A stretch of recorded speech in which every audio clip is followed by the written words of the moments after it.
with an emoji in the chat. I'm going to be looking out to make sure everybody's fine. All right, love. That means what? Are you in love? What does that mean? You're in love or you're in a lovey-dovey mood? Or you're happy? Oh, feeling cool. I like that. I like that. I like that. I like that. I like that. I'm very excited to be chat here with you all. I am Oluwaseyi, and I'm your host for this evening or this morning. It depends on the time, wherever you are. Welcome to Mental Health Speaks 7. It's an amazing time. This is the seventh edition, and wow.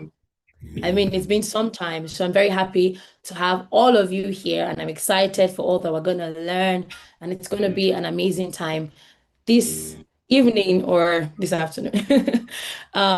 Just before we do that, I want to just, do a quick icebreaker, just one icebreaker while we just settle in, right? Because I can see that we are introducing ourselves. So this is exciting to see. So just one question. I've been thinking about this for a while.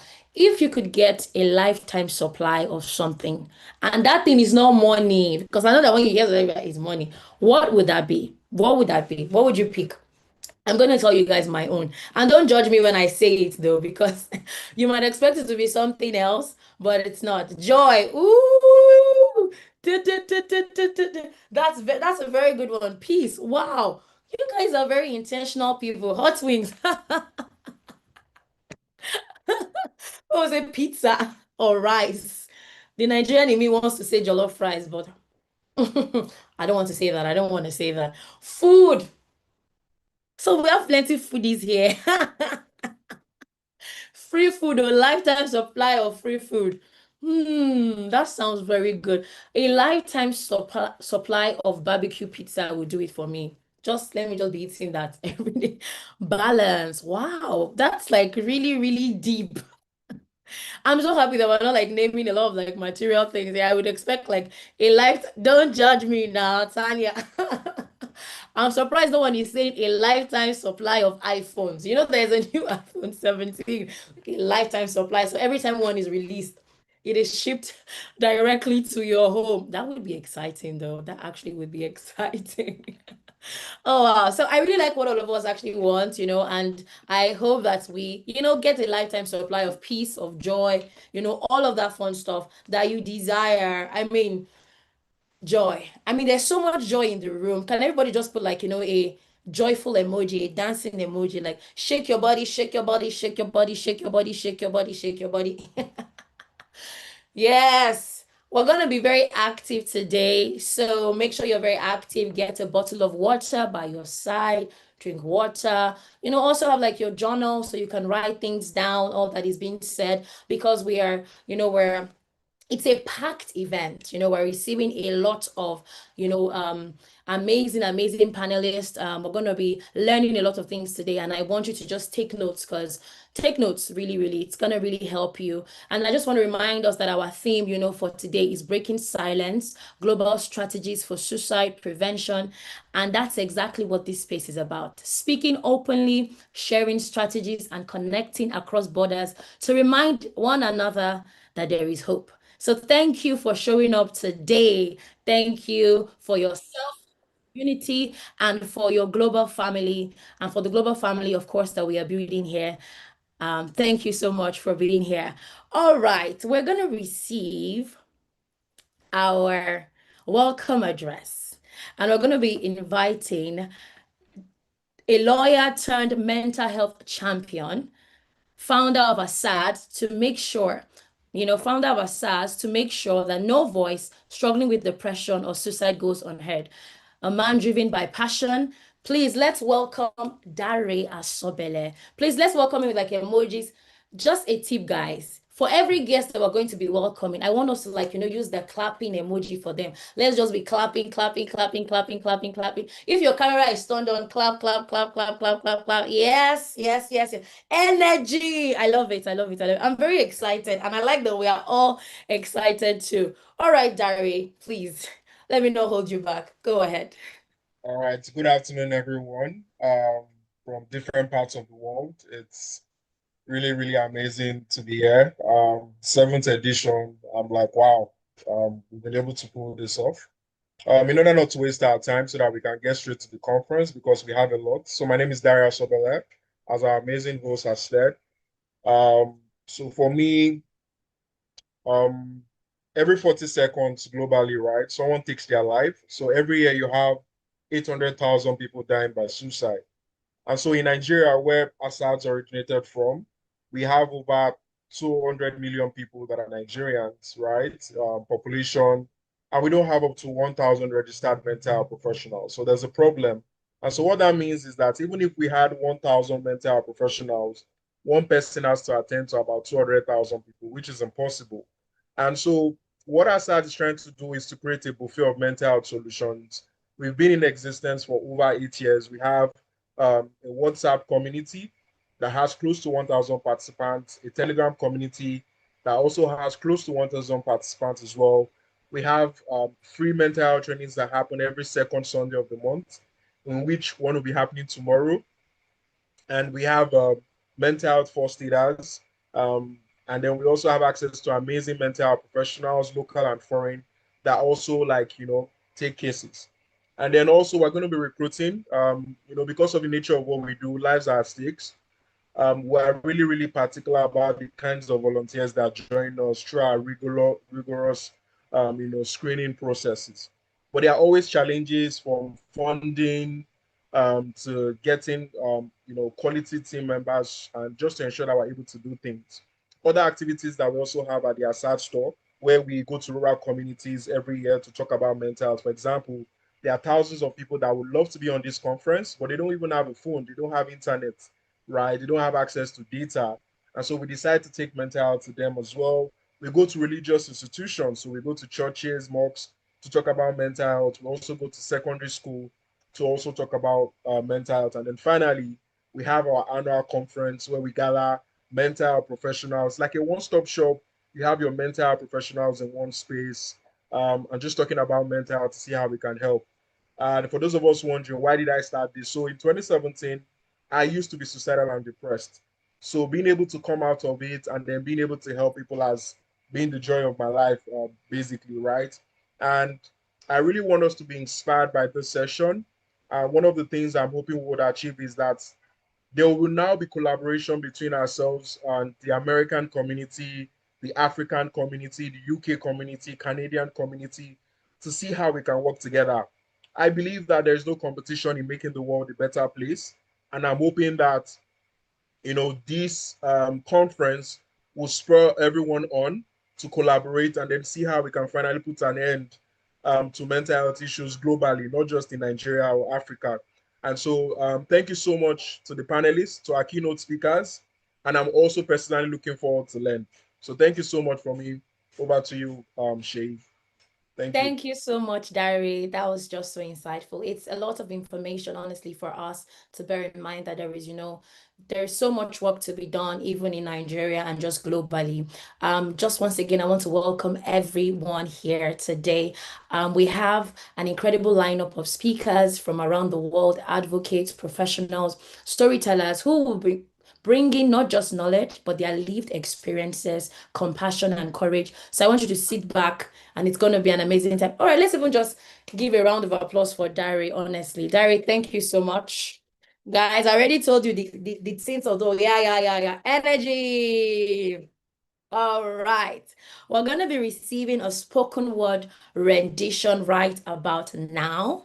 And we're going to be receiving it from a psychology major, a spoken word artist who brings raw emotion to the stage, reminding us that art heals as deeply as science. Please let's welcome Achayo Sunyi Yerima for an amazing spoken word rendition. Clap, oh guys, we're excited. Let me see fire emojis. Yes. Welcome, Yerima. Please go ahead.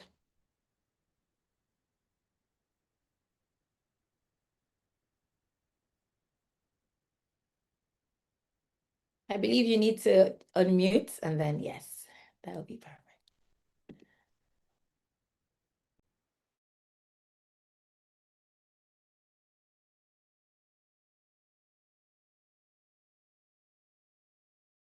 Okay, while Yerima is figuring out her setup, I think I should just tell you a bit about Yerima. So, Yerima is the host of Prime Psyche, a mental health space that helps young people heal, embrace themselves, and evolve, reconnecting with their true self. As a spoken word and voiceover artist, she has mastered the art of bringing words to life with authenticity and emotion. And through her work, she blends art, psychology, and advocacy to spark awareness with empathy. So, Yerima, we are waiting for you. We are excited to receive you. So please go ahead.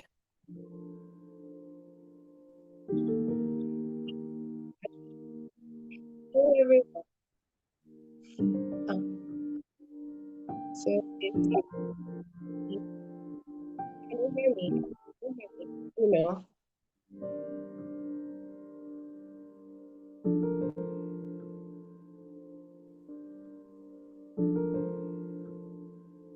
Okay, so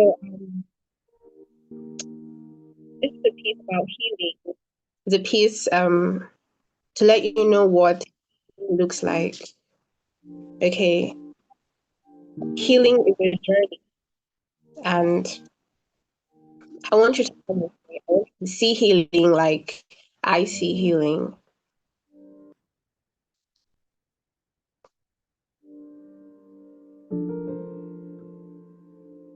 Maybe we think healing takes a month or two, but it's a process of letting go, even in pushing through the trauma that have scarred you all over. Maybe we think healing is instant, but it's a journey.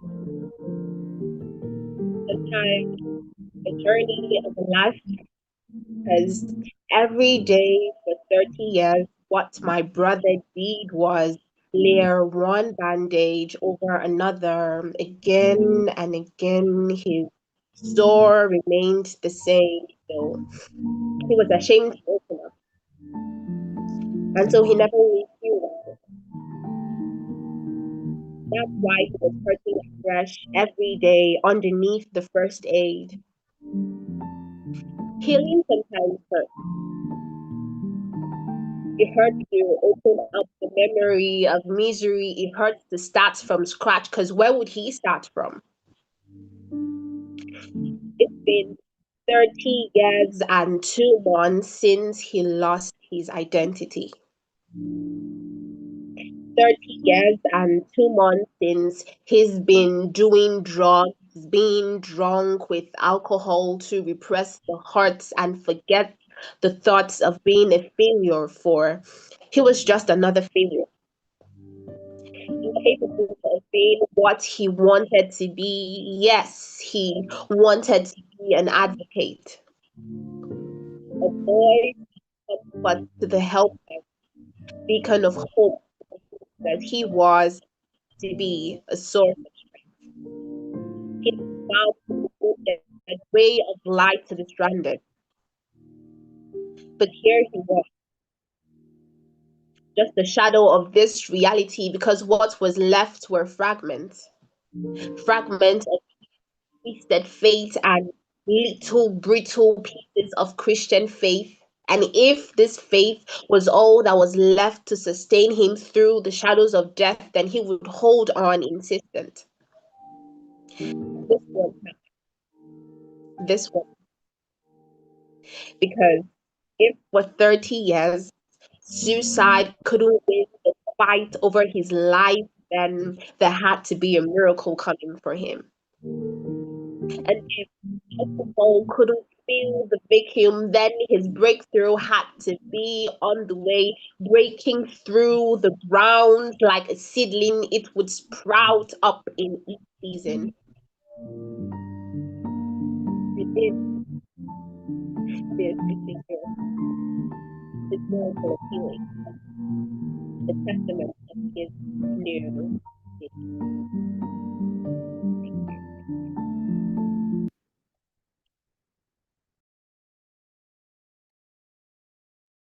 Wow, that was amazing. You took us to another realm. I could feel the emotions like from where oh my God, like wow, that was really beautiful. Thank you for pouring out yourself and just blessing us with your amazing talent. Thank you so much. That was such a beautiful spoken word rendition. And wow, I just, guys, just a round of applause. That was just, no, no, no. We really appreciate you. And truthfully, that was just honestly amazing, amazing. We are literally short of words. Thank you so much for sharing with us. Thank you. Thank you. Oh, wow, guys, I'm still excited. I hope you are too. We're going to be receiving our keynote address very soon, our keynote address very soon. And I'm excited about that because it's around global suicide prevention, of course, challenges, innovation, and hope. And we are going to be hearing from one of Nigeria's leading psychiatrists and global mental health advocates. He's here to share wisdom from decades of research and practice. Right, we're going to be receiving Professor Taiwo James Obinido. He's a psychiatry. Wow, welcome, sir. We're so excited to have you. He's a professor of psychiatry who was appointed a professor in October 2017 in the College of Health Sciences, University of Jos. He also holds an CHB degree, pardon me, from Obafemi Awolowo University, Great Ife. Wow, that's beautiful. I'm excited. If we have any Great Ife people here, you understand that Great Ife is easy. Is a big deal. All right, he is an honorary consultant psychiatrist also at the University of Jos Teaching Hospital, Plateau State. He's also a clergy married with 3 lovely children. He enjoys watching football, but of course, as old age is no longer accommodating playing football. Wow, I can imagine, sir, you playing football when you were much younger. Wow. He now loves to play Scrabble at his leisure. So please, everybody, with a round of applause, let us welcome Professor Taiwo James Obinido. Thank you, sir. Thank you very much. It's a pleasure to be around. I hope we can hear me. Yes, sir. Oh, lovely. It's been an amazing few minutes that I've spent, and your energy seems to be reverberating true to me. I am honored to be part of this program this year. And we'll be talking briefly on breaking the silence and challenging the narratives. What are the global strategies for suicide prevention? I've been introduced, that's my name. I'll go in the matter. But before I go ahead, I love this quote by Ambassador Leslie.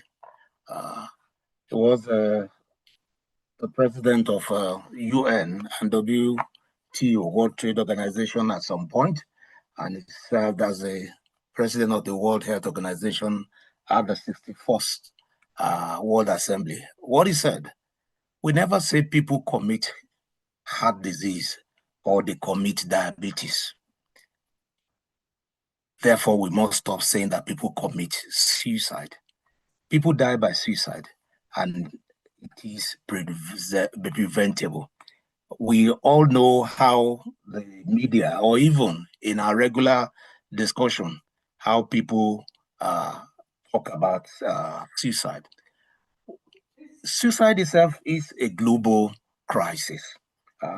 Silence thrives when there is fear around. We must dismantle these cultural and systemic barriers that prevent people from seeking help. The host talks about the burden of mental health disorders. 720,000 deaths annually from suicide. As he said, 1 death every 40 seconds. And for every death we have, 20 or more people are attempting to take their lives. And it is said to be the 3rd leading cause of death among youth between the ages of 15 and 29. And we know that suicide rate in Nigeria is probably the highest. And we have about 15 in 100,000. Also, for every suicide, and that's why we call it everybody's business, 6 family members are at risk of taking their own life. And we could actually say that for every suicide, more than 100 family members, friends, relations, colleagues are all impacted by it. And therefore, it is a global crisis that we need to actually talk about.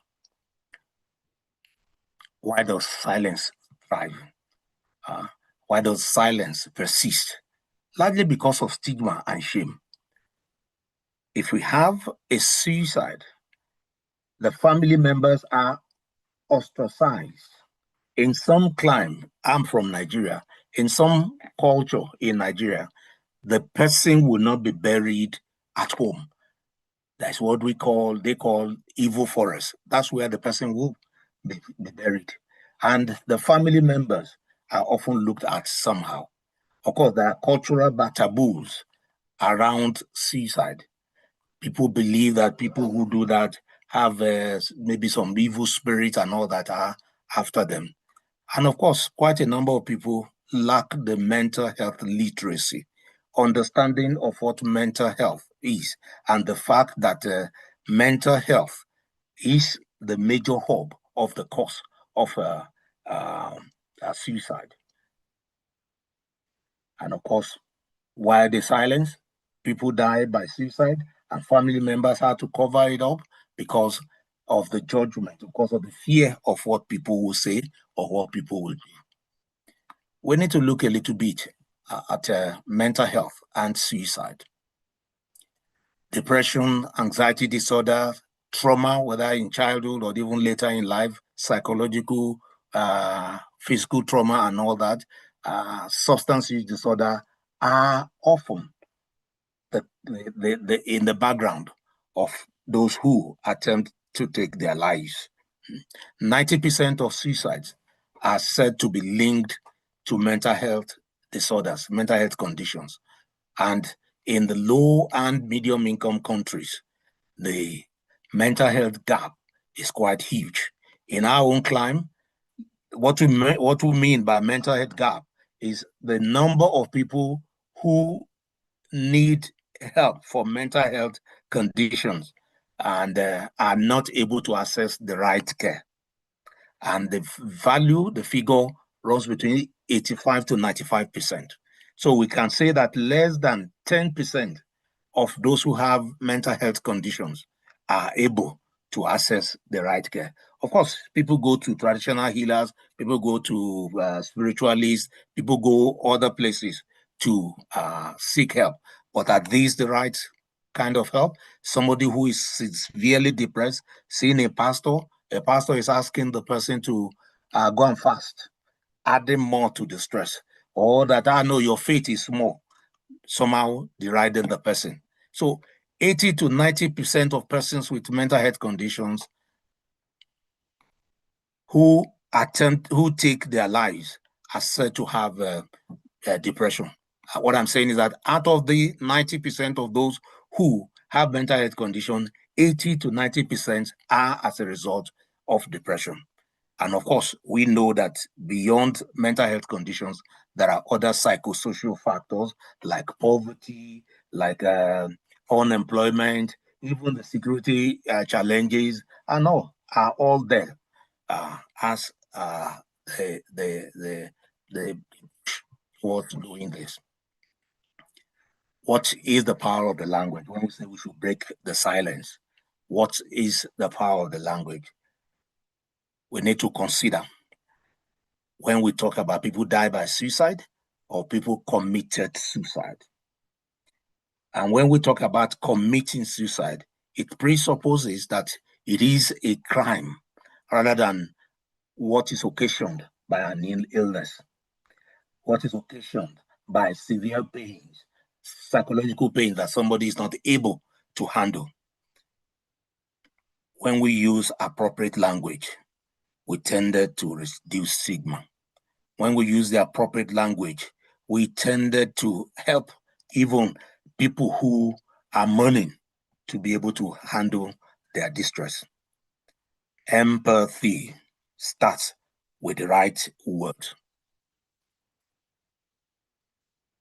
WHO's Live Life strategy is one of the things we need to actually imbibe and look at.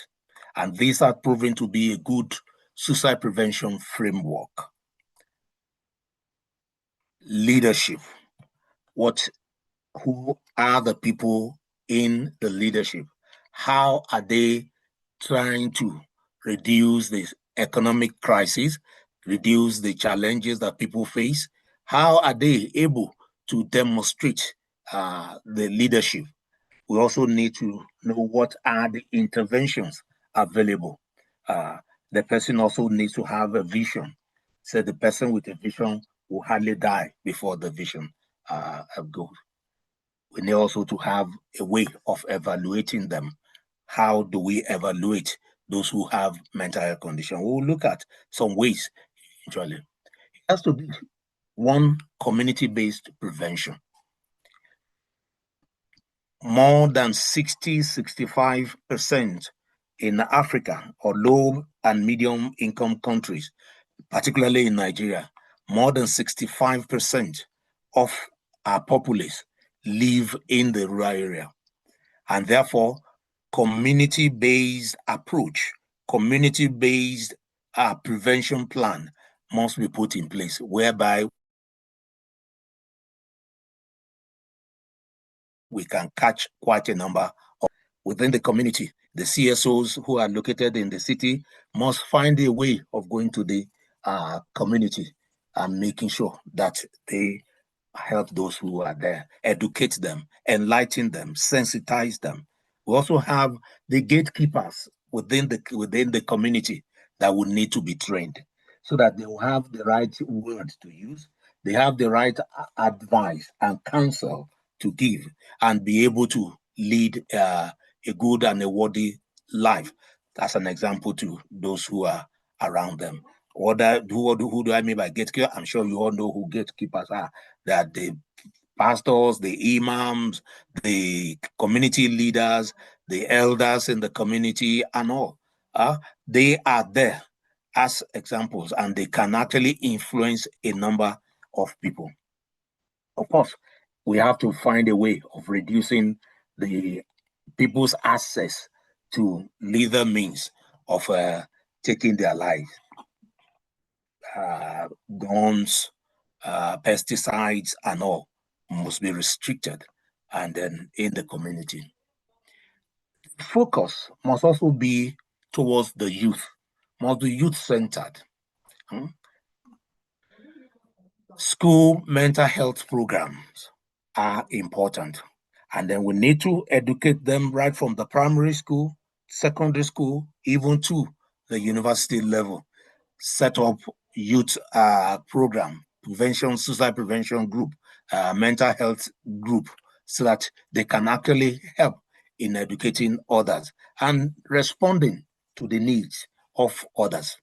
It's often a safe digital space for them because they understand their language and they can relate with each other, and it should also be led by youth advocacy.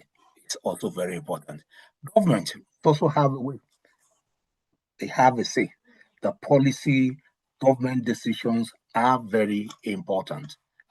Action must be taken. National suicide prevention plan must be on deck.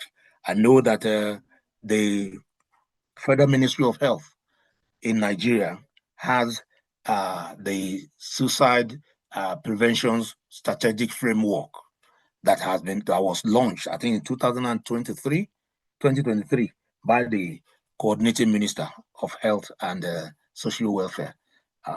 And this needs to actually be made to work, not just lying on the shelf. Mental health legislation is also very important. Legislating the right of people living with mental illness. We have Mental Health Act in Nigeria. we're also in the process of decriminalizing attempted suicide. Somebody asked, one of the senators we visited recently, asked, what exactly will the decriminalization, what will it do? It's because people, it actually acts as a way of preventing, people will want to go all the way.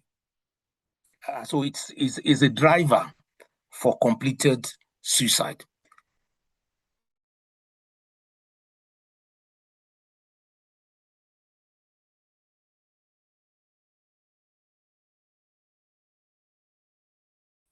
They complete the act.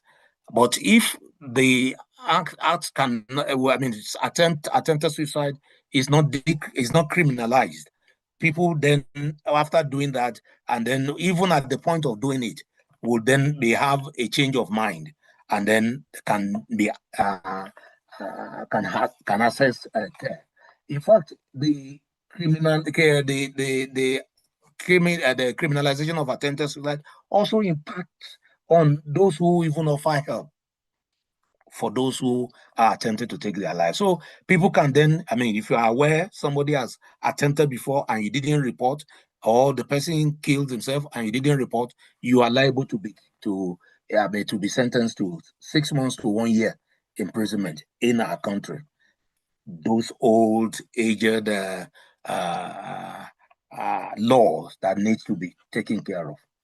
The government also must find a way of increasing funding for not just suicide, but mental health generally.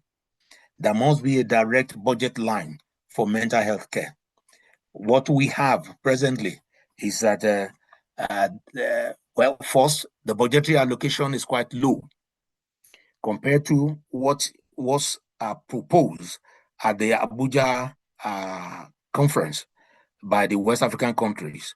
They said a minimum of the national budget, 15% of the national budget should be allocated to health. But what we have is often a far cry. I think it's only in Rwanda that we seem to have close to that 15%. Other African countries have not been able to meet up with that requirement. We also need to include and then be all-encompassing with health insurance cover. Most Nigerians still access care through out-of-pocket payment. And that also hinders them even from accessing care because they couldn't afford the right care. Some of them will go for traditional, some of them will go for spiritual, and in fact, eventually they spend so much before accessing the right care. And by the time they are accessing the right care, they probably do not have money even to pay. So health insurance must be able to cater for the indigent, must be able to cater for the vulnerables within the society. Media, what is their role? They are responsible for reporting. And then they must have a responsible reportage of information pertaining to suicide. Going around glamorizing or being the first to post should not be the case. Showing means of taking one's life is not even the right thing. Mentioning the names of those involved, because even after the person has gone, the family members would then live with the shame, would then live with the stigma. So all these reportage of suicide must be responsible and must be such that it does not sensationalize suicide. We also must, while presenting it, promote help-seeking behavior. For instance, if people feel this way, there are ways, there are places they could have access to care. And when one is feeling this way, because we talk about suicidal behavior as a continuum, from suicidal thoughts to suicidal attempt, even to completed suicide. So along the way, intervention can actually be given before the final final act is done. Of course, we must hinge upon technology and innovation. Crisis helpline. All network providers should provide helpline where people can call 24/7. People can access counseling. People can access care in the whole of the 24 hours in a day. We're also having, because of the mental health, the gap, and then with the increasing number of our colleagues, I mean, the host talked about less than 1,000 mental health practitioners, and that will include the psychiatrists, the clinical psychologists, include the social workers, include the psychiatric nurses, and all. If you add all together, 1,000 in Nigeria to a population of over 230 million, the recommendation is that a mental health practice, like a psychiatrist, one psychiatrist should be to about 10,000 of the population. But we have some countries where it's even less than that. It's not everybody they want the 10,000 that will have mental health condition, but at least you can, the population, the ratio is such that one psychiatrist is to less than 10,000 population. So because we have paucity of mental health practitioners, we also must look for ways of bridging this gap. And one of them is to have mental health apps. And there are many apps presently where people in the village, because everybody, more than 90% of our populations in Africa seems to have access to internet, to GSM. And therefore, apps can be downloaded, and then they can actually reach out when they have challenges, when they have mental health issues. And so the mental health apps are available to bridge the gap, so that even though the psychiatrist is not in the community, people in the community can actually reach out to the psychiatrist or the clinical psychologist. Of course, we now have AI-powered early detection method through the machine learning process. We can actually pick those who have suicidal thoughts. In Jos University Teaching Hospital, the Jos University Youth Suicide Response and Prevention Unit of the teaching hospital has a means of picking, flagging posts on Facebook, on Instagram. People talking about life is not worth living, death is better, everything is appearing dark, I can't see beyond whatever, and all that can be picked. And AI can actually be designed, the machine learning could be designed to pick all these posts and then to flag them and send them to those who can actually quickly respond to them. And for us in Youth here, we've been able to help quite a number of people. More than, I think in the last 1 year, we've actually been able to flag, pick, and then treated quite a number of them, or close to 100 in University Hospital. The faith and cultural leaders also have a role to play. They are the trusted voices in the community. They are the custodians of culture and religious beliefs, and therefore they need to know how to pick among the congregation as early as possible. Somebody who is very fervent, coming to church regularly, over time is no longer interested, hardly ever shows up, and when he shows up, he or she is in drabby clothes, not well made dressed. Such can be approached and then discussed with. Hello, anything? How is everything? For instance, when people say, "How are you doing?" and people say, "Fine," to that fine is actually a way most times to just keep people away. don't don't cross my space. Don't cross into my space. And therefore, we need to go beyond just how are you doing, and then just hearing the fine and then moving on. We must interrogate and help people. So culturally sensitive messaging can also be used, particularly in church. Everyone, like the host of this program today, tended to cheer up people, encourage people, move people, and then, of course, we need to destigmatize mental illnesses, because when people talk about mental illness, people think about those vagrants. There are many people laboring under mental health conditions that may still be going to work, that may still be struggling to relate with the family, but in the long run, they have a lot to do. We need to also look at survivors and people who living with the experience, people with lived experience, rather, people who had mental health condition, people who had attempted suicide before. I read a write-up this morning by a colleague of ours in youth who said over some period she had been feeling depressed, unhappy, and seeing herself as a source of problem to the whole family members. And somehow nobody was around. And then in the compound, there was a well there.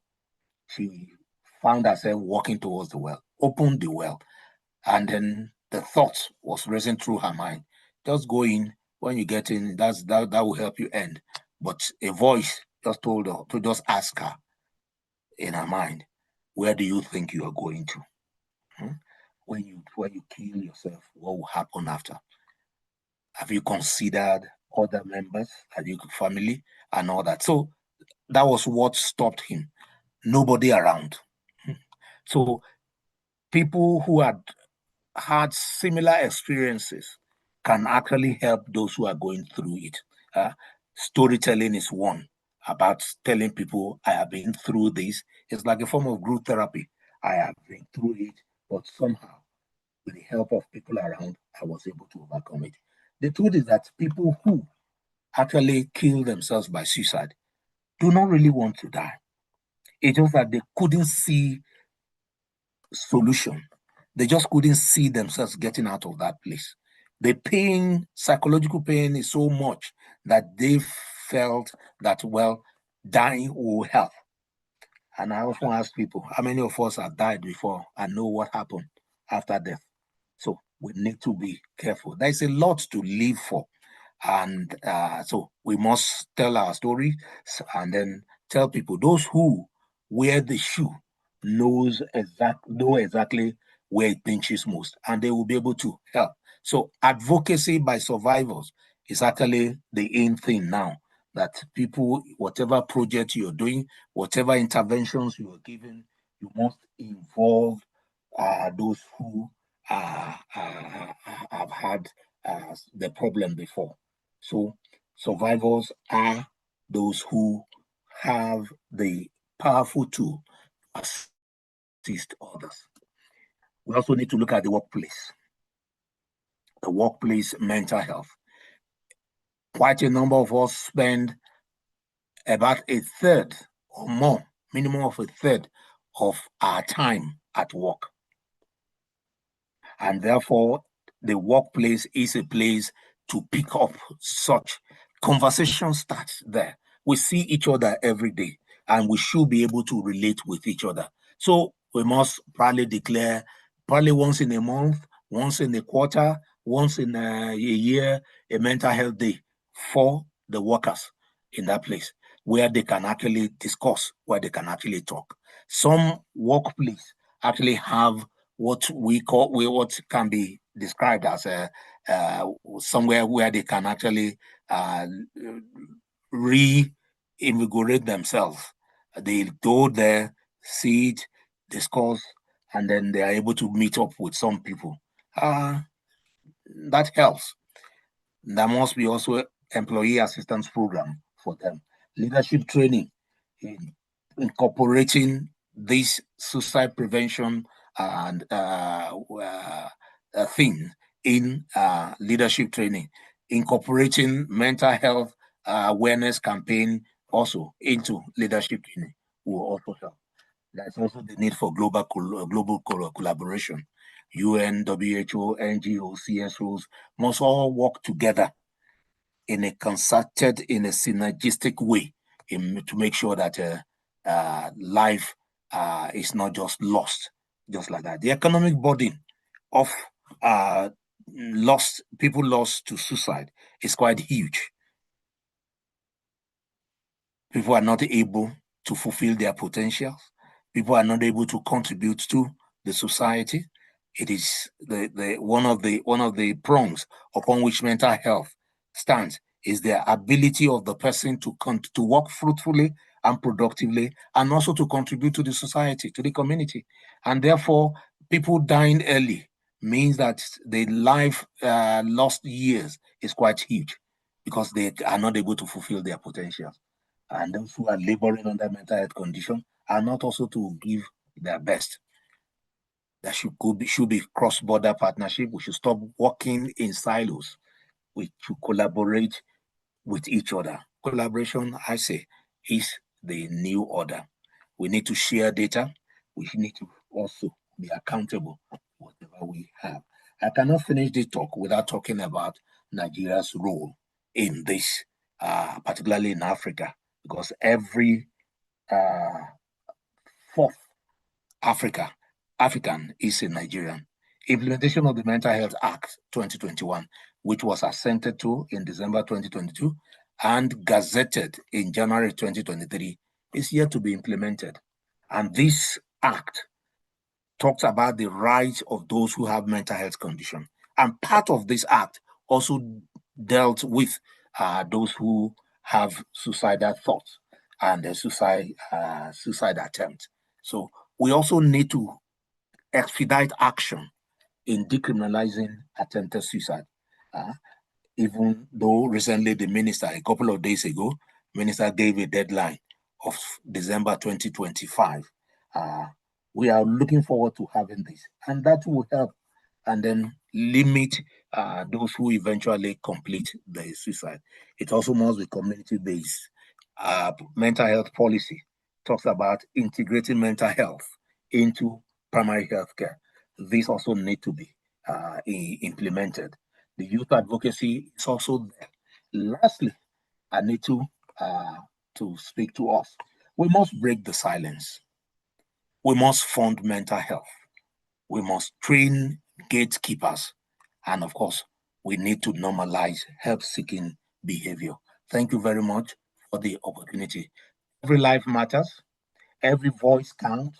We need to break the chain of silence. Together, we can rewrite the story, and the narrative will surely change. Thank you very much for the opportunity. I wish us all a wonderful conference. My regards. Wow, thank you so much, Professor Taiwo. Thank you so much for that powerful and impactful keynote. You have given us so much to reflect on. What a privilege and a pleasure to just sit under you, give us this, presentation. Guys, I just want you to just settle down and just take everything in because that was a lot. Truly, truly impactful. And you've reminded us why these conversations are important. Please, a round of applause. Wow, like my mind was like just blown and I just kept like, wow, so much to actually reflect on. And it's also a call to action, even for most of us, for all of us actually, to be gatekeepers, to, change, what we have considered normal for so long. We are truly grateful, sir, for your insight. Thank you so much for sharing with us. We are truly honored. I don't know how else you can say thank you, guys. Please, please, please, just keep it coming. Don't stop, don't stop, don't stop. Wow, wow, wow, wow, wow. My God, I have a lot of things. I'm just like, wow, wow, wow. I just hope that, and I trust and I believe that we've been stirred up to take actionable steps and move, move quickly, and take, make that change happen around us. All right, we're going to just go right next to our, to our next session for today. I know that maybe we might have questions, I believe so, but maybe we'll get to them much later.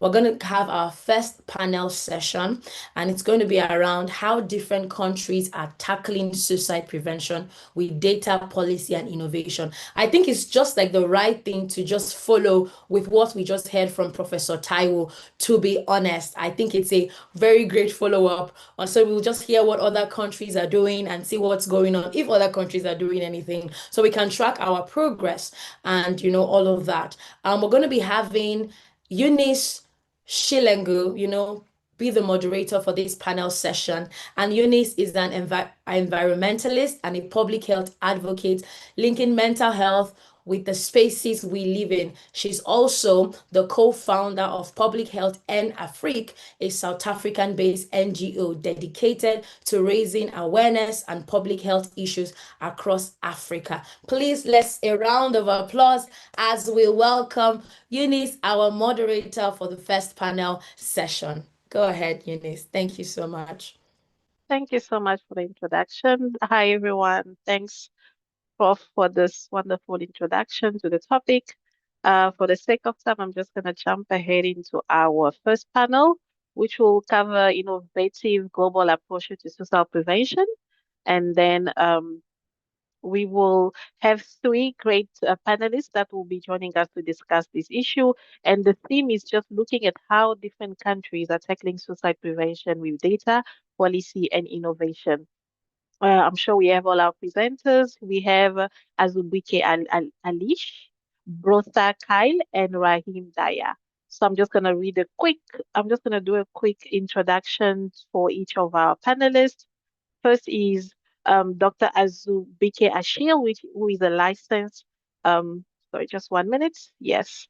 So he's a licensed independent clinical social worker and board approved social work supervisor in a private practice in Washington, D.C., Maryland, Virginia area in the United States.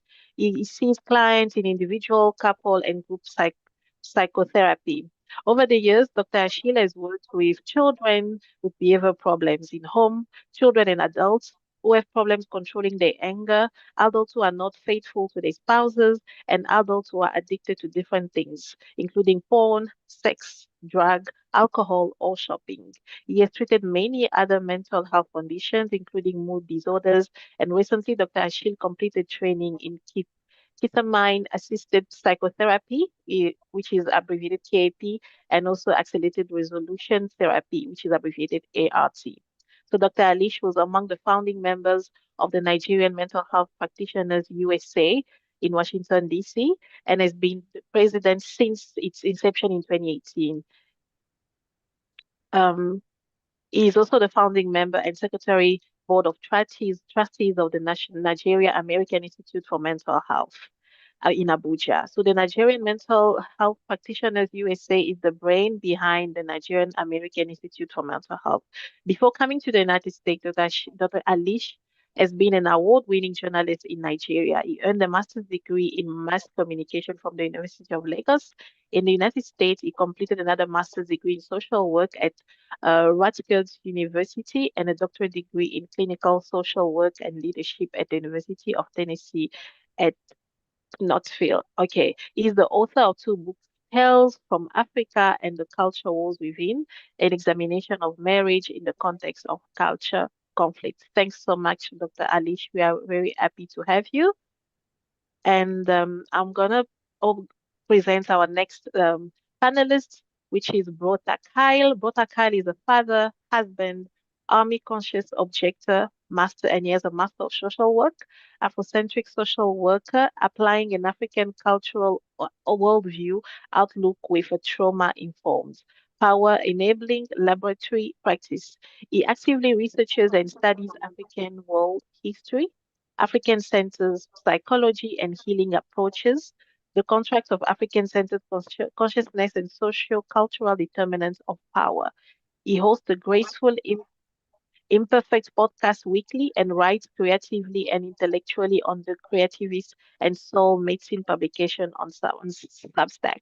He's an author of a self-written poetry anthology titled The Depths Below, and he's undergoing and is undergoing the pre-publication process of another manuscript continuously titled Gracefully Embracing Imperfection. So we are so happy to have you, Brotha, and we can't wait to hear your perspective on today's topic.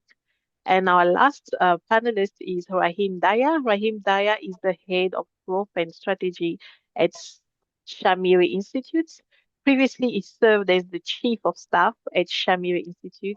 In his current role, Rahim focuses on ensuring that Shamiri reaches as many people as possible by developing and executing strategic initiatives, building partnerships and alliances, leading fundraising efforts, and overseeing domestic and international program expansion. He also managed the Breaking Barriers Innovation, Health, and Social Care Network of 20 NHS and local government partners focused on preventing and investing in the social determinants of health. Rahim holds a Master of Science in Health Policy, Planning and Financing from the London School of Economics, London School of Hygiene and Tropical Medicine, and a Bachelor of Arts in Political Economy from the University of California, Berkeley. Thank you so much, Rahim. We can't wait to just continue this conversation and hear about your perspective on the topic that we'll be discussing. I hope I have all our panelists here. If we can show you by raise of hands or just wave.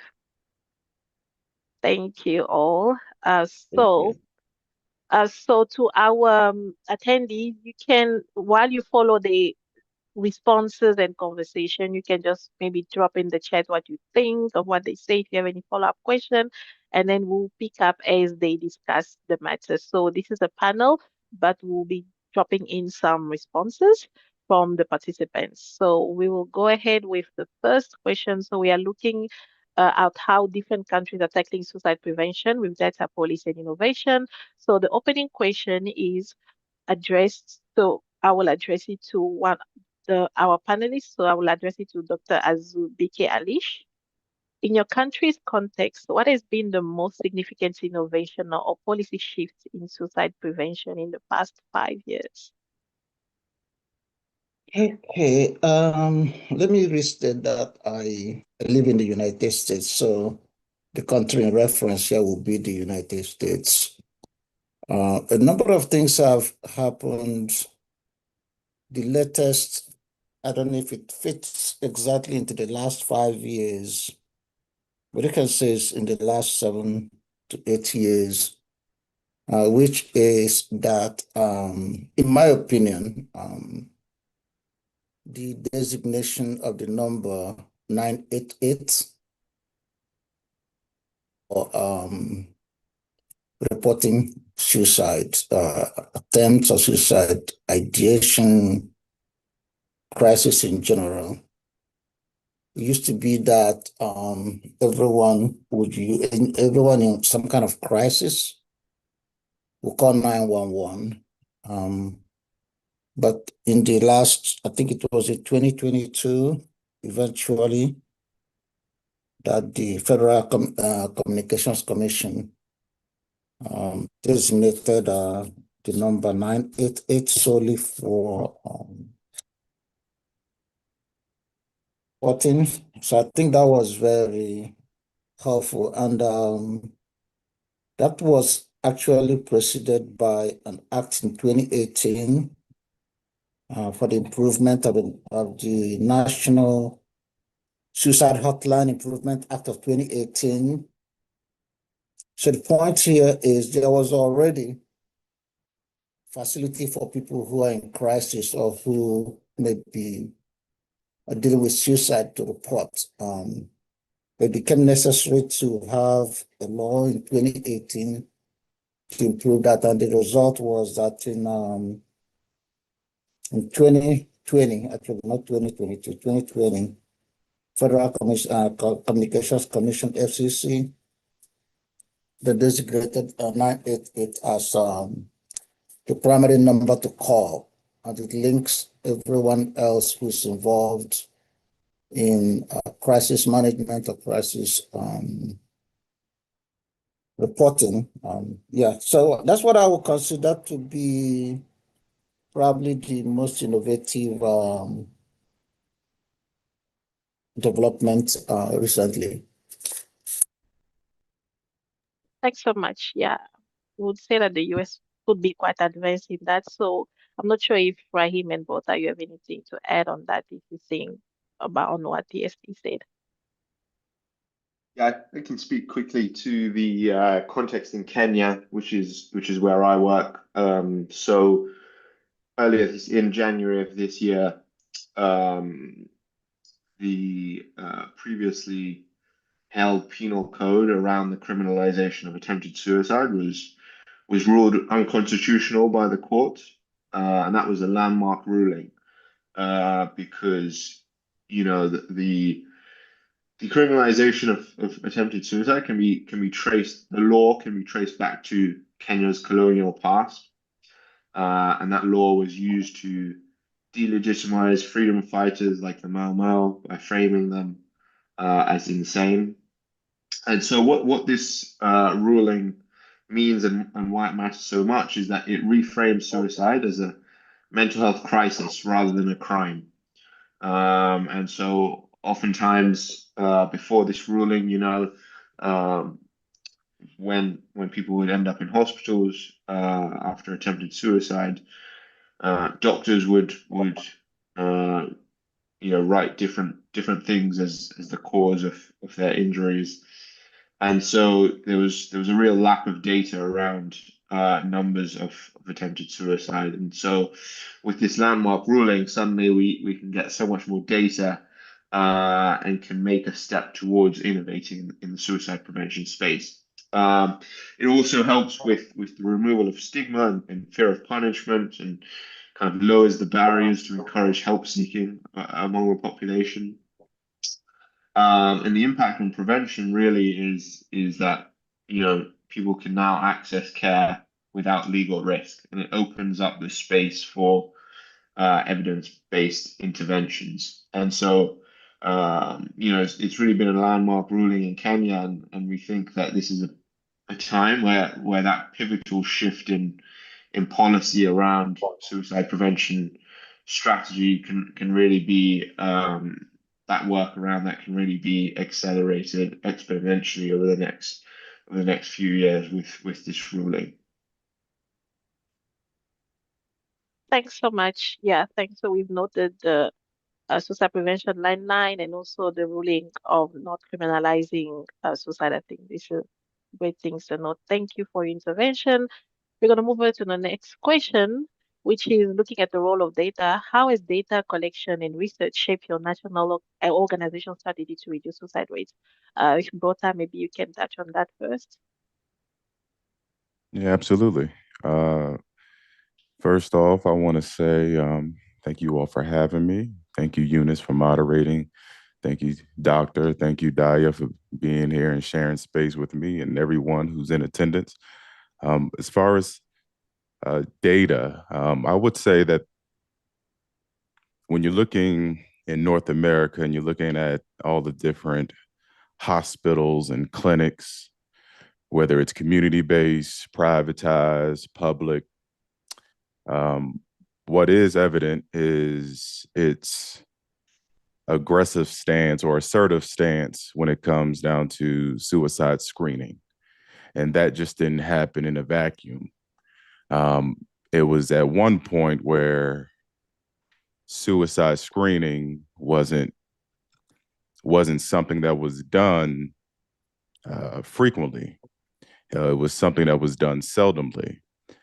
And so what research and data and the data analysis and also extrapolating the findings from that from the literature research, the literature reviews and the meta data analysis and all of that is that what it really comes down to is, okay, how do we provide prevention and detect early distress within our healthcare system? And so in particular, what you'll see now going to an emergency room is regardless if the person is there for suicidal ideation or suicidal attempt, what will happen is that that nurse or that community health worker or whatever they will look to see if there has been a history. And even if it's not a history within their medical chart, there is a suicide risk assessment tool being provided and being administered. And you're seeing that more and more now within the emergency room. And you're also seeing schools use the Columbia protocol within school settings to detect and determine risk and determine the suicidality within our school-age children. And so to sum up, the data, the information, the findings, all of that is informing more of a proactive approach to applying suicide risk assessments, instruments that assess for the rate and the just how, and also I would also add this non-lethal counseling.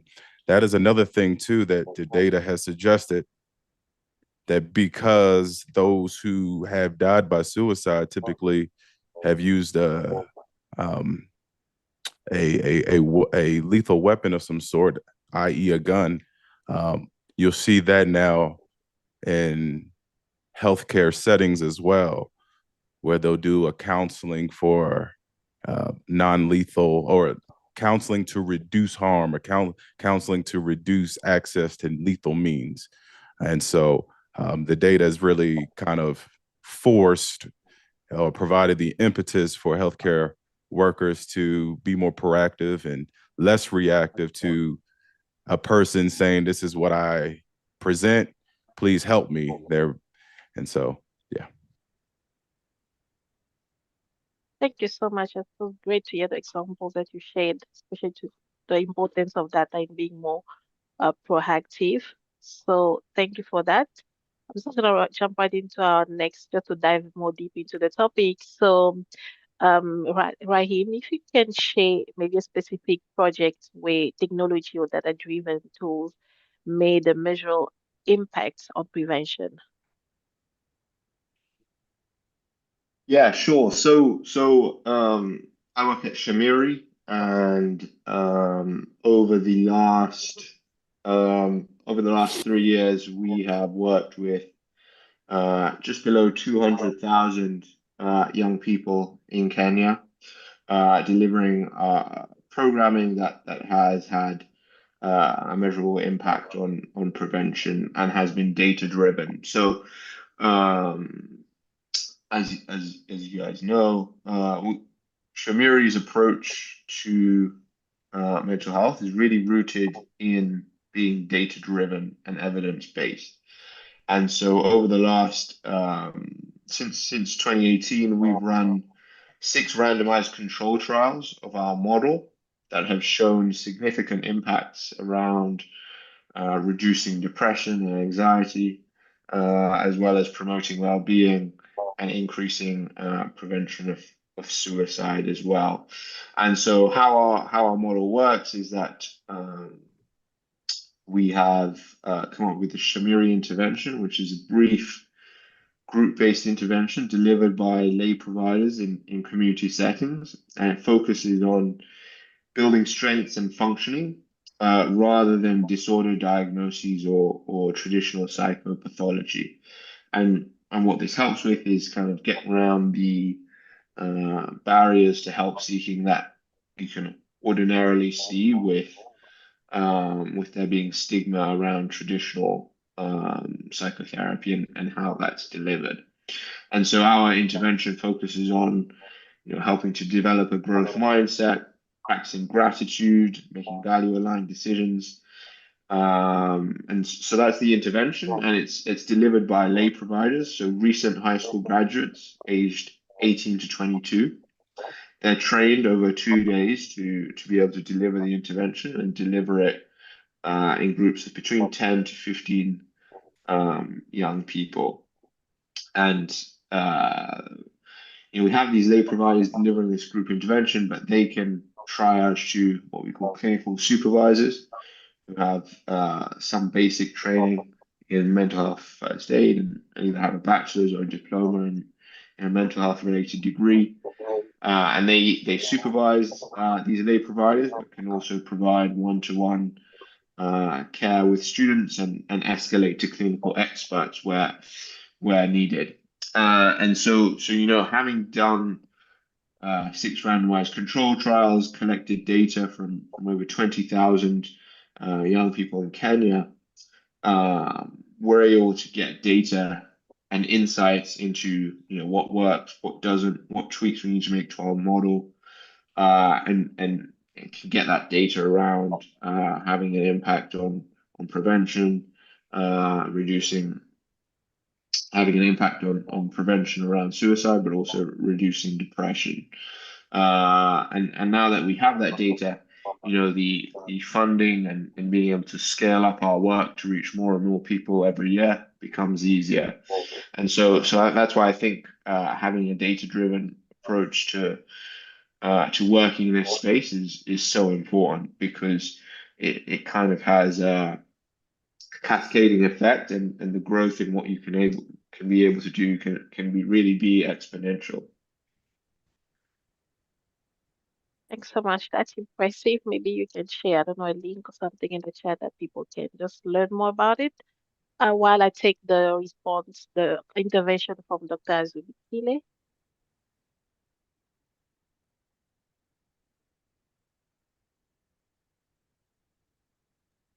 Over to you, Doctor. Me, right?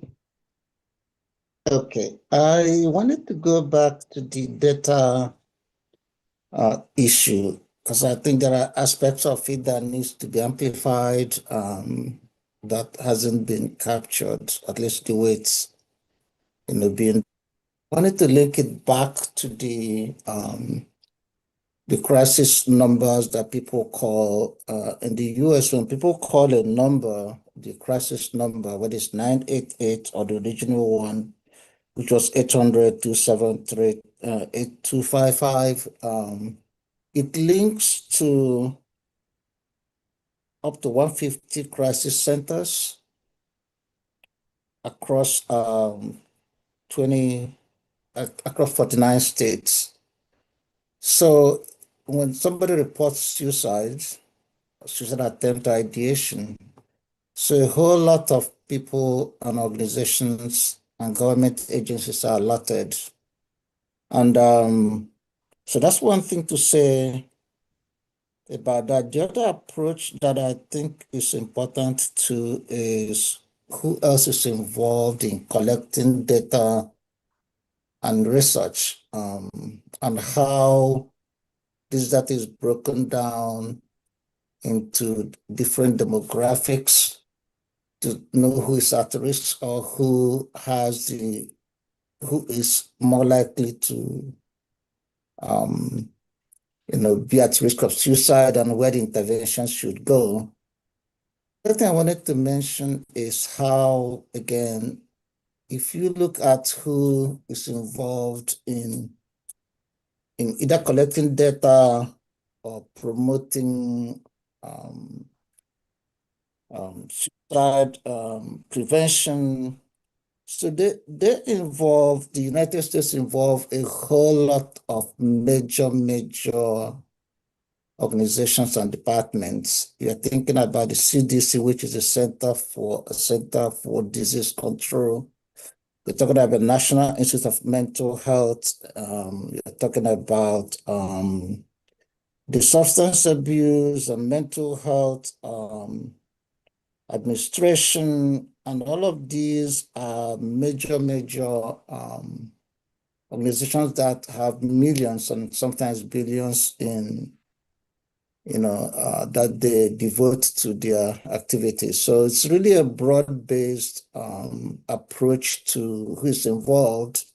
And like the first speaker said, each one of us is involved in some way in generating or reporting this data by what you do, and how you refer people who might be reporting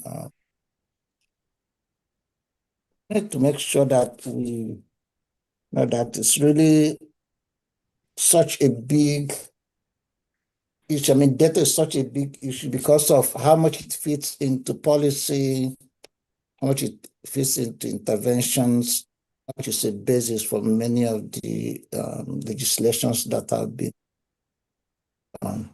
Thank you. Thank you so much. Yeah, so this can lead us into the next topic on the resources.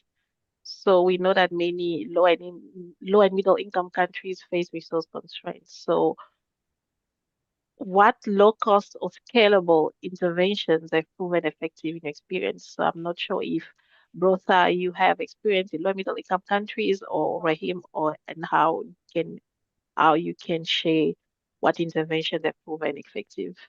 We can start with Brotha. Yes. So, really, Dr. The great doctor here, he's provided us a great strategic understanding of how the national approach within North America, United States, takes to understand suicide and also ensure that policy and initiatives are in alignment with that understanding. But as far as low-income, resource-restricted areas, I mean, the 988 and all its other, the Veteran Crisis Line, there's another one that's called the Trevor House Project, which is for persons who are undergoing some type of suicidal distress and identify with the LGBTQIA plus community.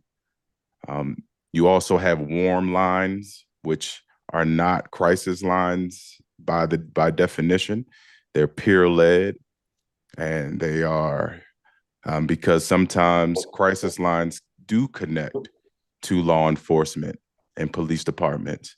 And so the warm line is actually something that is more so for bridging that lack of connection, lack of belonging, providing someone that emotional and psychological support. And yes, it can end up with outpatient resources or something that is more tailored to their needs. But the warm line does not connect to any of the carceral entities, any of the law enforcement or police department entities. So I want to make that, I want to make sure that everyone knows that there's a crisis line and there's a warm line, and that the warm line is not in every part of the world. In the United States, there's 50 states, and I think only maybe 28 have warm lines. However, some states are willing to take on people who live in other states. So that's definitely something to know and something to look for. But and I would also say this, you also have programs and initiatives that are not centered around suicide prevention. However, it provides a great protective barrier or a buffer against that despair, that alienation, that fragmentation of the spirit. And so what I would like to highlight is you have really great nonprofits here that are Black-centered, Black affirming, like, Black People Die by Suicide Too. That's an actual nonprofit. That's the actual name. Black People Die by Suicide Too. They have a virtual free peer group every month for 2 hours, and it's virtual. The Association of Black Psychologists, they hold what's called Sawubona Healing Circles, where Black people from all walks of life can come together weekly and have a psychological, emotional, social, and cultural support system.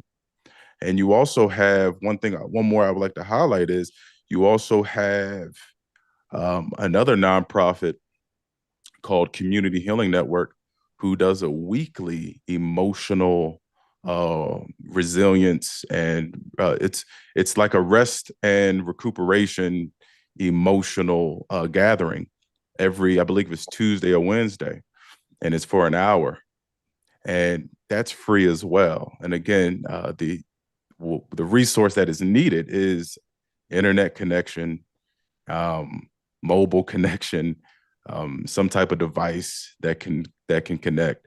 But what the doctor and even the keynote speaker have identified is that even in our rural areas, internet access is pretty common these days. And so I wanted to highlight those things because we also got to look outside of what is deemed as suicide prevention or what is an intervention for suicidality, and really look at what it is, the roots to what creates the despair and the hopelessness and the loneliness and the disintegration of spirit and the breakdown of your cultural identity, and start looking at other ways that we can put those pieces back together. So I hope that with me sharing the Warm Line and then also Association of Black Psychologists, what they're doing with the Sawubona Healing Circles, which is weekly and it's free.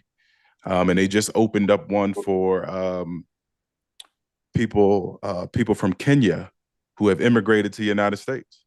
And so that's a new one that they just rolled out last week. And so there's other ways that we could also look at suicide prevention, especially from the perspective of reconstructing our worldview and our cultural identity. Thanks so much for the great examples. I'm sure people took note of that, and it links to also our to some of the strategies that low-income, middle-income countries can try to implement, especially on the low cost effectiveness of it. But if you have other examples, you can share in the chat while we continue. We have about 10 more minutes to go. So I just have a question. How do you balance culturally tailored approach with evidence-based global test practices? I think we've kind of had the evidence-based that we looked at with Rahim, and I haven't heard a lot about culturally tailored approach and how would you balance the two? Do you want me to answer that? Anyone can go. If you want to go first, that's fine. Yeah, so I can touch a little bit on your previous question as well, around the low cost or scalable interventions in low resource settings. Just to say that I think in all contexts where there's low resources, and particularly in sub-Saharan Africa, we have a workforce problem. We don't have enough psychologists and psychiatrists, and therefore I think task shifting is so important. How can we effectively and briefly train those with no expertise or no background in mental health to be able to deliver care around suicide prevention quite quickly? So I think being able to scale in low resource settings, task shifting is so important. To your question here about balancing culturally tailored approaches with global best practice. I think again this kind of links in with having a data-driven approach, right? You can take and preserve what is a universal evidence-based principles, but you can apply them and adapt them for expression in your local context. So, at Shamiri, our model teaches skills around growth mindset, gratitude, and problem solving, which are all universal principles. But the way that they're delivered is culturally specific. So, giving providers the opportunity to deliver in English, Swahili, Sheng, which is like urban vernacular. You're able to use language, metaphors, and examples that are relevant for the Kenyan context in which we work. And in that way, interventions and programming is simplified and it's culturally relevant, but it's not lacking evidence-based principles either. And so being able to test that and gather evidence and data around that to inform tweaks to the model, I think is is so important. And then finally, just around co-design as well of interventions. I think those closest to the problem have a feel for what works best as a solution. And so being able to co-design programming and interventions with those that have had suicide ideation in the past, or maybe continue to still have issues around suicide, being able to co-design programming with them and within the communities in which you serve kind of ensures cultural authenticity and kind of amplifying the realities of the communities in which you work. Thanks so much for your intervention. I think I love the aspects of language. It's very important. Thank you. That was great. So before we move on to our last question, which we'll also invite, we have two questions from the public. One is asking, how can maladaptive daydream be handled in the context of suicide prevention?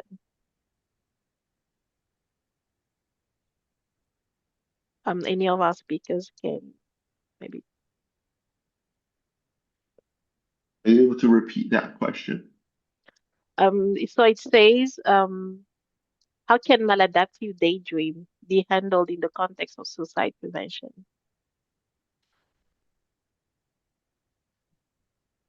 Yeah, I would say that when it comes down to the maladaptive daydreaming, it's about exploring the source and the contents of the daydream. I think we all daydream. I know with the word maladaptive, that hints to it not being helpful or not being healthy. But I think that when it comes down to suicide prevention, it's very important to really capture the subjectivity of it. So said person, said group, within whatever context, geophysical context, I would really just try to really figure out what it is that is what is the driver, and what it is that, as they're going through this process of really disconnecting from themselves and disconnecting from reality, what it is that they are, what's attracting them, or what are they hiding from or running from. And so I think in this context, the prevention itself, it will be more so an intervention, because if the daydreaming is already happening and it's recurring, one must understand the contents of that daydream.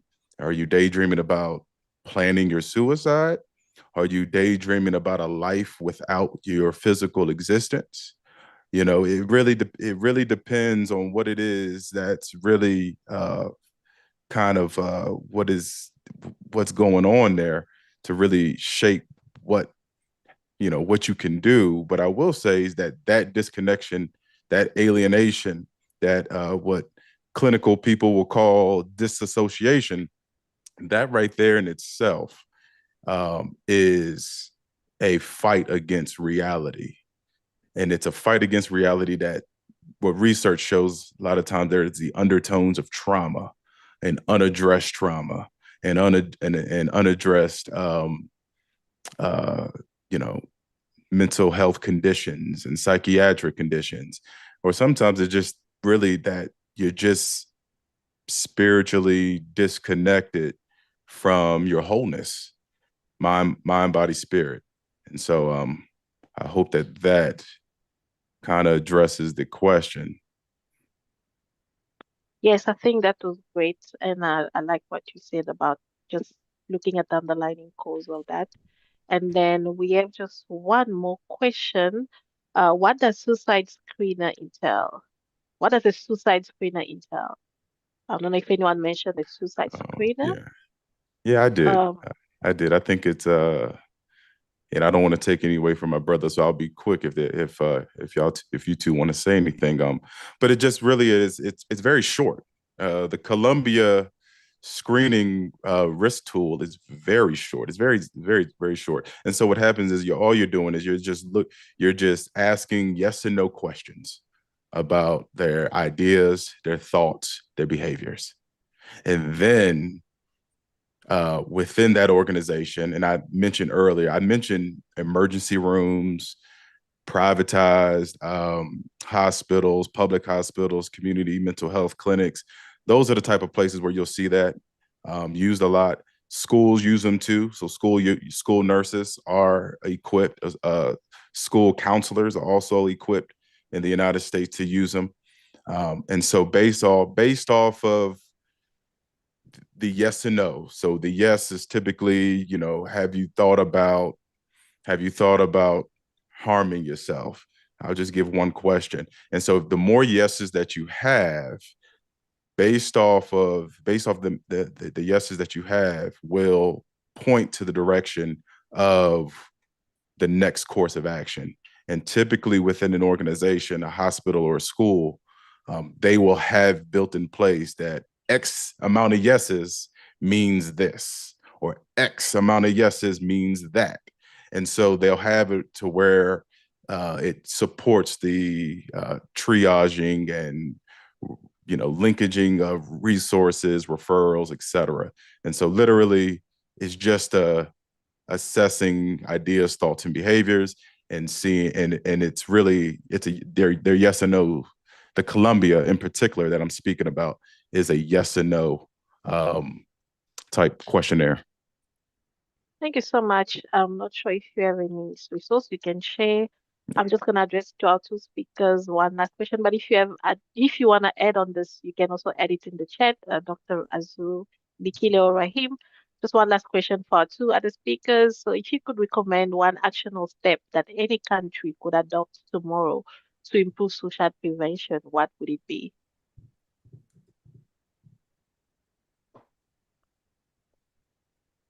Dr. Bikile, you are muted.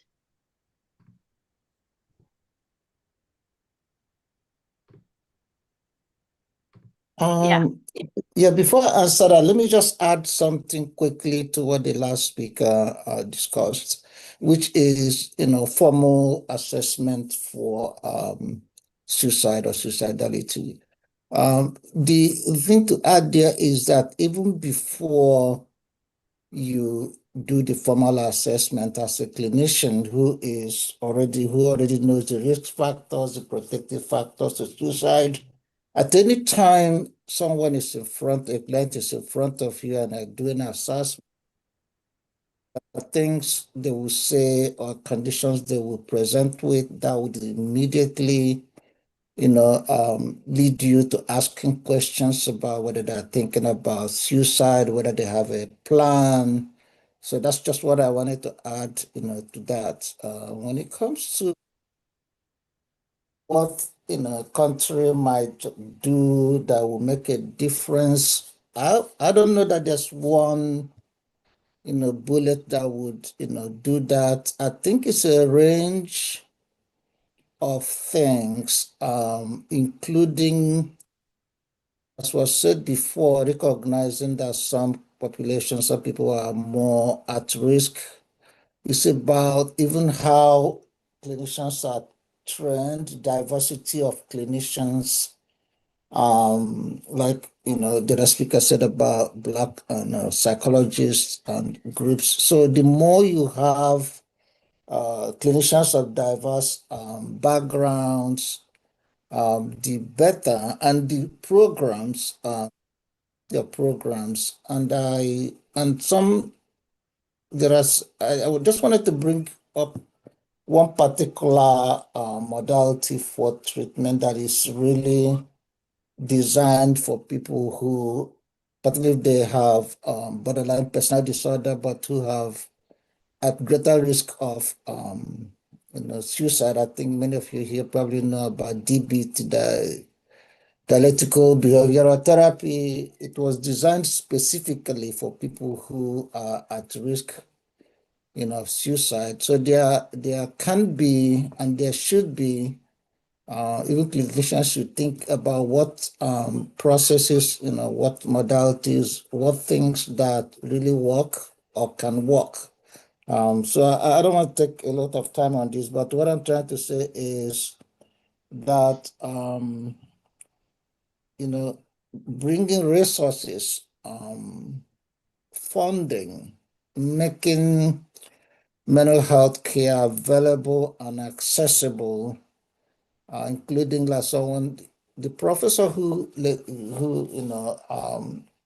the opening statement actually captured much of what we needed to say about insurance coverage, particularly for mental health, closing the parity between mental health and physical health in terms of coverage, insurance coverage. So those are a range of things, that can be done, that are being done in other places. I'm thinking that what we are saying here is things that, Nigerians can, adapt, and many people here work in mental health as clinicians. So it's everyone's responsibility to, ask yourself what may work, maybe better than what we have right now. So the challenge is for each one of us to actually review what we do, how we do them, and see what things might,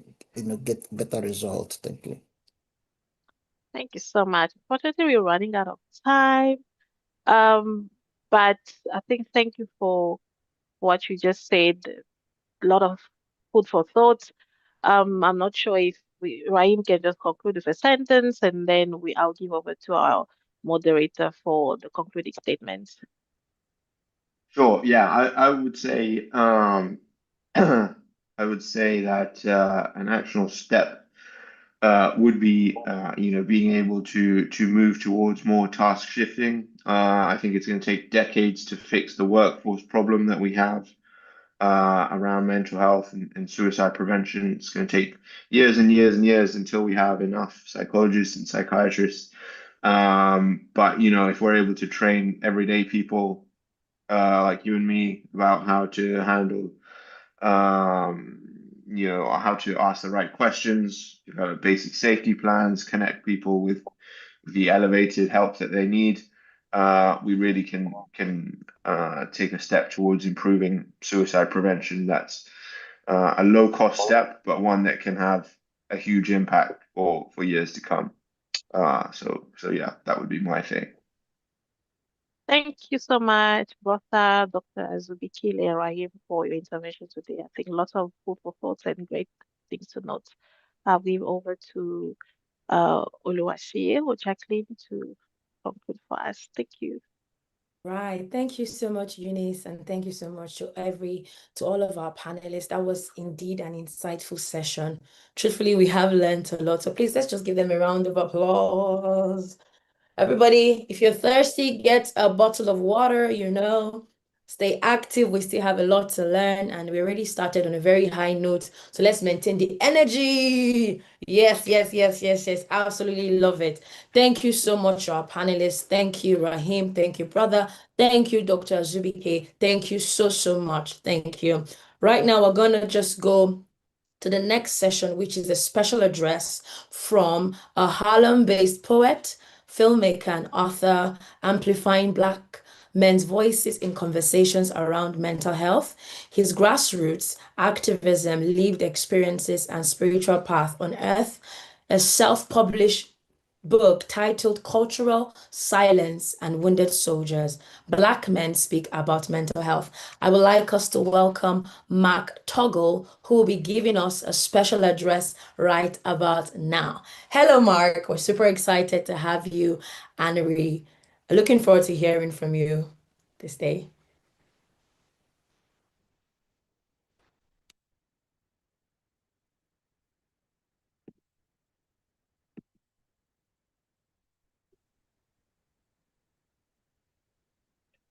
Please, welcome, Mark. I'm here. Thank you. Peace and blessings to everyone here. And I want to thank the Anti-Suicide and Depression Squad for the opportunity to be in dialogue with your international community today. My name is Mark Toggle, and I'm a Black man in the village of Harlem with lived experience. I was diagnosed over 30 years ago with mental illness by an unpleasant white female psychiatrist who never inquired about my cultural history, my family history, my medical history, or my spiritual history. She gave me a prescription for antidepressant medications, told me to call her in 30 days, and then abruptly left the room. And this painful encounter was in the mid-1990s, when very few men of African descent I knew of spoke privately or publicly about their lived experiences in professional settings with cultural sensitivity, emotional intelligence, mental health, psychological safety, self-care, or therapy appointments. In December of 1994, I was diagnosed HIV positive. And 40 years ago, when people were diagnosed HIV positive, they were told by their doctors they had 6 months to live. And so the AIDS pandemic was a global dynamic which changed the course of human history. And living with HIV mental illness was difficult for me to deal with. And I suffered.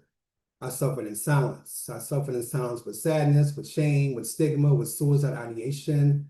And I struggled with anxiety and depression and isolation and loneliness for so long, it seemed normal to feel unworthy of love.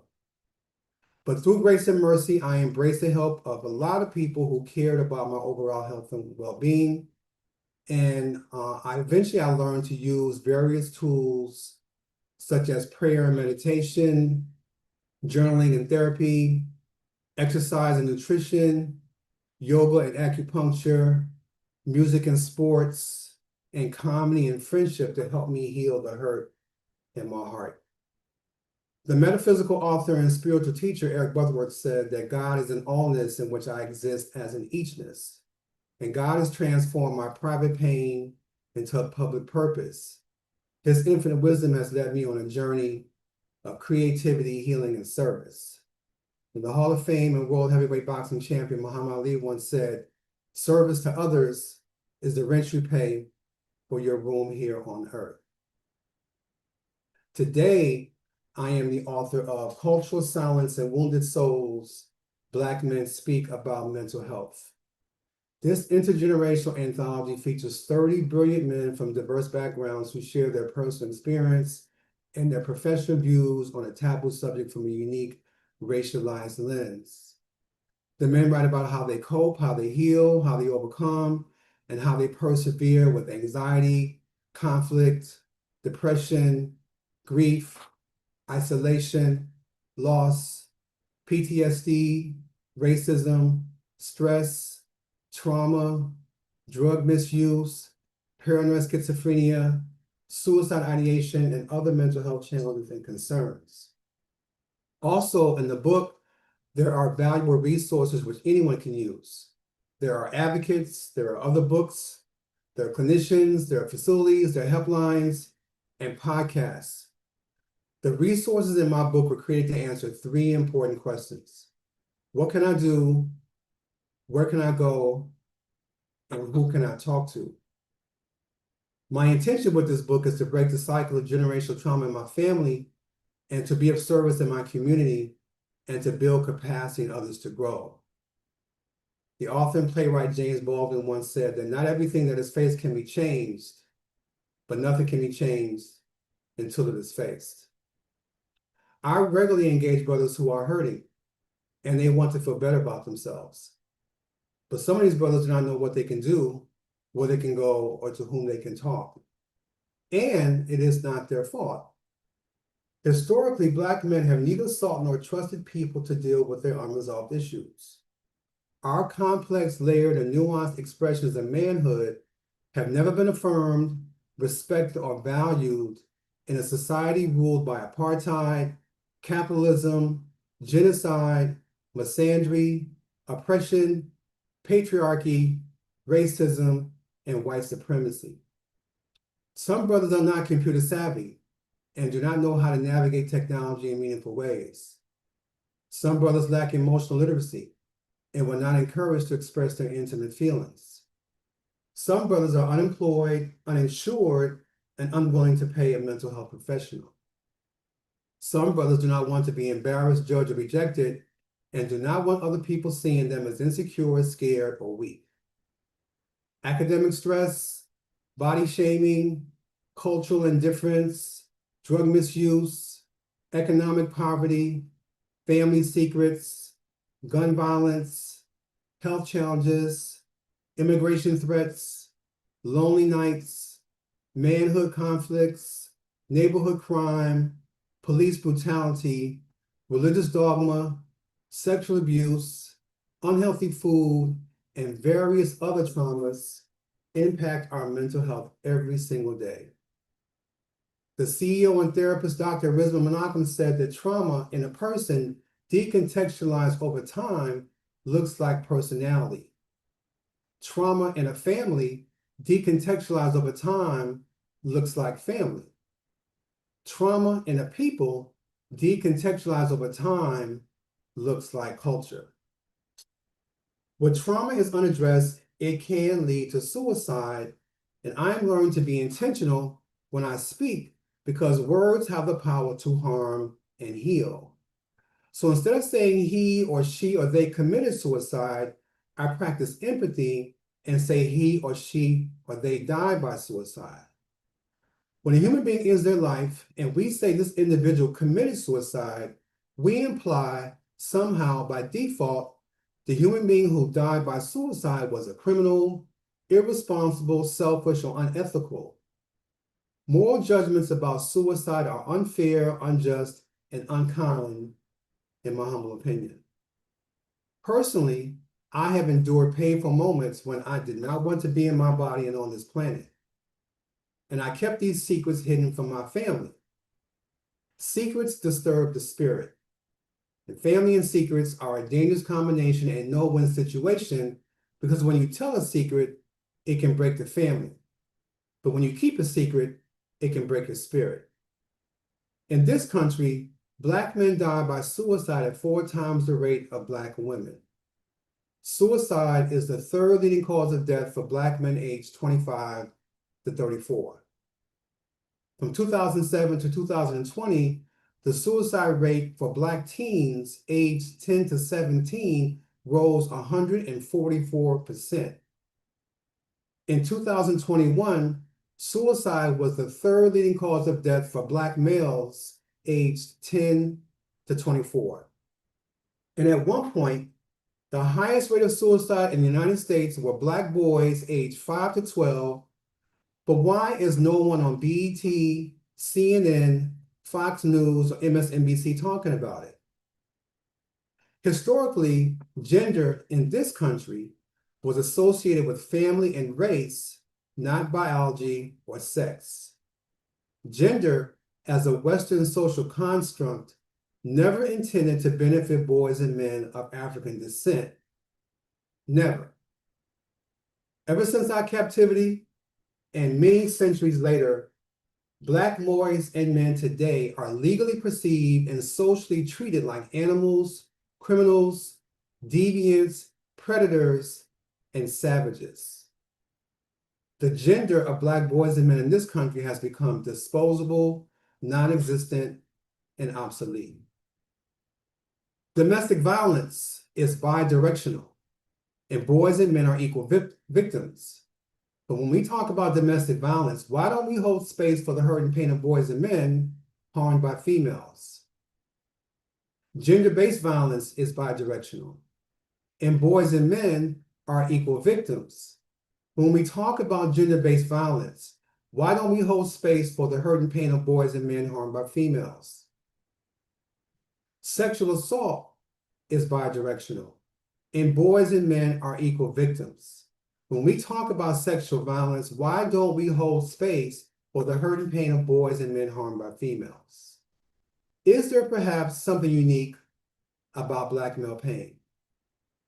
From the auction block to TikTok, from Black Buck to Ed Buck, from George Washington to George Floyd, from no pay to minimum wage, from 1619 to COVID-19, from overseers to officers, from public lynchings to public television, from slave patrols to police departments, from the Great Migration to mass incarceration, from the Middle Passage to a rites of passage, from the Revolutionary War to the revolution will not be televised, Black boys and men often do not feel safe on stolen land. The poet and Pulitzer Prize nominee Maya Angelou said, There is no greater agony than bearing an untold story inside you. But today, we can all learn how to breathe and build and cook and cry and dance and drum and fast and forgive and laugh and listen and paint and pray and read and rest and sing and storytell and talk and travel and walk and write. This conference is a wonderful opportunity for us, each of us, to demonstrate acceptance, compassion, empathy, kindness, love, mindfulness, patience, respect, tolerance, and understanding for people we care about. September is Suicide Prevention Month. And if we can prevent one human being from dying by suicide today, our collective pain will not be in vain. Thank you. Wow, thank you so much, Mark. Thank you for sharing your story with us. Thank you for opening up and being so vulnerable about your journey. We truly, truly appreciate your honesty and, the insights that you have shared with us today.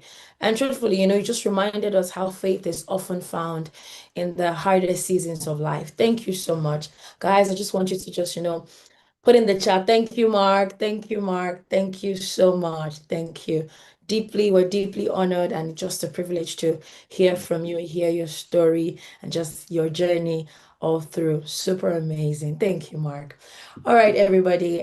Just to, make sure you're all here, can you describe how you're feeling right now with an emoji in the chat? So let me just know how you're feeling. How do you feel? How are you doing? Are you happy? In good spirits? Yes, all right.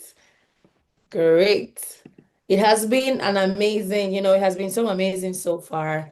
Learning, conferences like this, meetings like this, they always spark the conversation and always give us something to run with. So I'm just so happy and super excited, to be here. Yay, I'm so glad. Yes, everyone is in high spirits, ready to move ahead. I love it.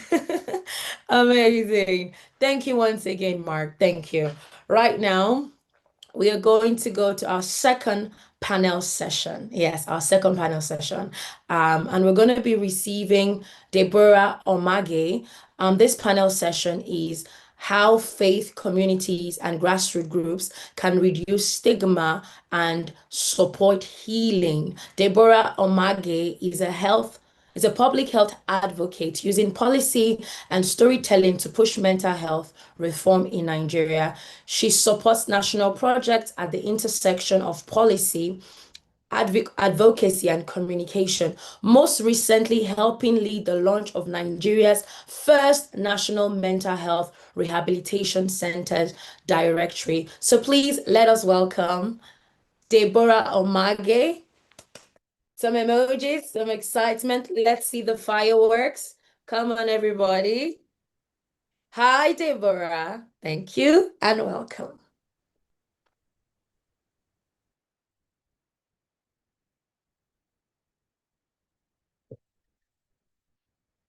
Today. Hi, everyone. Again, my name is Deborah, and I'll be leading this second panel session that is focused on how faith communities and grassroots groups can reduce stigma and support healing. I would love my panelists to come on now. I have Lydia Khalil, Precious Adeyinka, Shigofatso, Tiyani Sefula for this second panel session. I'll start by reading their bio and then would go right into discussions for this panel. Starting with Lydia, integrative counselor with many years of practice. She is a certified clinical supervisor and a member of the British Association of Counseling and Psychology. She runs a private counseling service in the United Kingdom and Nigeria called Serene Counseling and Serene ADL, respectively.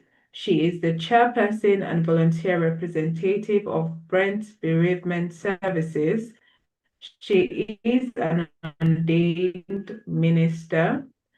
Lydia has had the opportunity to work with clients. She has also been privileged to have supported and worked with bereaved survivors and family members of 7/7 terrorist attack in London, and most recently, the BSRs of the Grenfell Tower fire and the inquiry. She is a vocal supporter of equality for women in all aspects of life and believes in the old adage that says, educate a woman, you educate Lydia Khalil. We're happy to have you here. On to my second panelist, we have Precious Adeyinka Salami. Precious Adeyinka Salami is a dynamic mental health advocate, psychology professional, and faith-driven leader whose voice bridges science, soul, and lived experience. As the founder of Mental Drive Africa, she has pioneered impactful initiatives from grassroots awareness campaigns to safe support spaces like a Echale Community, transforming lives across Africa and beyond. Precious blends her academic grounding in psychology and counseling with her Christian faith and a personal journey of resilience, healing, and restored purpose. She speaks candidly about breaking cycles of trauma, navigating motherhood, and living boldly for God, offering women, youth, and communities not just inspiration, but practical tools for mental, emotional, and spiritual wellness. Her work spans mental health education, community building, public speaking, and media engagement. Whether she's leading a wellness program, delivering a keynote, or mentoring individuals, Precious' mission is clear: to empower people to protect their peace, own their power, and thrive in mind, body, and spirit. A natural connector with the gift of turning vulnerability into strength, she doesn't just talk about mental health, she lives it, models it, and invites others to do the same in alignment with their faith. Let's also give a round of applause for Precious. Precious, we're happy to have you here. And the final person on my panel today is Shigofatso Tiyani Sefula. He is a writer and a speaker who was born in 1994 in Pretoria, Gauteng. Surrounded by the perks provided by a new and ever-changing South Africa, he grew up with the privileges and opportunities his ancestors could have only dreamed of. Uninterested in most areas of learning, Shigofatso began to develop a growing love for language and literature, which he expressed through public speaking, short stories, and poetry. It was this penchant for writing that became his most important outlet as he began to experience severe mental health issues in his late teens, leading to a decade of stagnation, failure, and hopelessness. He would go on to be diagnosed with severe depression, severe anxiety, and obsessive compulsive disorder, and attention deficit disorder. Years of pain and addiction would eventually culminate in the form of a suicide attempt that finally forced him to face the trauma behind his disorders. As a result of his experiences and his shocking realization that there were so many other people just like him, Shigofatso had dedicated his life to spreading mental health awareness. His mission is to educate and empower as many people as he can, but above all, to let them know that they are not alone. A key focus of his work is to seek out and liberate the many men who are suffering in silence by showing them that vulnerability is not only a strength, it is a necessity. Mental Decay is his debut book. With it, he hopes to promote transparency and ultimately healing. Welcome, Shigofatso. It's such an it's a pleasure having you here. To all my panelists, once again, you are welcome. Again, this panel session is focused on how faith communities and grassroots groups can reduce stigma and support healing. Before we get right into it, for my panelists, I would love you to, share a 30-second snapshot of the mental health and suicide prevention landscape in your country or your sector.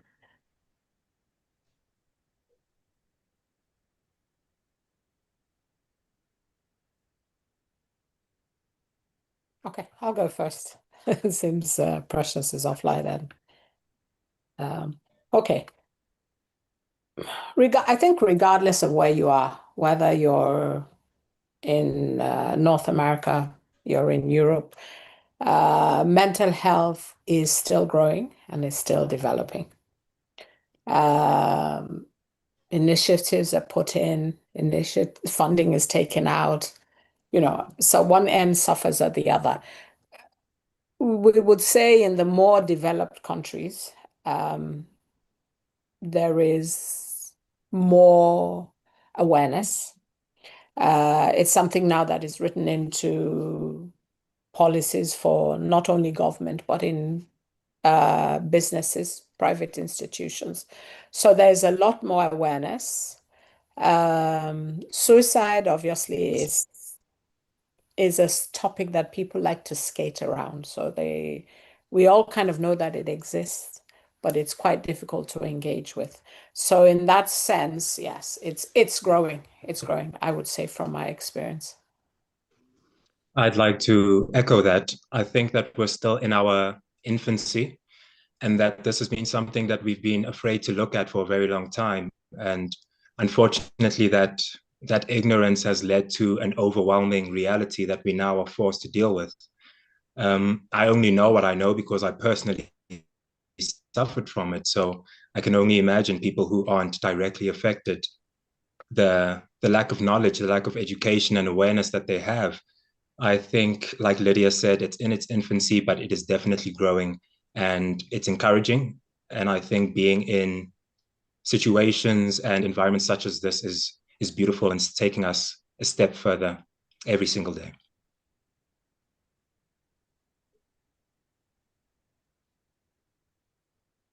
Yes, hello everyone. Just to of course echo what they've said.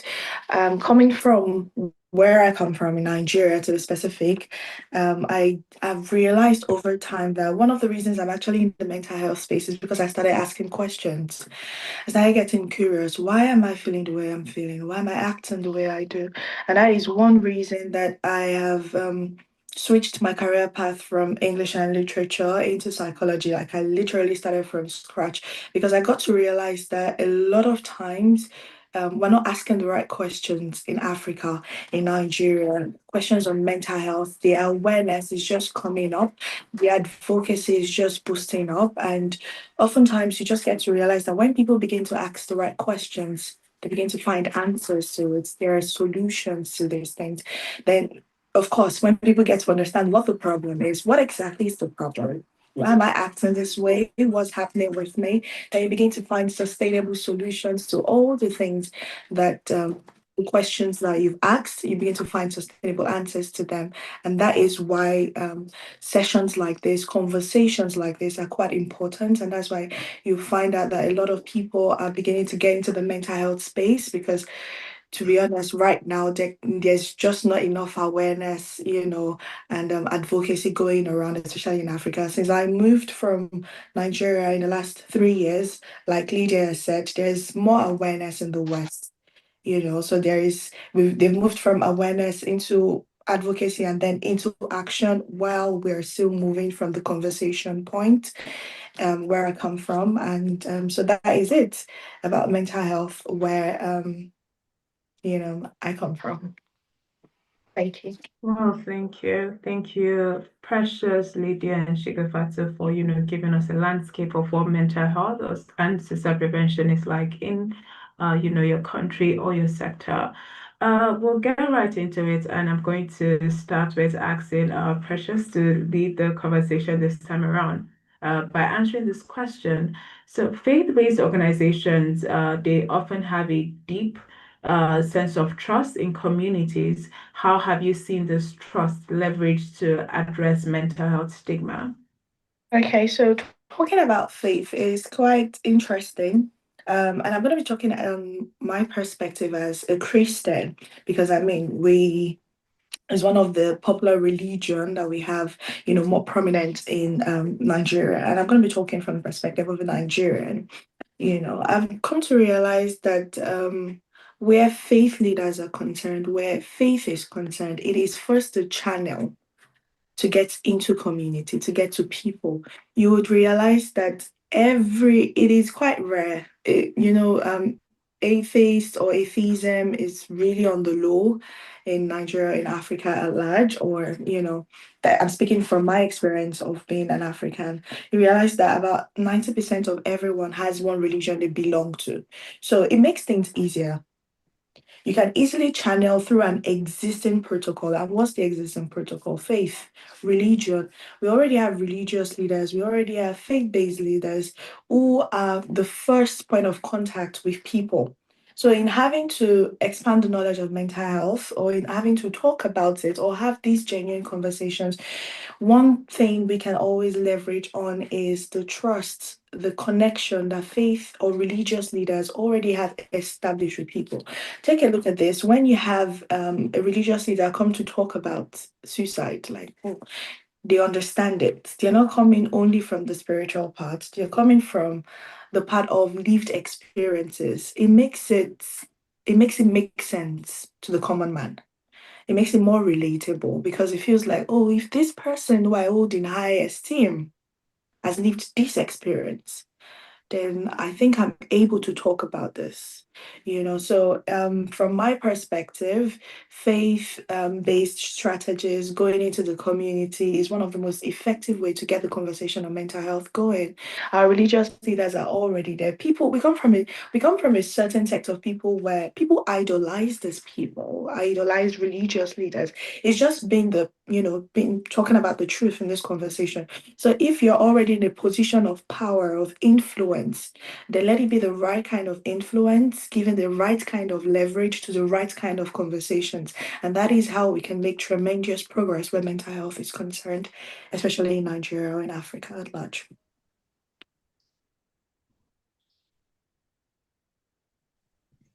Thank you, Precious. Lydia Shikofatso, you could go ahead and answer the question too. Okay. No, go on. You go on. This question actually led me to a startling realization, because I wish there was a lot more to say on the matter. Unfortunately, I've not witnessed many examples of mental health stigma being addressed by faith-based organizations in my country, South Africa. In fact, should you try to Google examples of this, what you will find is articles highlighting various professionals across the humanities and health spaces, urging churches and faith-based organizations to do more to address mental health. In my country, the words mental health and church or faith-based are not words that naturally go together, and I don't think this should be the case. As you've highlighted, faith-based organizations should foster feelings of trust and hope within the collective mind of the community. So this is the exact space that they should be infiltrating. But in all honesty, there are only 2 or 3 that I've seen address mental health. So as much as I'd love to, I don't want to sit here and lie by saying that I've seen this trust leveraged on a significant scale. The sad truth is that I have not. But this is not a judgment or condemnation of faith-based organizations, because as a nation in general, we have never before addressed mental health in the way that we are now. So it would be unfair to say that faith-based organizations specifically should have been doing more. We are all, I think, for the most part, just now and in recent times, waking up to the importance and magnitude of mental health. So I won't say that I'm disappointed necessarily. Instead, I will say that I'm excited about the opportunity this gap presents. I'm excited for what is to come from faith-based organizations in the future, because we are all sat here right now in this meeting having this conversation. To me, that points to an incredibly promising future, and the only way from here is up. So let's keep having these conversations and let's keep asking these questions. This is a genesis. I believe that if you ask me this very same question in a couple of years, I will have a very different and positive answer.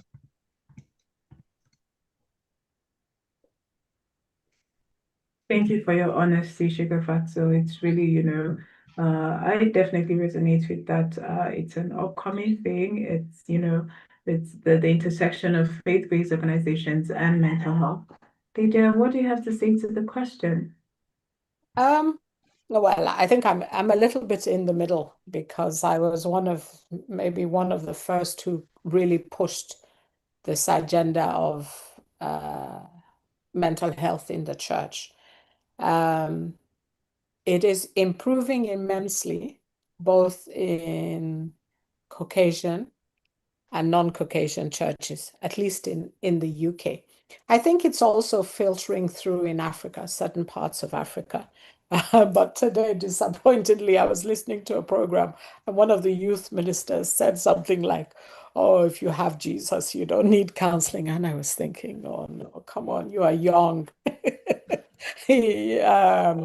Which was very disappointing for me to hear somebody so young and ministering to the youth come out with a remark like that. I think that the error that we make is that we forget that the Bible is a book of transformation. The Bible talks about renewing your mind. It's about changing mindsets. It's about being healed from trauma as well as physical, because you see examples widely in the Bible. And for some reason, we've made it out to be only people who are really unwell. The difference between mental health, mental illness, people who are unwell. And you see a lot of people in the Bible who are depressed. So there must be a way we can, as we walk with physical healing, because there's a lot of emphasis on physical healing, we can also find a way to actually understand that most of the work that is being done or is actually done in our emotions, is done in what is called the soul. I always say, people, do they imagine that the soul is a third party in you? No, the soul is inside you. And if the soul is wounded, how do you heal a wounded soul? Yeah. And we do it through the word, which is what we do in therapy. We use words. We use the same thing, the same empathy that Christ had, that God has, to do a work of healing.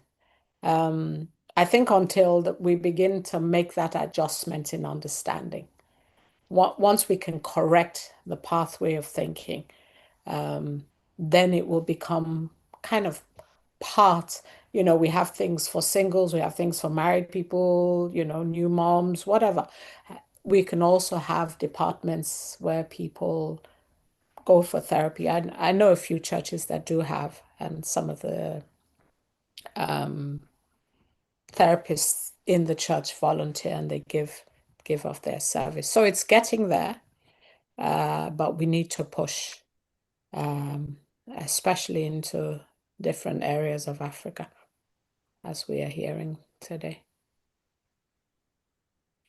Thank you. Thank you. I think listening to, all we've had to say concerning faith-based organizations and mental health, it would be great if you can share an example, of where faith-based initiatives have been able to successfully integrate mental health education or support into their dealings.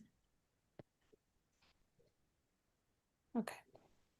Okay, so I don't know, I'm happy to go first. I'm going to share a particular experience where we were going to have conversations. Okay, I'll start first with myself, quite young. I was in my early 20s. And then the first thing I did when I started knowing about mental health was to ask my pastor if I was if it was okay for me to talk about mental health. I mean, I was bold, I was excited, I wanted to talk about it. So I wanted to let people know that, okay, the trauma, the stress, the anxiety, everything, we can talk about it. And it was a shocker when I was told, oh, you need to separate the spiritual things from, the outer things.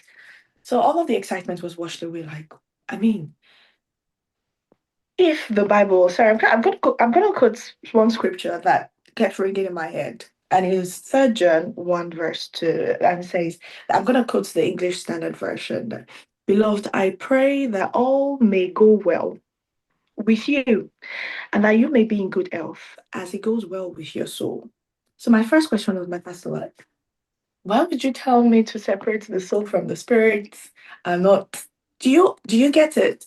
So when it comes to religious bodies and having these conversations and seeing if they matter, I do, of course, what's it called, agree to what has been said earlier by the panelists, that we're in the middle, we're getting there, we're going there, and all of that.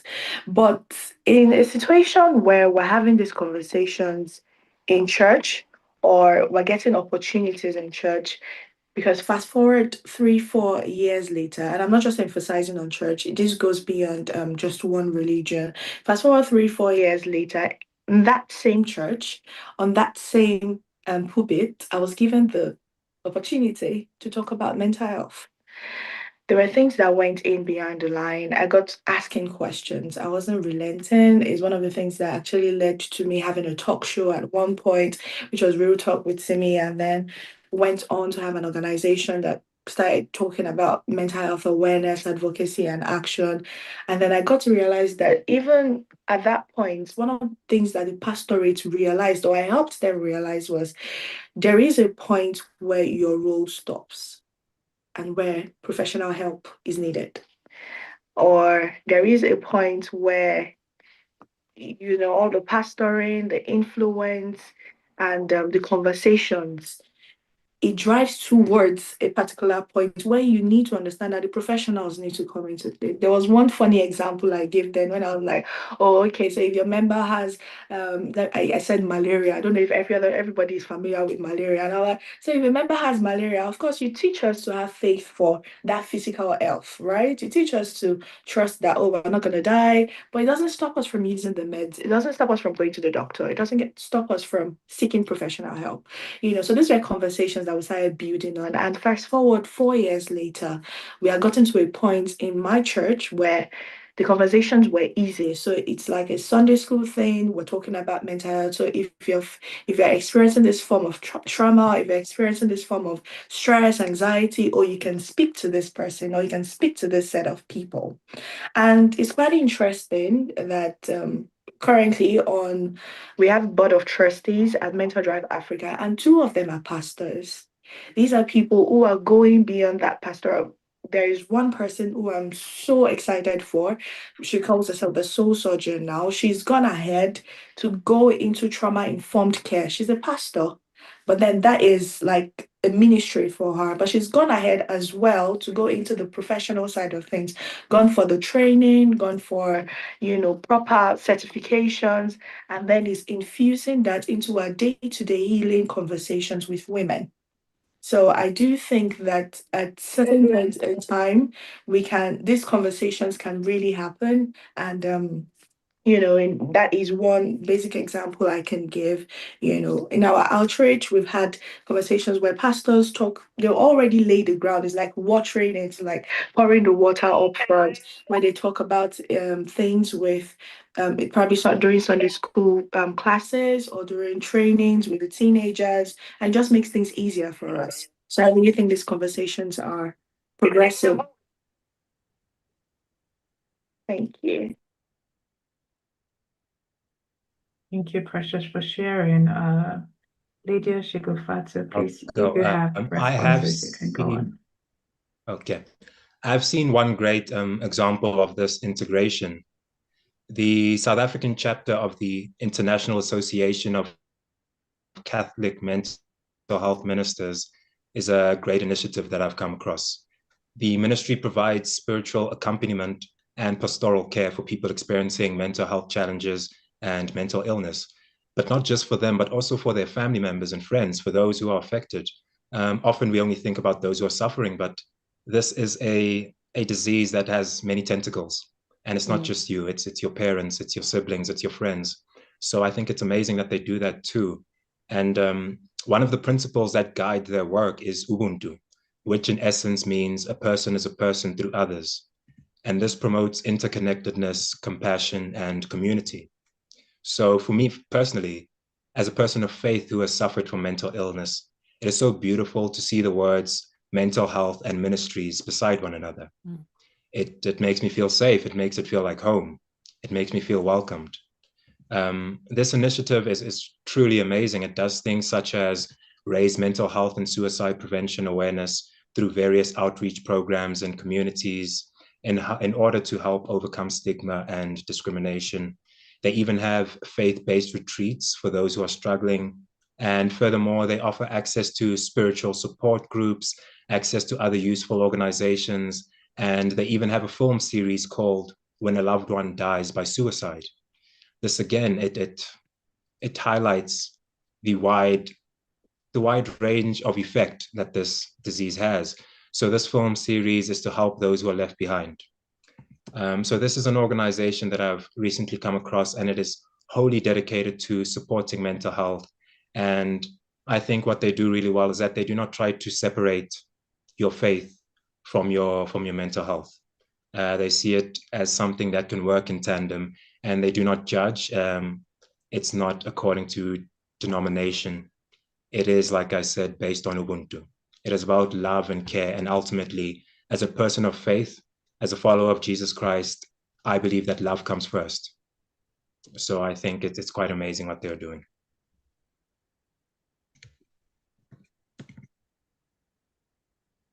Okay. I don't think there's a separation from the wholeness of person if you separate their mental health. You know, it's like separating your physical health from the wholeness of a person. As I said, I have been advocating it for a long time in churches, and I'm pleased to say that I do speak over or invited to speak over several conferences, started a lot of initiatives, even now to the extent that pastors refer people to me for therapy. If I can't help them, I signpost them.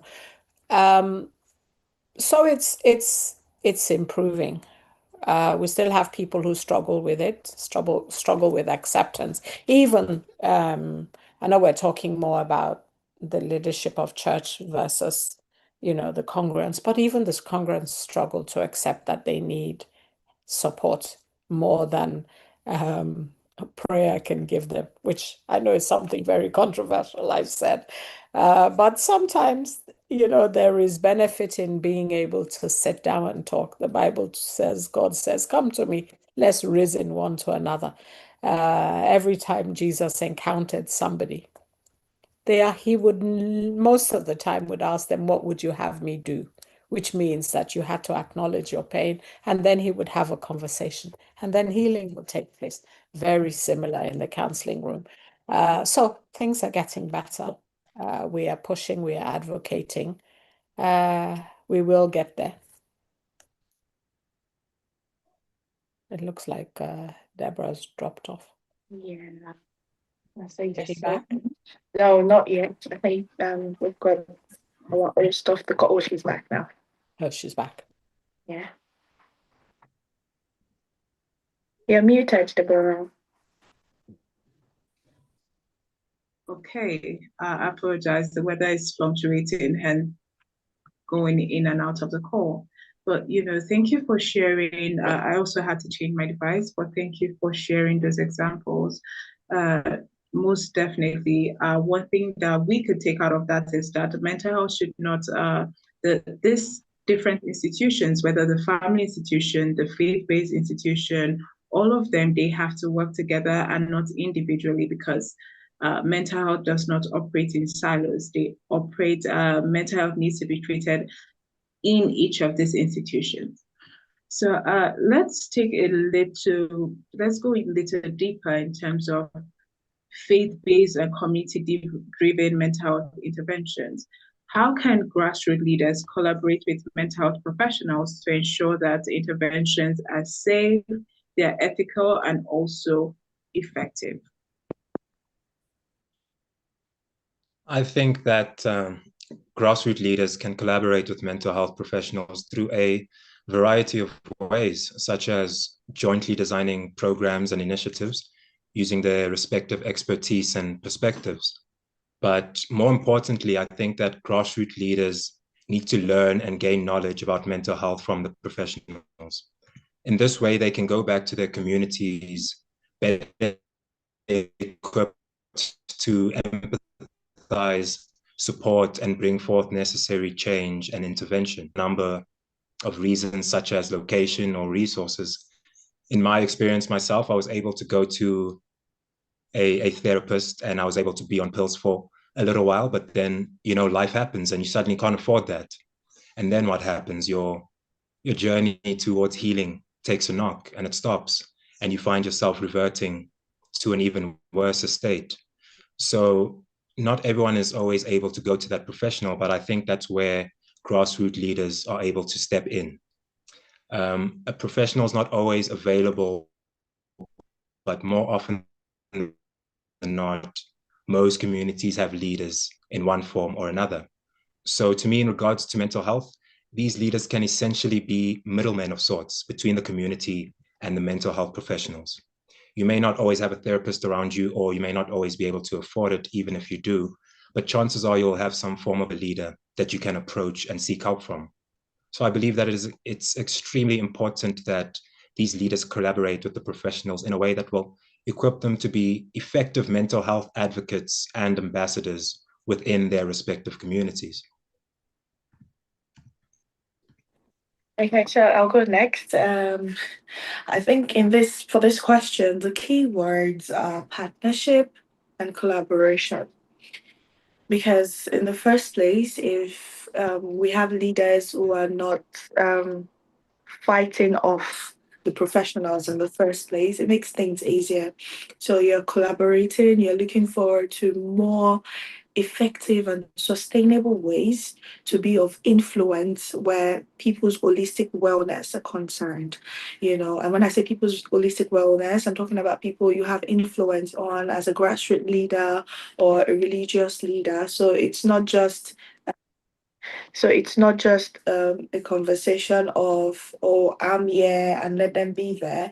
It's teamwork. It is, just like I mentioned earlier, a pastor who chose to go for trainings and certifications because she's had sessions or, private spiritual counseling sessions with people and realized, okay, this goes beyond prayers. I mean, I understand everybody says, oh, prayers answers all things, but sometimes listening, being people's safe spaces before you're offering scriptures or offering prayer sessions or fasting sessions, the conversations, how are you having these conversations with these people? So as professionals, where we come on board is to, of course, offer trainings where leaders can be mental health first aiders, where you have the first point of contact, but how you handle it can either make it go bad or go good, So religious leaders are open to those kind of trainings, those kind of sessions that equip them to help people that they come in contact with. And of course, this goes ahead for everyone, not just religious leaders. Even you as a religious person or as a faith-based individual or as a believer, how are you making these conversations? How are you making people feel safe in your presence? How are you making people feel seen when they come in contact with you? How is that kindness? How is that warmth? How is it connecting with people, like everyday people you meet in your church, in your place of worship, even in your community? So these conversations, of course, go beyond the religious or grassroots leaders. It goes to every one of us who are leaders. Every ripple effect drives towards the conversation. So, like I mentioned earlier, the key there is partnerships and collaborations, and that's what we should be pushing. That's what we should be, propagating wherever we go. And that's it for me. Thank you. Okay. I think we heard at the beginning from Mr. Assad himself, Dari, and then Professor Taiwo. And I think Professor Taiwo said something really key, that 65% of at least the people who live in Nigeria live in rural areas, right? Which means that in order to access, or for these people to have access to mental health, we have to work with something quite different. Dari said in his opening that even if we had enough therapists, it would be, I think, 1 to every 200,000 Nigerian, which is incredulous. Now, even if people started to train today, the need will grow today. They won't probably be ready for another 3-4 years at least, out of which not all of them will be skilled. You know, they might have qualifications, but not necessarily skilled. So how do we meet a need? How do we meet a need that is desperate, a need that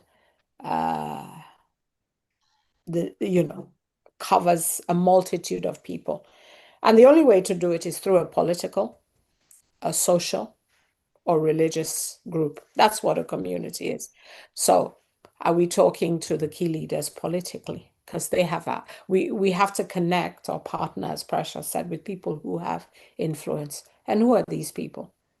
Politicians, social groups, women groups, men's groups, and then we go into religion. Those are probably the 3 main ways that we can connect.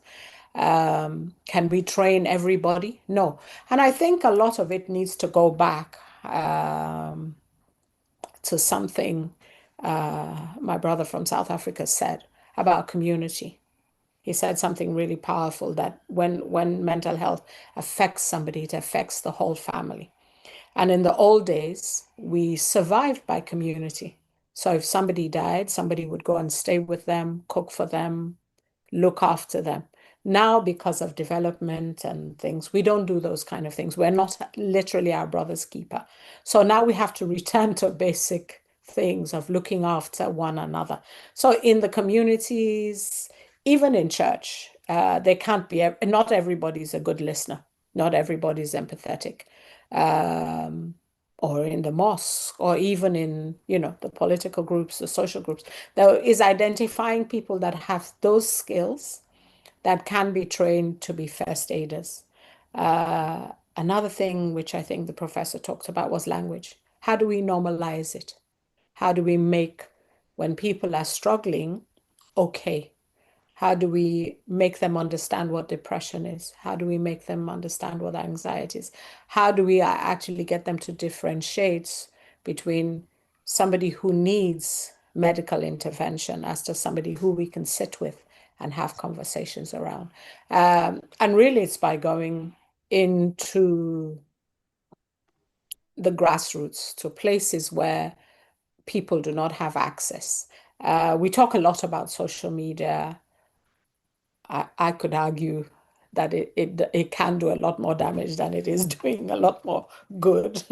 Half of the people who come to me are diagnosed by social media, by themselves, by Dr. Google, by ChatGPT, and half of them don't have what it is that they think they have. So one-to-one, working with people, working with groups, but being in touch with the leaders of each group, whether they're political, whether they're social, whether they're religious, being for those groups to be able to identify people who have those skills, and they can be trained to kind of be first aiders, to be able to identify it. And it's easy to meet some of these needs. If somebody's bereaved, they need somebody to be alongside them for the journey. And then to know, actually, when it needs medical intervention. As he said, sometimes the intervention might end suddenly. So there's not enough money for medication. How do we understand and how do we support this person till we find another way? Yeah. Okay. Thank you. Yeah. Shikofata, do you have something to say to this? I'm not sure if I heard you speak concerning this. He did. I did Oh, speak. awesome. Great. I guess that was It was where in the I. moment you disappeared. Yes, it's recorded. It is there. Okay. Okay. Thanks. I think We we'll close with moderated just. ourselves. Don't worry. Well, thank you. You did an amazing job while I was away. Thank you for holding the fort down. We'll just take one last question before we close this panel. And if you could train from your point of view, if you could train every faith leader on just one mental health skill or principle, what would it be and why? I think I already have my answer for that. If I could train a grassroots leader on, I think from my perspective, it would be on active listening, active and non-judgmental listening. Of course, as Lydia said, not everyone could be in that place where they're offering empathy. Not everyone could have that patience to want to listen without jumping into conclusions or offering advice and just being there. Not everyone can hold space, but if I could identify a grassroots leader who is looking forward to pushing the narrative on mental health awareness, the proper narrative on mental health awareness, I think my training would be on active, non-judgmental listening.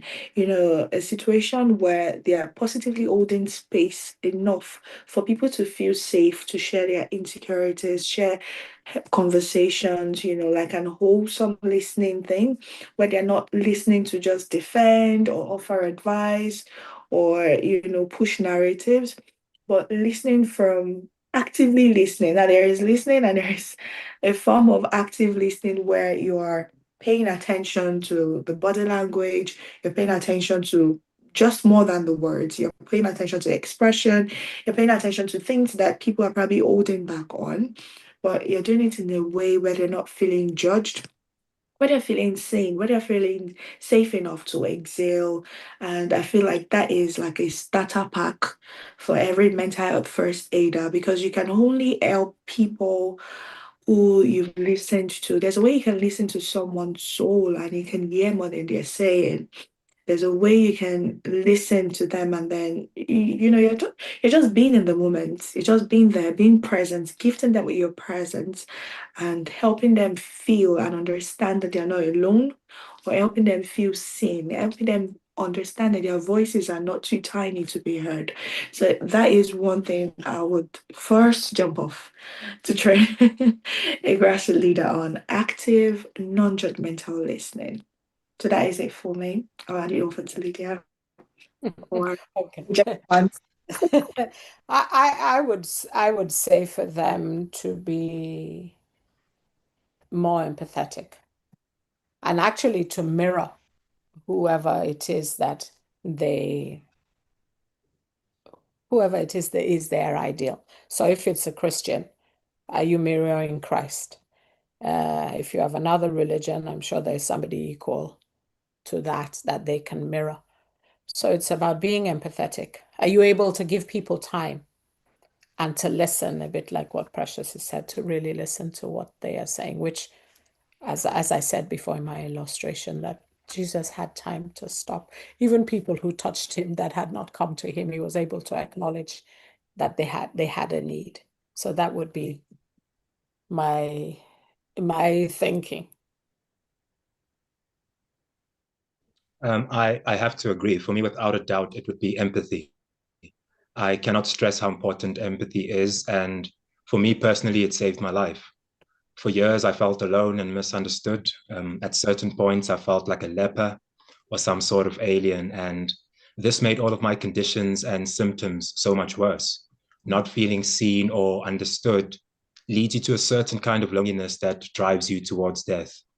But when I found myself amongst a group of people who showed me empathy, the weights on my shoulders began to fall away, and the tears blocking my vision of life began to evaporate. I began to feel seen and wanted. I began to realize that I was worthy, and that gave me the energy and motivation to want to get better. For me, empathy is the most important thing for anyone to have, let alone leaders. Empathy suffocates hate and judgment. It removes boundaries and breaks down walls. To me, it is the greatest form of connection, and it is the foundation of true understanding and growth. The skill and ability to place yourself into the shoes of another person is a game changer and a potential lifesaver. When I felt empathy towards me, I started living again for the first time in 10 years. Empathy truly saved my life. So that is definitely the one skill that I would choose. Thank you so much for sharing. Just listening to all of our amazing panelists, Lydia, Shigofatu, Precious, I myself, have truly been impacted, and I've taken one or two things that I would definitely apply to, my community, whether talking to the faith leaders around me or just helping the community itself. Before we call it, finally close this session, there's a question in the chat box from one of our audience members that I'm going to ask it to. I think it's really important that we receive answers to this question. It says, how might you help someone who believes they only have two choices for healing, Jesus or therapy? I think I would try to remind them that Jesus won't always personally come down and help you, that sometimes Jesus blesses you through another person. So you may be there saying, Jesus, I need your help on this. And Jesus is saying to you, I am helping you. I've sent you a counselor. I've sent you a therapist, right? They don't have to be separated.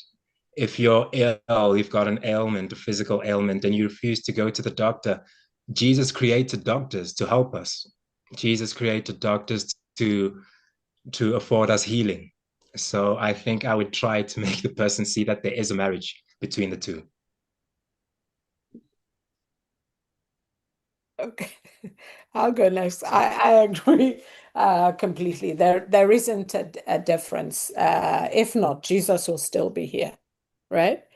I know Jesus is omnipotent, omnipresent, but he's not going to be everywhere if he was physically here for everybody. This is why he sent out the disciples. This is why grace is now multiplied to all of us. This is why we all have different giftings, so that we can begin to manifest Jesus in different parts. Yeah, I can't do what Precious does. I can't do what you do. So the therapist is just doing something Jesus would do, and he's using the Holy Spirit. That is why he said greater works. This is why he said I had to go so that another will come. So please, they both work hand in hand. There isn't one or the other. Jesus is alive and he's working in all of us, working a work. I think my Gen Z approach to that can be tricky sometimes. I usually Jesus is the bread of life, right? But it doesn't stop you from eating. And then just because you've got faith, right, doesn't mean you don't use that medicine or you don't go for that doctor's visit so it's not a rival kind of thing. It's just you accepting that you can be a believing believer and still embrace holistic wellness from professionals. That's why we've got the tag professionals. These people, and then it is awesome, or it is extra amazing when you've got a professional who is also a believer. That is a beautiful part of it, because that person is then inspired by the Holy Spirit, or is inspired towards your religion, but it doesn't separate years of research or years of experience that professionals have gathered. Jesus is we hold on to our faith. I anchor onto my faith. I always let people know I'm a person of faith, but it doesn't diminish the work I do as a psychologist. It doesn't diminish that meds we're going to prescribe. It doesn't diminish that intervention you're going to need, and of course, it doesn't diminish the experiences you're going to have, that trauma, the abandonment you feel, the hopelessness you feel, or it doesn't diminish all of your lived experiences. It just means that you need help from certain sources, and Jesus has provided the availability for that source or professional source. So that's my Gen Z approach. Sorry if it sounds cheeky, but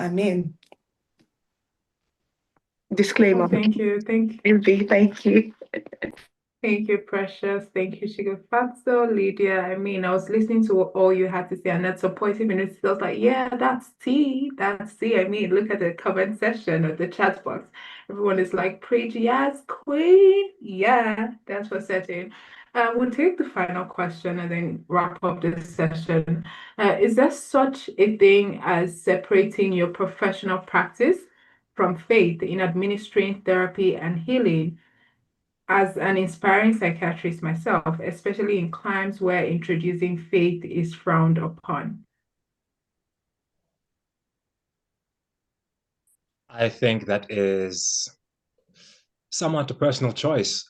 You can choose to separate it if your goal maybe is to get more people into your practice, right? And you think that identifying yourself as a Christian is going to halve your potential clients. Or you can choose to be viewed as that Christian therapist. I don't think there's anything wrong with that. I mean, it's a personal choice. And I think that as a Christian, you can't separate yourself from being a Christian. You can't say, I'm a Christian, but when I walk out the door, I'm a therapist. You're a Christian therapist, you're a Christian mother, you're a Christian sister, you are Christian throughout. And I think one of the basis for being a Christian is being unashamedly so. I am that in every facet of my life. I am that 24 hours of the day. And if that means I'm not going to get a certain demographic as clients, then to me personally, so be it. So be it. So just my take on this, I truly agree with what the gentleman has said. You can't separate your faith from your person. I mean, it is your entity, it is what makes up your identity. So immediately you begin to think about separation. That is where confusion and identity crisis comes into place. So we do not want that. I mean, just the same way you're a Christian, it's the same way you're like a Christian. If you choose to be a Christian professional, you can put it on there. Or I am faith-based, and every approach I have, you know, it's just like saying, sorry, I keep making emphasis to doctors. A doctor would not choose patients to save. You wouldn't walk into an ER right now and then, you know, and they ask, oh, are you a Christian doctor? Or are you a Christian nurse? Gee, I don't know if that makes sense from that perspective. But professionally or ethically, it is usually advised that I just recently completed a training, my level 4 diploma in counseling and EDMREs.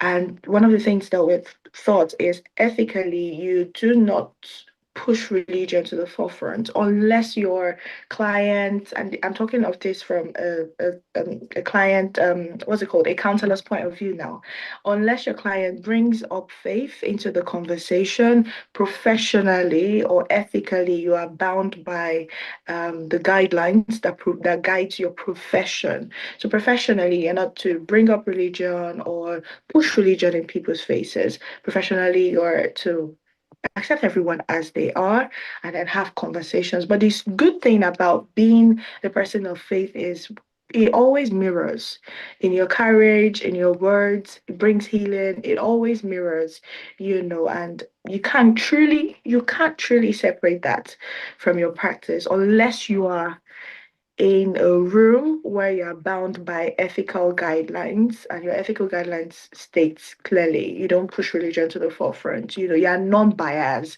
in that room. So that is the best I could say. And I'll hand over to Lydia if she's got something to say about that.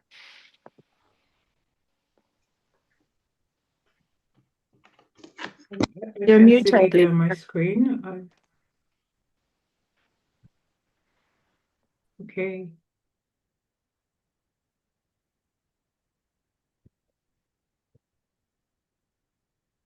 I can't see her on my screen. Can Yes, she's just dropped off now. I think she's just dropped off the call.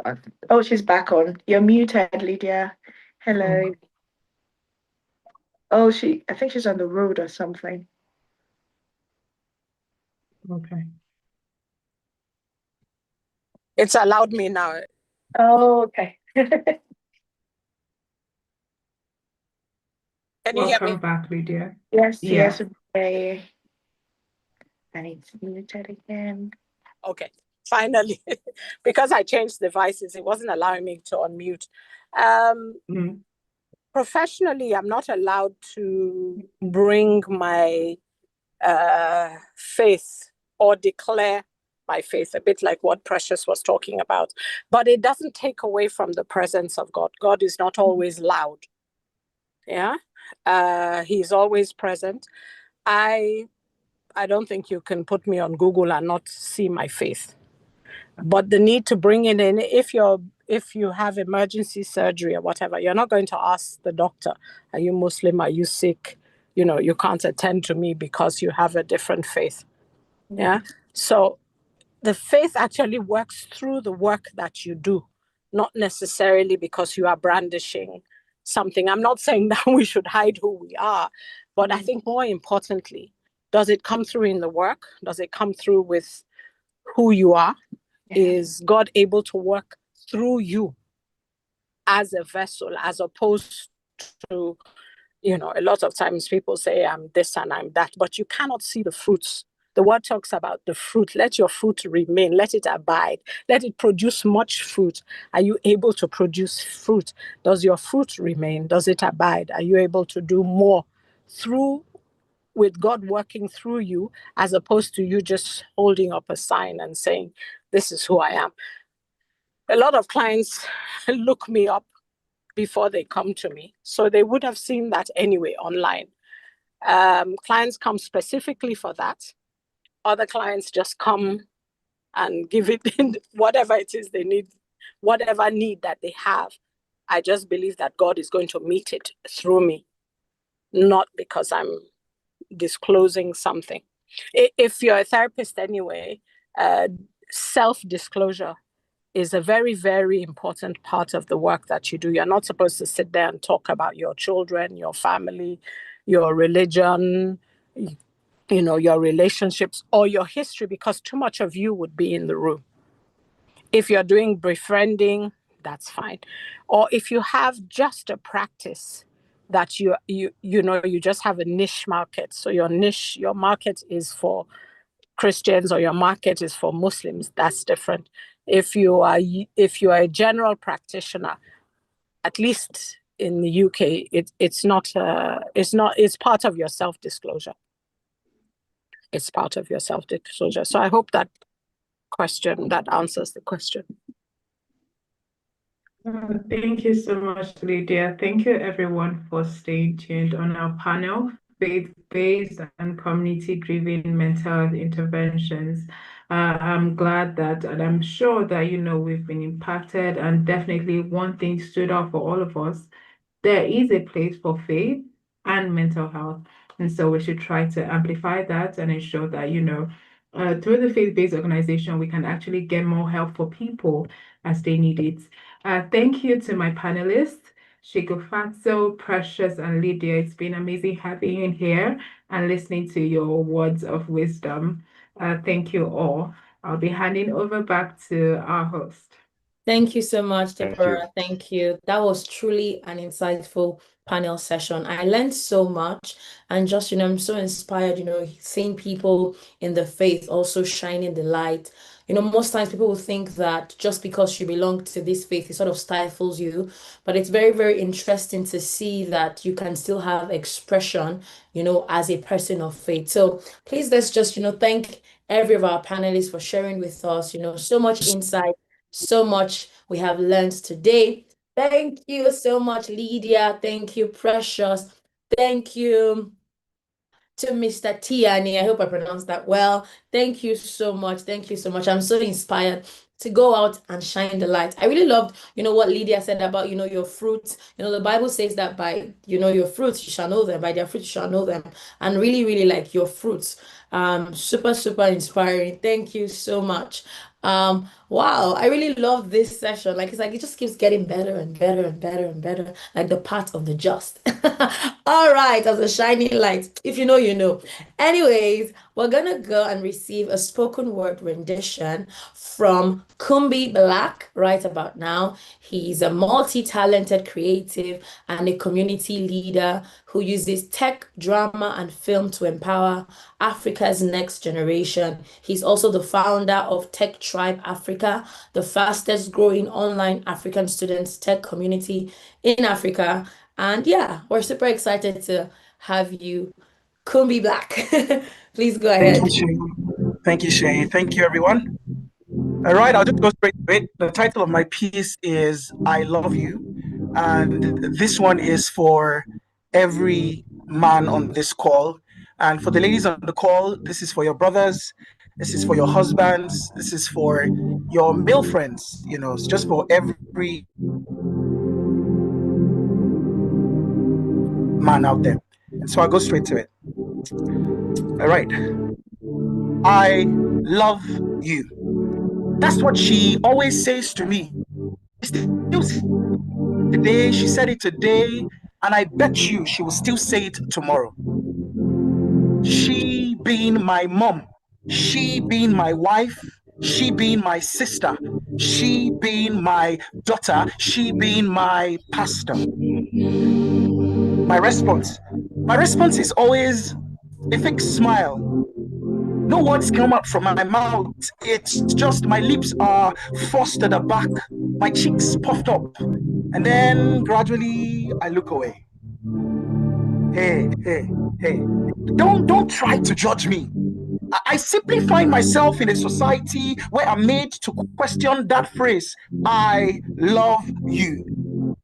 It's a phrase that gets me to ask several questions. Questions like, do they love me, or do they love what I provide? What I provide being upkeep for the mother, money for the wife, school fees for the sister, ice cream for the daughter, availability for the pastor. The painful thing is I could be emotionally shattered from my mother's endless calls and texts, financially drained from my wife's sister and daughter's unending financial requests. I could be spiritually drained from my weekly Sunday service and activities for my pastor. But you see, if I'm still showing up, no one notices. Because society doesn't just ask about my mental health.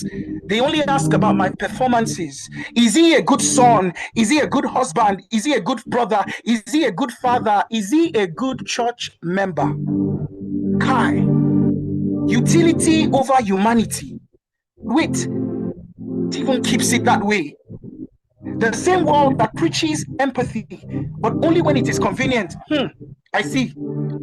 The same people who expect men to be the shield, they expect men to be the wallet, expect men to be the backbones, and never the ones who need holding.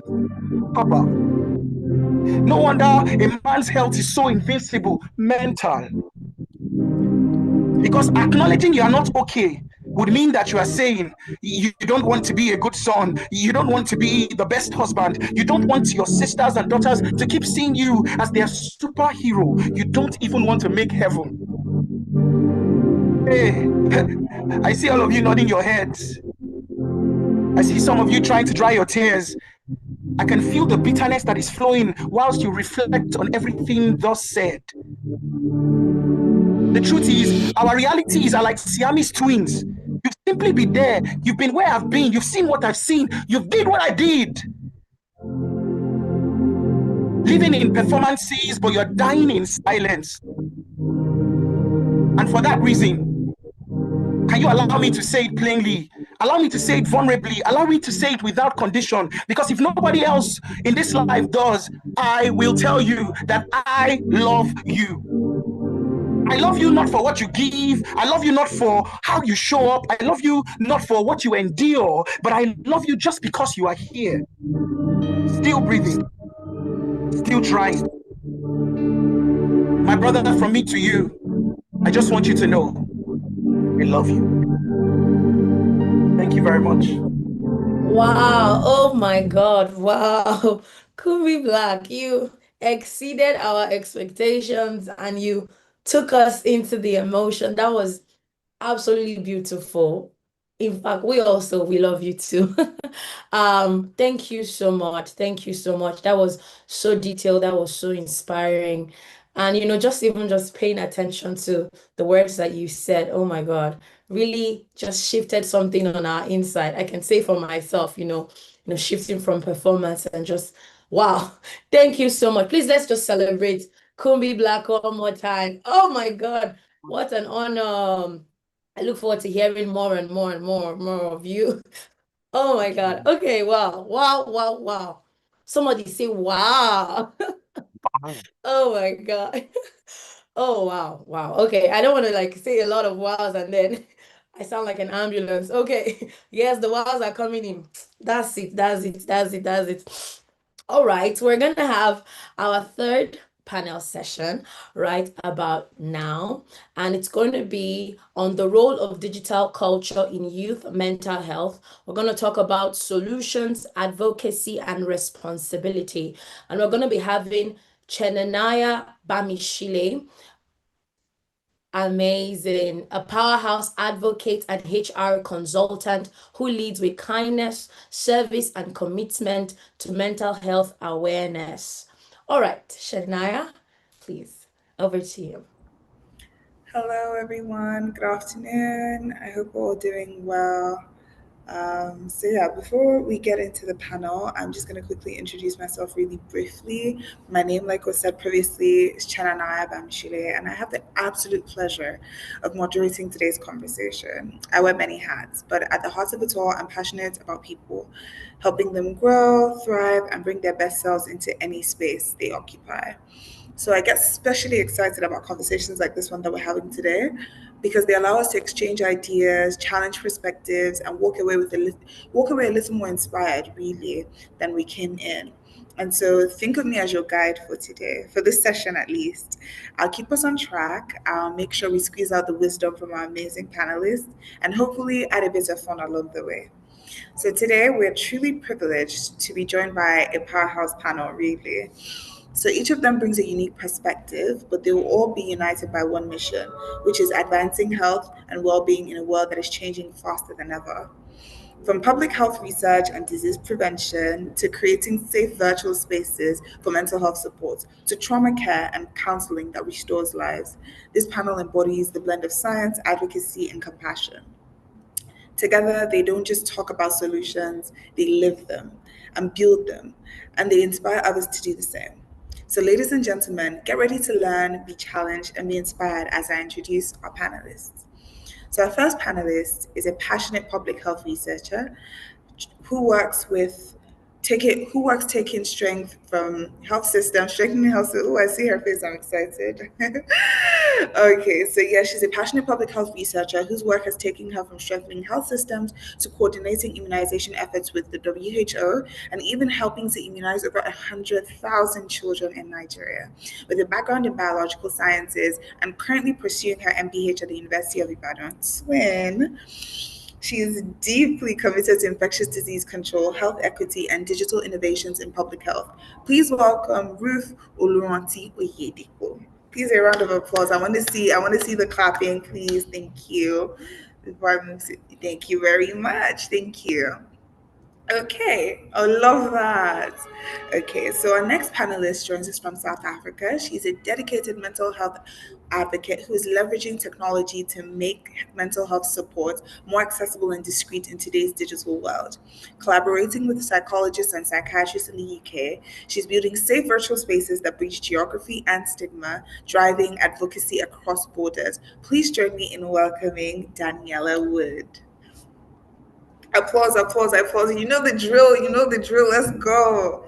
Thank you very much. Our third panelist is a certified psychologist and trauma care specialist with over 8 years of experience providing counseling, developing communication strategies, and designing training for mental health awareness. She currently leads knowledge and engagement at Lagos Mind, and her impact spans across projects with USAID, the MacArthur Foundation, and BetterHelp. She's also a Harvard Aspire Fellow and member of several professional mental health bodies. Please, with a warm round of applause, let's welcome Ejiro Ogene Paul. So if I didn't mention this before, our theme is the role of digital culture in youth mental health, solutions, advocacy, and responsibility.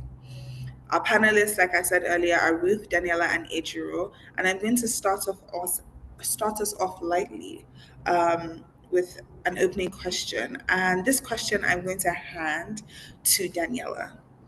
So what trends, Daniela, are you seeing in how social, and please, If any of you, which is Ruth or Ejiro, has something to contribute, even after Daniela is done speaking, the floor is yours.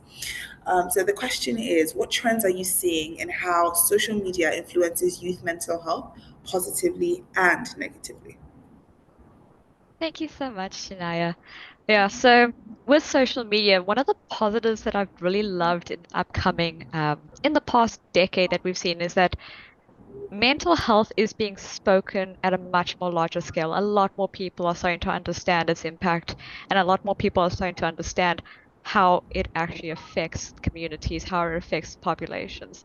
The negative side of that now is that we have become so broad in handing out information about mental health that now people are now self-diagnosing themselves with issues that they do not have, that they have not had professionally diagnosed. And so we're seeing the two scales sort of tip in balance constantly. A positive being that a lot more people are speaking about it, a lot more people are advocating for it, and a lot more corporations and governments are now taking it into account when dealing with community programs. However, then you get the negative side, which is that it's so many people are so impacted negatively by it that they are now causing a disruption to mental health advocacy by using mental health to sort of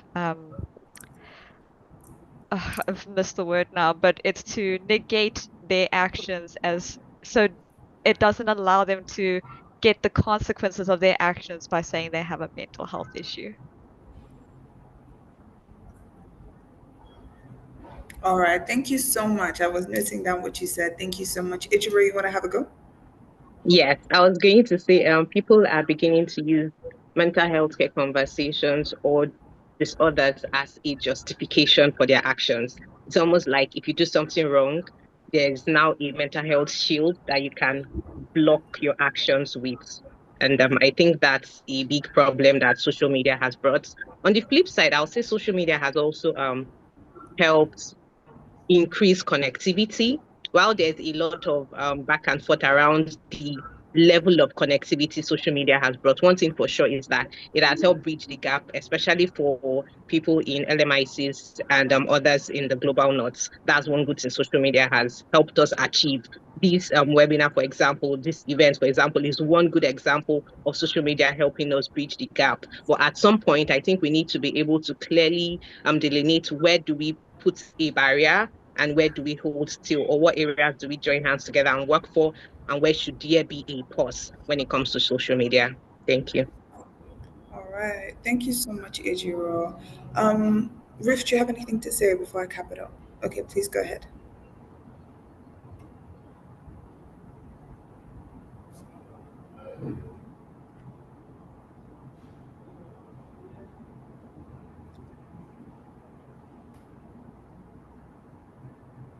Hello, can you hear me? Yes, I can. All right, thank you so much. In just to buttress what the first two speakers said, I think social media has both its positive trends and its negative trend. Yes, so to say, the positive trend is we have online communities that help peer pressure support, mental health campaigns, platform on TikTok, on Instagram, and the rise of well-being apps on digital therapy, resources.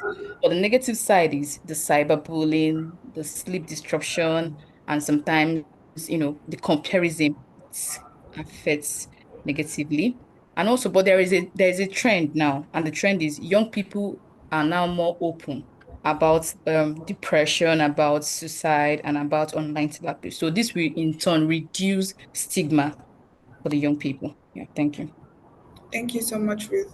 So what I will say is, no, to sum everything up, is that obviously the needle is shifting in terms of stigma. There's not a lot of stigma attached to mental health really now because we know more about it. However, the danger is we're heading towards trivialization, where the people that need the help can't get the help because everyone has used mental health as a crutch or an excuse. And so we're then trivializing mental health challenges and illnesses, and that is a bigger problem. How I always craft it is that knowledge is power. Now we have knowledge about mental health, we know better, right? But with great power comes what? Great responsibility. And if we don't take things up with responsibility. Power is susceptible to being abused, and that is what is happening, and that's the trend that we're seeing now. So I like to connect the dots that way, and I hope that has made it easier to process what we mean when we say that there's the positives and the negatives.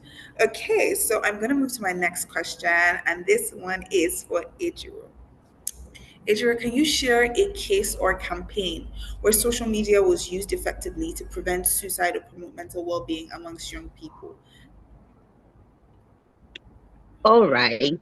I would point to two. One is a very conventional social media targeted campaign, and the other is one I would term unconventional that I believe has worked very well. So last year, the Lagos state government had set out to sort of reduce the barrier for seeking help, because in our part of the world, Nigeria, for instance, as much as there is increased conversation around mental health, we still have a lot of stigma cases. We still have a lot of persons shying or avoiding to speak up about their mental health. And the campaign was Yell at Us. It was an opportunity for you to reach out to a mental health care professional to just talk about something that was keeping you really concerned and bothering you. It was sort of like an opening. That point where they say a foot in the door is a better way to keep the door open. It was something like that. And I think it worked really well because the stigma around it being suicide, mental health care related was not there. It was just people reaching out to say, oh, I'm struggling.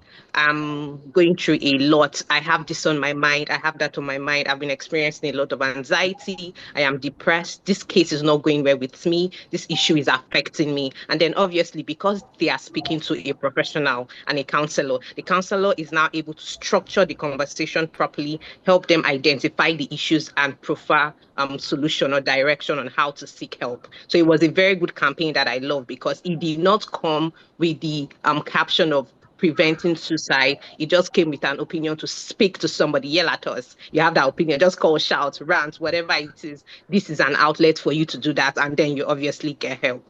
Another one I would say I really love is Inside Out 2. I'm sure a lot of us saw it.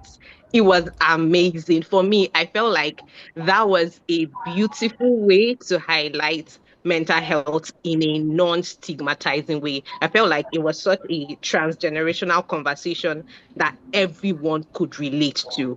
It brought the conversation for mental health to the forefront in such a way that it wasn't necessarily in your face.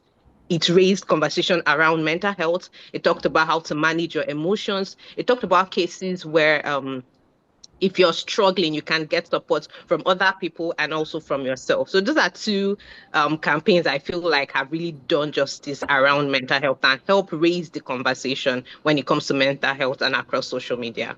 Yeah, thank you. Thank you so much. I really love those examples. Really and truly amazing and very apt. And I like the Yell at Us initiative because it reminds me that, sometimes people just need someone to listen, and you don't necessarily want to talk to someone you don't. And when you think about listening, you think, okay, you have to have something to say. Where I tell my friends a lot of times, I'm like, call me and we will sit in silence. Like I will sit in silence with you. Let's go. I will take you. I have spots. I have hidden places where we'll go and scream and no one will hear us. Exactly. You want to do. So I like the concept of a Yell at Us. Perfect. I may just steal that. I really, really do like that. Ruth, Daniela, do we have anything you want to add to that? Do we have any campaigns or social media things that we've seen that really move the needle? I would like to add one. I found a study that was done in Australia where they started a campaign across Facebook, TikTok, and Instagram, as well as Snapchat, sorry, called Chat Safe. And the results of it showed that it was that online and social media-based interventions provided an opportunity to enhance the feelings of connectedness that a lot of the youth are no longer experiencing, which happens to be a key component in the interpersonal theory of suicide. It's loneliness that leads us to that. So from ChatSafe, it was found that interventions can be feasibly and safely conducted with youths that are at risk.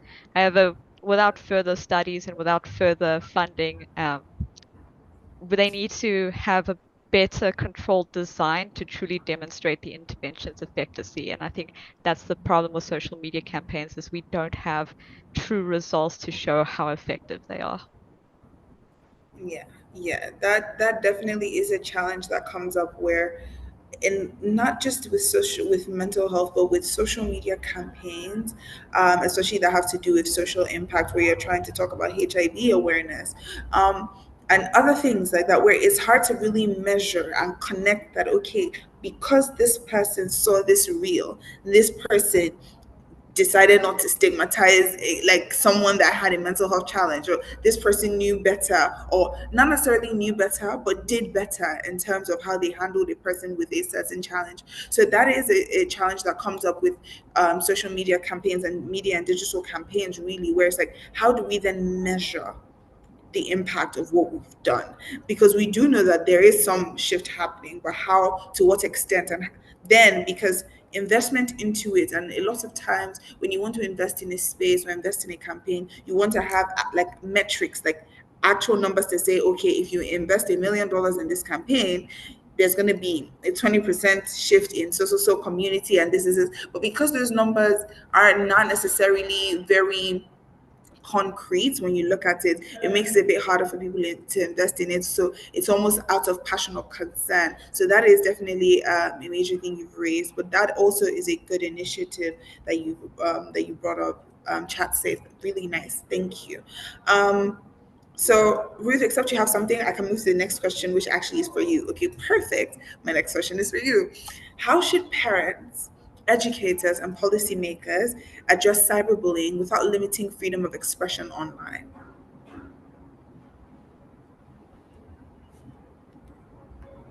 You're muted. Can you hear me now? Okay, yes, perfect. Please go ahead. Okay, I will start with, first of all, we as parents, because I'm also a parent, and other parents should promote what is called digital literacy. I have a project I'm trying to work on that has to do with promoting digital literacy among both postgraduate and undergraduate students.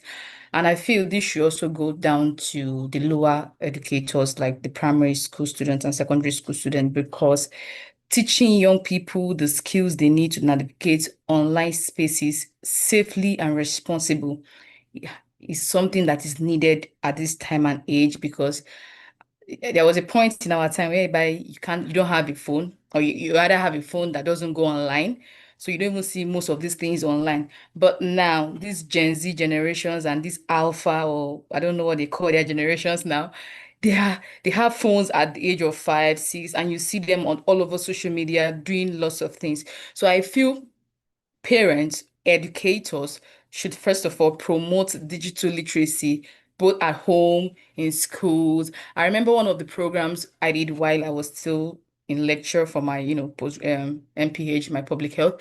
And we went for a school campaign. If Deborah is here, she would remember. And we educated secondary school students about mental health. And I felt, wow, this is very nice. If every person or every organization or an individual or NGOs can come forth with this approach, going from school to school, state to state, telling people on how they can manage their online presence safely and responsibly, I think this is going to matter a lot. Another point I'll be saying, I hope I'm not saying, is we should develop like a clear reporting and accountability systems on platforms. I don't know whether it's visible now, but I feel it should be in the next coming years, because the way these online platforms are going now, although you see some site will tell you if you're not up to 18 years old, don't access and all that. But I'm not seeing that working now, because people lie about their age now, and they will just impute something. And children are way smarter than what we were when we were younger. Their smartness. Okay, taking an example from my kids. When I see them operate my phone, I'll be like, okay, what's going on? At this age, I don't know this much. So how did you know it? Password it and know they are coming to tell you the password the next day, that mom, this is your password. I got it. So I feel we should have a kind of social platform and online platform that is easy and transparent for young people to report bullying and harmful behavior. I know there are some sites on like YouTube that will say children, kids friendly and all that, but I think it's not much, and I think we should do that. Now, also another thing I would like to pinpoint here is let's encourage, restorative justice. Like we should, instead of only punishing bullies, this is my personal thought now, or like banning accounts. Like for example, one Instagram account is not displaying what it's supposed to display, and you ban it or all that. Let us focus more on repairing the harm and educating the person that caused that harm. Because you could ban my account today and tomorrow I'm opening another account and I'm saying the same thing, and you ban it again and I'm opening another one. So I feel we should try and see how we can repair the perspective of the person causing this harm and educating them that whatever they are doing, is not right. So let me just stop here so that others can contribute. Thank you. Thank you so much, Ruth. Daniela, Ejiro, do we have anything we want to say to this particular point? Yes, I do actually. I really like the idea of creating an accountability system. Currently, what social media is doing is obviously reporting, but I think different countries, I'll use Lagos in Nigeria, for example, is beginning to go outside social media to create structures for reporting and changing behavior. That would mean reaching out to maybe an agency, the Ministry of Health, or whatever agency that is niched down to your particular issue to report. So for example, if you're dealing with someone who is bullying in regards to maybe your economic state, or you're a woman or you're a girl, you can reach out to agencies in charge of women or in charge of children and youths, and they can pick up the case to carry out decisive action should the need arise. But I feel like this is not something that should happen in one region. This is something that should actually become a standardized method of practice, and it should scale to other parts of the world where there is a structure. I know some developed countries already have systems where if you report someone on social media for bullying, the law enforcement agencies would come in, but that's not something that is really obtainable in our part of the world, and I'm hoping that we get to create structures that would actually make that obtainable. It will go a long way, not just in stopping bullying, but also in deterring other persons from becoming bullies as well. And obviously they will not just close their accounts and create new ones. They would actually close and probably change and become properly rehabilitated to go back into society. Yes, thank you so much, Ejiro. Daniela? No, I have nothing to contribute. My two colleagues have said it all. Well done. Thank you so much. Okay, so my next question actually is for Ejiro. So Ejiro, my question is, what role do influencers and content creators have in shaping healthy digital cultures for youth? All right. I think last week I told a friend that we are in an era where even if you decide to train someone or create rules and structures for education and training, social media can topple that structure. That's because there is a lot of influence, there's a lot of celebrity culture, there's a lot of fandom, there's a lot of persons who now have a say. And then when it comes to celebrities, I feel like they have a dual role to play. First of all, acknowledgement, and then also being open about their struggles. This celebrity culture creates something I call the false illusion of perfection. On the other side of the screen, everybody looks at celebrities as being perfect. They have this picturesque, perfect life that has no struggle, has no problem, has no issues, and they are your go-to for every case to be solved. However, I feel that if celebrities become more open about the struggles and challenges they face, they can shatter that illusion of being perfect. And I know some celebrities are currently doing it well. In Nigeria, I'll just give an example. I'm sure a lot of us watched To Kill a Monkey. It was really a rave in the last month or so. However, one thing most of us might not have noticed is that Michael Edger, who is an actor in the movie, recently came out to talk about his long-time struggle with depression and how he's been medicated for a very long time, and how he's been navigating his career as a celebrity, managing depression and staying living with antidepressants and all. Those kind of open conversation helps break the illusion that, oh, these people are perfect. It also allows other persons to become more open to talk about their struggle. It's no longer a thing of I'm struggling, let me keep it to myself. It's like, oh, that person I look up to, that person I respect is struggling. It's sort of like a social learning platform where other people will learn by observation and then pick up those behaviors. So it's a mixture, I would say, but celebrities have roles to play. They have to be open. There's no need to be too polished or too perfect. We're humans. We err once in a while. We have our struggles once in a while. If you talk about your struggles, everyone can learn from it and adopt that and also change. So yeah, celebrities have a big role to play, actually.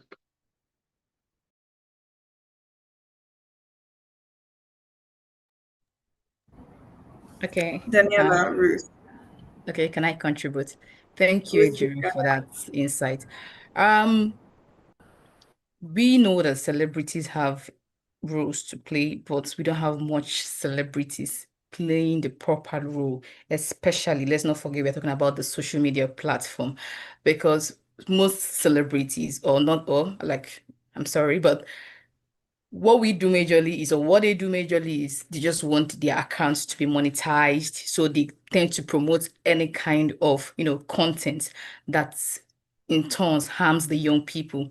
So I'm thinking, if if I happen to be the owner of Instagram, TikTok, or Facebook, or others like, I would tend to promote, or I would tend to give visibility more, or I would tend to monetize more the celebrities or the influencers accounts that promotes more healthy behavior content. Likewise, that is me personally, from my own point of view. It might not be possible, but I think if I'm to think into the future, these are the things we should put in place. I think this will in turn help influencers and celebrities to promote the right kind of healthy, for example, that example you give of the person that was talking about depression and all.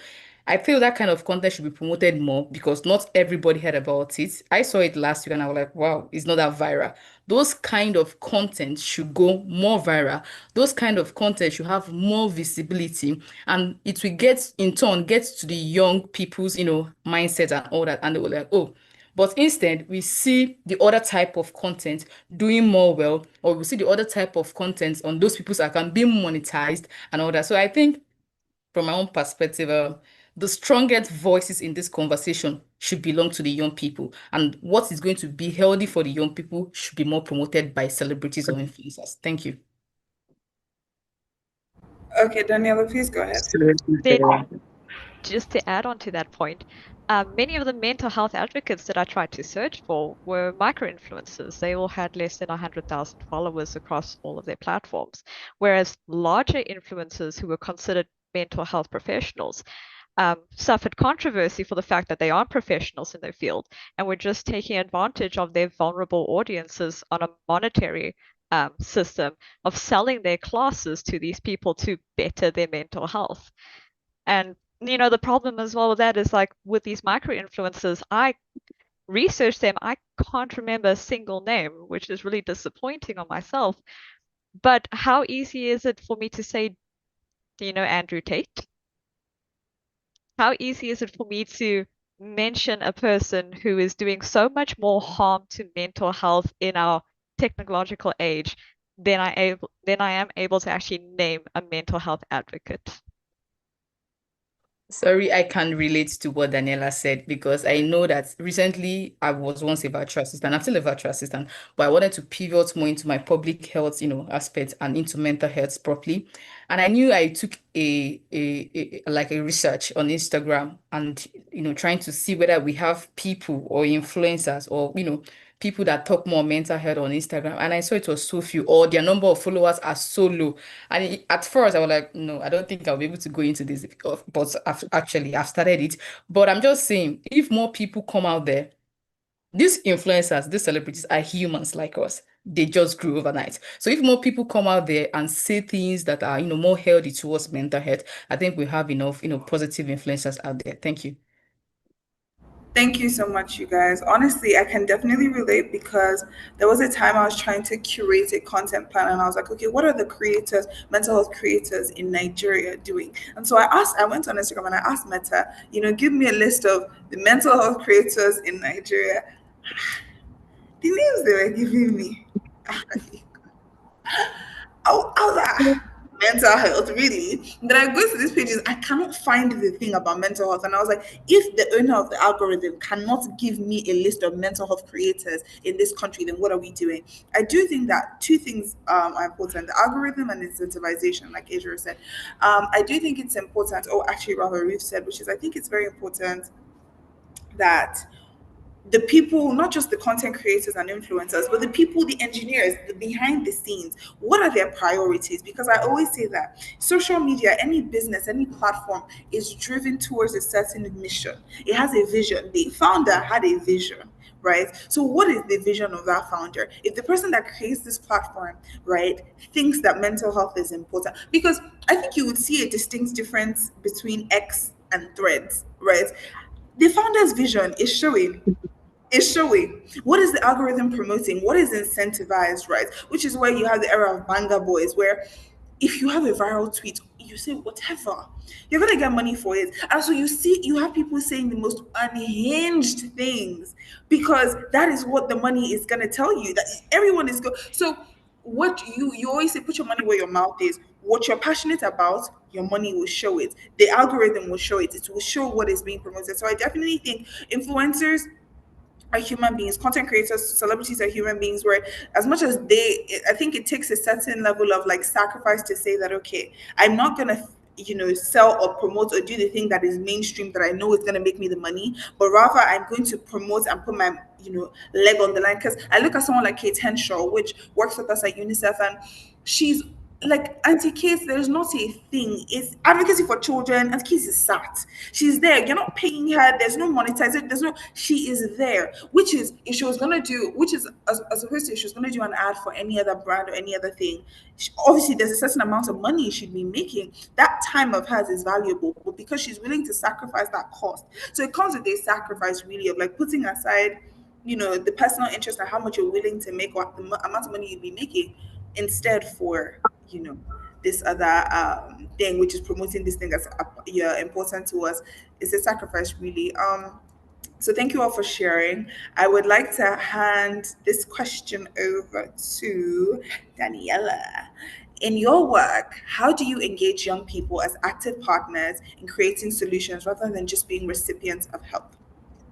All right, so I actually have two lines of work that we're currently working through this. In South Africa, we're working with an NGO in Munsieville where we're trying to put children first. And along with my NGO that I'm volunteering with here, Public Health in Afrique, we're trying to help promote women's health first in this community. There, what we're doing is not only are we giving the tools and giving the education to the girls, but we're giving them the courage and the strength to speak about these things in a very stigmatized community so that they can then go home to their families and their friends and then bring the same message to them so that we can grow our project that we're doing in Munsieville to further into the community so that we can help not just the target group that we found of the most vulnerable people there, but where we can then have the entire community coming together to aid in helping women and children better themselves through this help. Another big thing that we were able to do here is that men were one of our biggest barriers when it came to health education in Munsieville. And as of the last 2 years, men have become key stakeholders in helping create our public health interventions within the community. As for my company now, I'm currently working with a health software company, and what we're doing is we're actually working with a company in the UK called Find My Therapist. Our pilot is launching now in November, where we are going to offer safe virtual spaces for people to seek therapy with qualified professionals and counselors. We're offering this as a lot of people don't have like physical access to seeking health, or might have barriers that are preventing them from seeking help. So we're creating that safe space that they can be at anywhere at any time to seek help. And so the expected outcomes, of course, is that by having trained professionals speak to the youth, especially, we're going to get rid of that sort of TikTok era of armchair psychology and actually teach them what diagnoses are, so that they can also then just educate their friends and family and be like, no, let's not use TikTok and ChatGPT to diagnose ourselves. Let's actually go seek help. Thank you so much. Thank you so much, Daniela. Ichiro, Ruth, do you want to say something? I'd like to add something. Please go ahead. All right. Okay, I'll go there. Ruth will go. Okay. I would like to say one thing that has stood out for us is our active inclusion of youth perspective in crafting solutions. And I'll use a project or a couple of projects we've worked on to show this. So in 2022, the Lagos State government started something called the School Mental Health Program. And because obviously we did not start it with a digital facing solution, we had a plan that involved around 30 to 60 schools spread across Lagos, where we had mental health care professionals go to the schools to conduct two sets of trainings, one for students and the other one for teachers who were in position to provide mental health care support. That involved the counselors, maybe the vice principal or the head teacher, depending on the setup for the school. And when we did that, we had that for 2 years. It was really massive, but then we noticed something.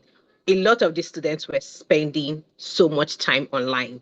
There was a lot of TikTok presence. There was a lot of Instagram presence. There was a lot of WhatsApp group pages where they had conversations. And then we thought of a strategy. Okay, let's not try to craft a solution for them. Let's have a hackathon where we'll throw it open and ask young persons to participate, proposing solutions on how to better provide mental health care support for them. So that's the approach we're taking. It's like, we know there is a problem, but let's not sit in our office and try to create a solution that will be imposed on them. Let's bring them into the boardroom with us, plan the solution, and then implement it. And so what that led to was the hackathon, and we got a lot of solutions from different professionals working in practitioner level for both schools and core mental health in the hospitals, as well as students who were also involved. And then what that led to was we now created a chatbot that was dedicated to providing mental health care support for young adults. We piloted that and we noticed, okay, a lot of them weren't really using the chatbot because maybe for some reason, but we noticed a lot of them were using WhatsApp. And then we moved Care to WhatsApp, creating a channel where they could easily reach us with little barrier. So what we've been doing is active listening, hearing their problem, and using their solution to provide care for them. It basically shifts them from just being recipients to active participators in our solution program. Yeah. Thank you, Ruth. Thank you, Ejiro, for that. I think after this section, I need to connect with you because I'm working on something similar to what you just said, creating a chatbot. So we'll talk later. So she had mentioned what I wanted to mention, like involving the youth themselves in, being an ambassadors to this mental health awareness program. Okay, let's take, for example, these TikTok challenges that goes on TikTok, for example. I feel if instead of we, the older people, being involved more in that kind of challenges, especially when it has to do with mental health, I think the young people should be in the forefront. Like for example, a suicide prevention campaign on TikTok. Like people should, instead of us featuring the older people, more younger people should feature on maybe the ways I check on my friends. Make it fun. When a young person ambassadors something, it tends to get the attention of another young person. They know these languages they speak. They know how to say these things. But we older people tend to be a little bit serious, especially in this our generation. But the younger people know how to make it fun, and it will make this awareness go a long way. So I feel making the young people more in their like what the Ejiro say, more in the solution, more in creating the campaign, more in the awareness, we go a long way. And this will be in turn a positive way of using, digital and social media to do something good instead of involving these children in unnecessary, negative aspects of social media. Thank you. Thank you so much, everyone. I think we've all had really lovely examples, and I think that's great. I liked the idea of trainings for teachers and students, the hackathon as well. Someone in the chat box had said, Lagos is doing things. I didn't know that was happening, and I'm very, very impressed. Really and truly, I am, because part of what I do with my NGO is we teach at so many schools, and ASADS I know does that as well, where we're going school to school. So, and I always say that NGOs can't do it alone. We need effort from the states and the government, and so I'm so excited to hear that this is a thing. I definitely think young people have a role to play. I always say that, like, when we're planning outreaches and everything, because even besides young people, any group of people that you're preferring a solution for, it helps to take them away from being the victim and saying, you know what's going on, so you have to be an active part of the solution if it's going to actually work for you. Because I can't come from outside and be like, from what I can see, I think this is what you need. The person, which is why even when you go to the hospital, then you need to tell the doctor, okay, this is how I think, this is what I'm feeling, this is where I need relief. And they'll tell you, okay, based on my expertise, use this medication. Doctor is not just going to see you and be like, as it seems. So I definitely think youth need to have an active role, and I think the examples you've given are perfect. To my last question, and my last question is for all of us, really, and I think we have spoken to it in a way, which is, if you redesign social media with mental health in mind, what is one feature you would add or remove first? I have some in mind, but I want you guys to go first. Anyone that wants to go first can go, and then we'll take it from there. I'll go last. I don't mind going first. Please go ahead. So just as an example, I play video games, and I play online video games with a lot of other people. It can be some of the most racist, homophobic, sexist communities that you will ever meet playing these games. But one thing that these games make you do upon your first entry into the game after purchase is they make you sign a code of conduct. And in this code of conduct, it's small, simple rules about how they won't tolerate racism, they won't tolerate homophobia, and they won't tolerate sexism. And if someone does do all that, they get reported. The difference here with the reports is that in video games, the reports go to a moderator. The moderator reviews every single one. It's not an automated system. So I think we could do the same thing in social media, where we could have a code of conduct signed. And if you were to break that code of conduct and the review found you guilty, that it could start on a warning basis, a suspension basis, and then finally a deletion of the account. A great thing that video games do as well is that if you are a repeat offender, the developers are actually able to ban your software. They don't just ban your account, they ban your entire software system. So what we could do is we could do the same thing for repeat offenders on mobile devices, ban their IP addresses, ban their software systems. And if they are linked to these bans, we could then push them from first warning as well. We could push them then to mental health advocates. Social media platforms have the money to partner up with mental health psychologists, with counselors, with psychiatrists, and so they'd be able to then send an email to these accounts, let them know why they've been suspended or banned or why they have a warning, and let them know that they do have the options to then seek help through their services so that we can rehabilitate them. Because I loved what you guys said about rehabilitating people on social media. It is what it comes down to. We can just delete accounts over and over again to the point that eventually it might stop, but that's not going to change anything. We need to change it from the ground, and we need to help people get that help that they need.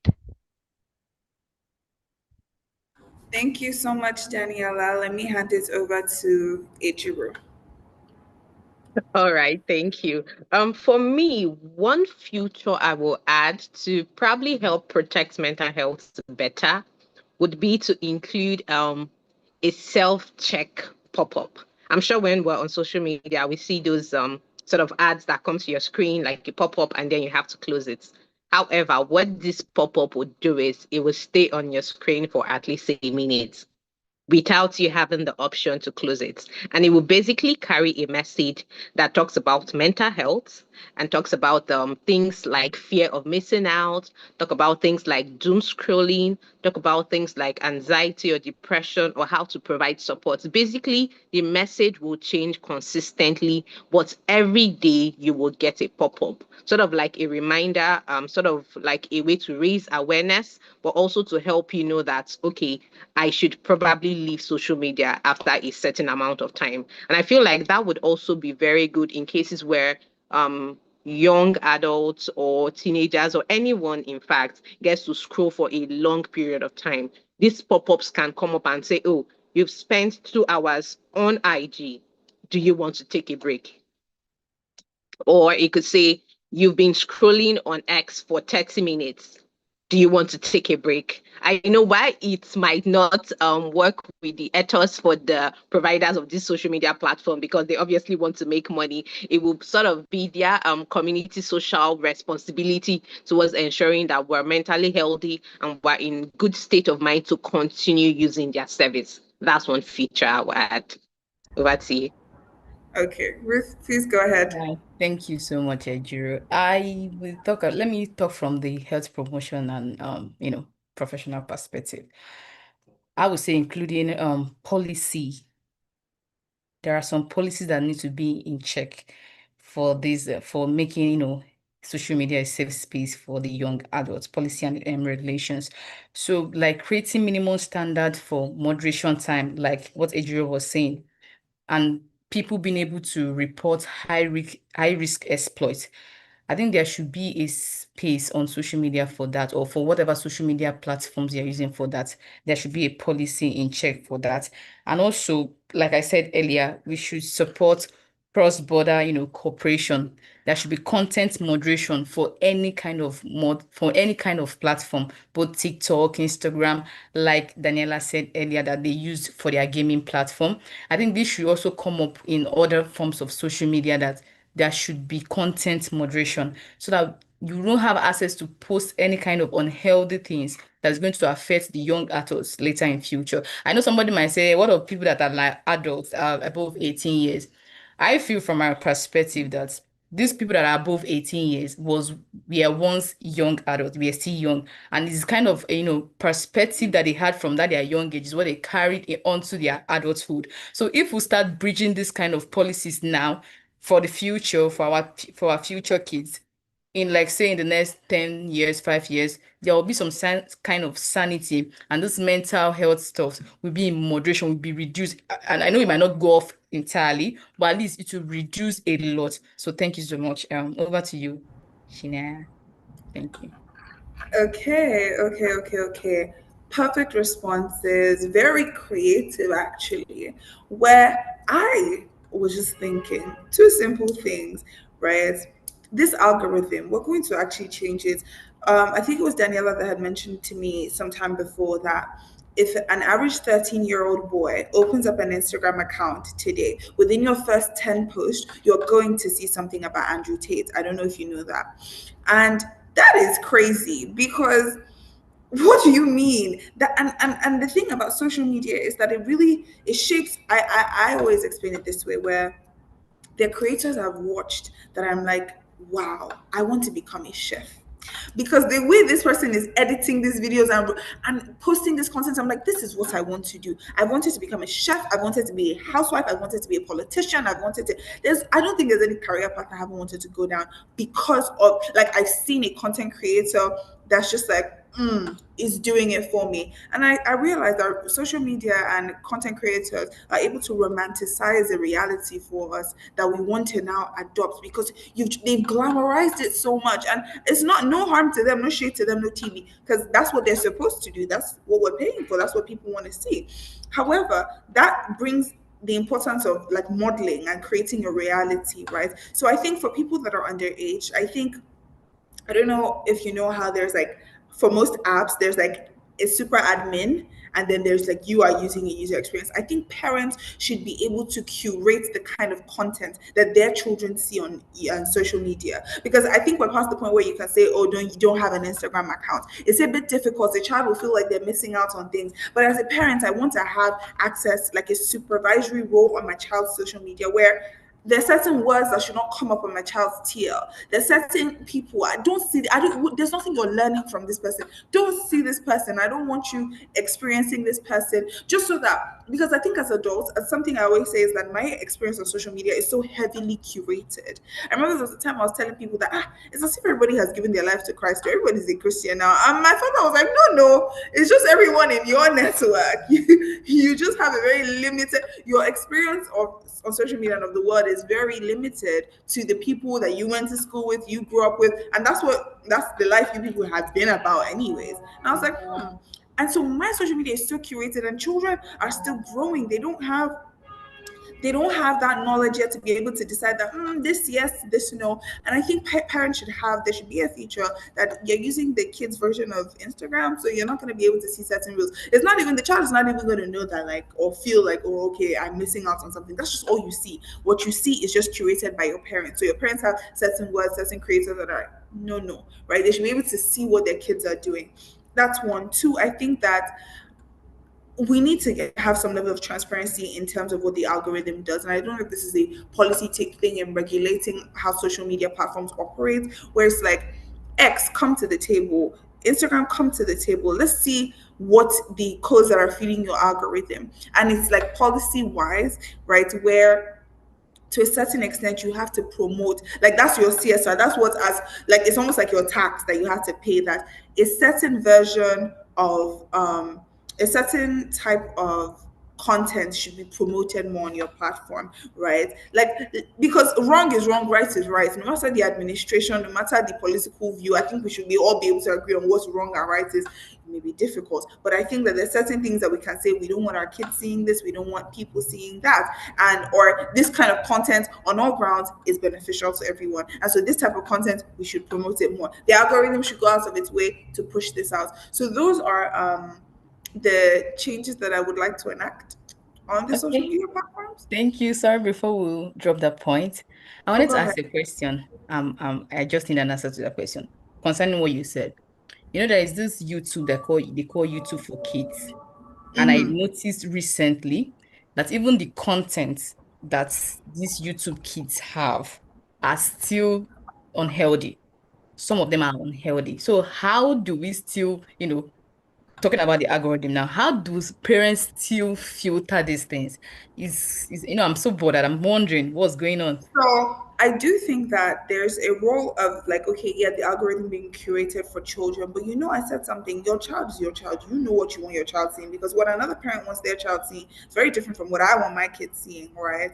The type of household I'm raising, the type of children I'm trying to, very different, which is why I said that I should be able to curate. I think Netflix has that, where certain things are, certain shows, my baby brothers cannot watch it. You will come and miss me for the password, I won't give you. I'm even offended that they're even showing it to you, because you now click it and then you can't watch it, and that you're even coming to ask me is a problem. What do you want to see inside there? So no, I don't even want you to know that it exists. If I block this from your kid's profile, it's not there. It's not Instagram or TikTok or Netflix or YouTube that's going to determine what I want my child to see, which is why I'm saying it has to be I'm the super admin. I curate what I want this person seeing. That's really just what it is. I think that's the only solution to that, because what is wrong or right, or not necessarily wrong or right, or what we want our kids seeing, very different. So yes, on that note, let me see. I don't have any other questions, but are there any questions in the chat box? Because we are out of time and I've told them I'm wrapping up, but I don't know if there's any questions in the chat box, if anyone had their hand raised. If not, I didn't see anything and I've been scrolling for quite some time. All right then, so I'm just gonna wrap us up. Thank you so much to our incredible panelists for sharing not just their expertise, but their passion and lived experiences. You've reminded us that whether it's through research, advocacy, or hands-on support, creating healthier communities is a responsibility we all share. And so to our audience, I hope you're leaving this conversation not just informed, but inspired to take the next step, whether big or small, in advancing well-being in your own spheres of influence. So please join me one last time in appreciating our panelists while I hand over to our host. Thank you, Chenenaya. Thank you. That was a very insightful panel session. Thank you, Ruth. Thank you, Ejiro. Thank you, Daniela. We have learned a lot. I just want to say that we are not done for today. So everyone, stop leaving, stay. We still have a few more things, some packages left for us. Please, let's just still give all of them a round of applause. Thank you so, so much. So much insight. I also think about my social media feed, and I have been able to curate it that when something is going on, it's like I'm in another world. And someone will just call me like, oh, this person did this better. I'm like, oh, I did not know because I don't follow such. So it's blocked out of my feed. And I think it's one of the steps that we can also take just to streamline all that we consume and all of that, because the previous session, when we talked about the faith part and all of that, you have eye gates here, you have ear gates, and things can get in if you just keep consuming those things. And so it's so important that we have a lovely experience on social media, and also protect children. Importantly, I used to teach at a Montessori school, and I remember that it was a very shocker for me because it was a huge shocker for me because I know that a Montessori school, typically, they don't believe, they don't believe technically, but technology is sort of isolated, they want to do everything with their hands. But I have seen that, the children are now doing assignments with ChatGPT, and I'm like, when I was your age, I learned how to calculate stuff by myself, write stuff by myself. How is a 12-year-old already,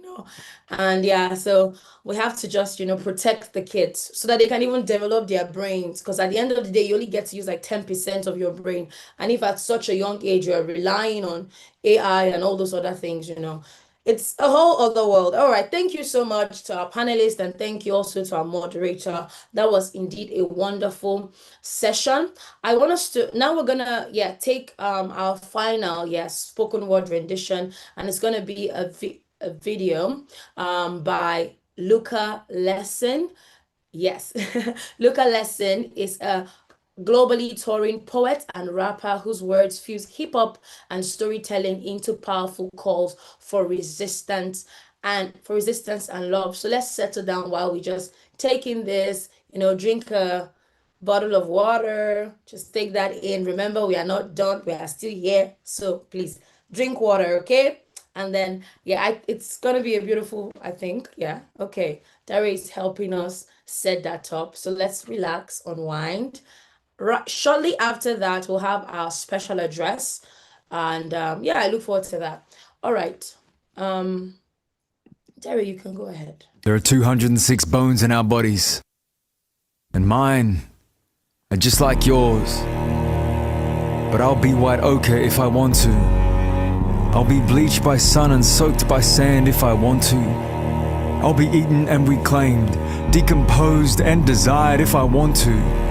There are 22 bones in my feet, and I've named them after the poets who have walked before me. I will burn if I need to, be dust if I choose to, desire smoke signals of yesterday, reminisce in my own future. I will be a figment of my own imagination if I choose to. I will be rubble, driftwood, dead weight, dead set, dead end, dead poet society. There are 206 bones in my body, and each one will be fine bone trying to teak up discussions of what could have been. Use my fibula to mark the chalk outline of what went wrong. Reform my skeleton into a shape of something you think you can come to terms with, like how did he? Why did we? When was it? Why wasn't there? Why didn't we? There are 40 liters of water in our bodies, but most of us still can't find a fucking flow. I'll build a dam if I want to. I'll build a river, an estuary, a lake. I will build a tear duct the width of your mother's face. I will not let her tell me we can't hear your voice anymore. I can't hear your voice any more than my own sometimes. My heart beats me up all day, and I know you know what that means. I know you miss me, but I wish you'd missed. And I'm not ready to shoot the breeze with you. Not ready to fall with you, not ready to flow, not ready to go, not ready to be that bold with you just yet. Not ready to decompose, disintegrate or dissolve. I'm not ready to feed the dirt just yet. As a poet, we're only ever respected once we're dead, so I guess I'm not ready for fame just yet. I'd rather be anonymous, but breathing, alive, In secret, a bad poet, but livid, average, but dealing with it. I'd rather be another number than a statistic. There is a difference, I'm not ready to fall just yet. And there are 1,000 miles of veins in our bodies, and I've given each vein a name. So when I'm gone, you still can't use my name in vain. And there are 36 breaths in this poem that I may have never taken, and they are the best shit that I ever wrote. Amazing, amazing. That was so deep. Oh, wow. Oh, my. That was truly, truly, truly, truly amazing. Let's just, thank you, Luca. Thank you, Luca. Right about now, we are going to go into our special address, which is around healing hope, trauma-informed approaches to suicide and prevention. And we're going to be having Halima Lyoni, a fearless advocate for men's mental health, leading a movement that's reshaping policy, community, and culture across Africa. It's important to also, know that Halima Lyoni is the founder of the Life After Abuse, a nonprofit that provides education, mentorship, and mental health support for boys and men. Under her leadership, the foundation has empowered over 10,000 individuals through diverse initiatives, including organizational and community participation. Please, with a round of applause, let us welcome Halima Lyoni for the special address. Very glad to have you here, Halima. Hi, You look Shay. lovely, by the way. Thank you. It's such a pleasure to be here. Hello, everybody. My name is Halima, and I'd like to start by thanking Assad for inviting me to join this important conversation. Just trying to get my camera angle right. Yeah. I would also like to acknowledge, the powerful voices that have come before me. It's been truly inspiring, hearing and learning from all of you. So as Shay has noted, my topic is on trauma-informed approaches to suicide prevention. I know that we've had so many conversations about mental health. So I'm kind of like going to bring back the conversation to suicide prevention. And coupled with the fact that it's actually Suicide Prevention Month. So I hope to pretty much just build on the foundation in 10 minutes of what, the experts have said. And before I go on, I'll just like us to know that, sometimes when we view suicide as maybe a medical condition, but it's important to know that suicide is pretty much a trauma-informed process for the people who die by suicide, right? And these things are triggered by our words, our actions. I know that, when we talk about mental health, everybody just says be kind, treat people well. But I personally believe that you can mean well and still hurt people with your words. You can mean well and still trigger people with your words. And I guess that's pretty much what I would like to address today. I'll be addressing a couple of insensitive things that we say to people that we really shouldn't say to them, that has the ability to trigger them to commit suicide or to just drive them into depression. And just I would just like people to know that this is not to assign blame to anyone. This is just like this is just a safe conversation to invite us all into awareness and to just try to do better. Now, the very first thing on my list is certain things that people say to people that are very insensitive, that we really shouldn't say to people, even if we mean well, especially in our time in Africa where, emotional intelligence is not really a thing. I know it's a thing amongst, mental health advocates, but for an average Nigerian, with all due respect to Nigerians on the call, I think that there are certain things that we say, there are certain questions that we ask that we really shouldn't be asking people that have driven them into depression and have probably triggered some people to take their lives. So I just hope that, with these very few points of mine, I'm able to, change that culture and we can do better. Now, the very first thing is, you look tired, you look sick, you look pale.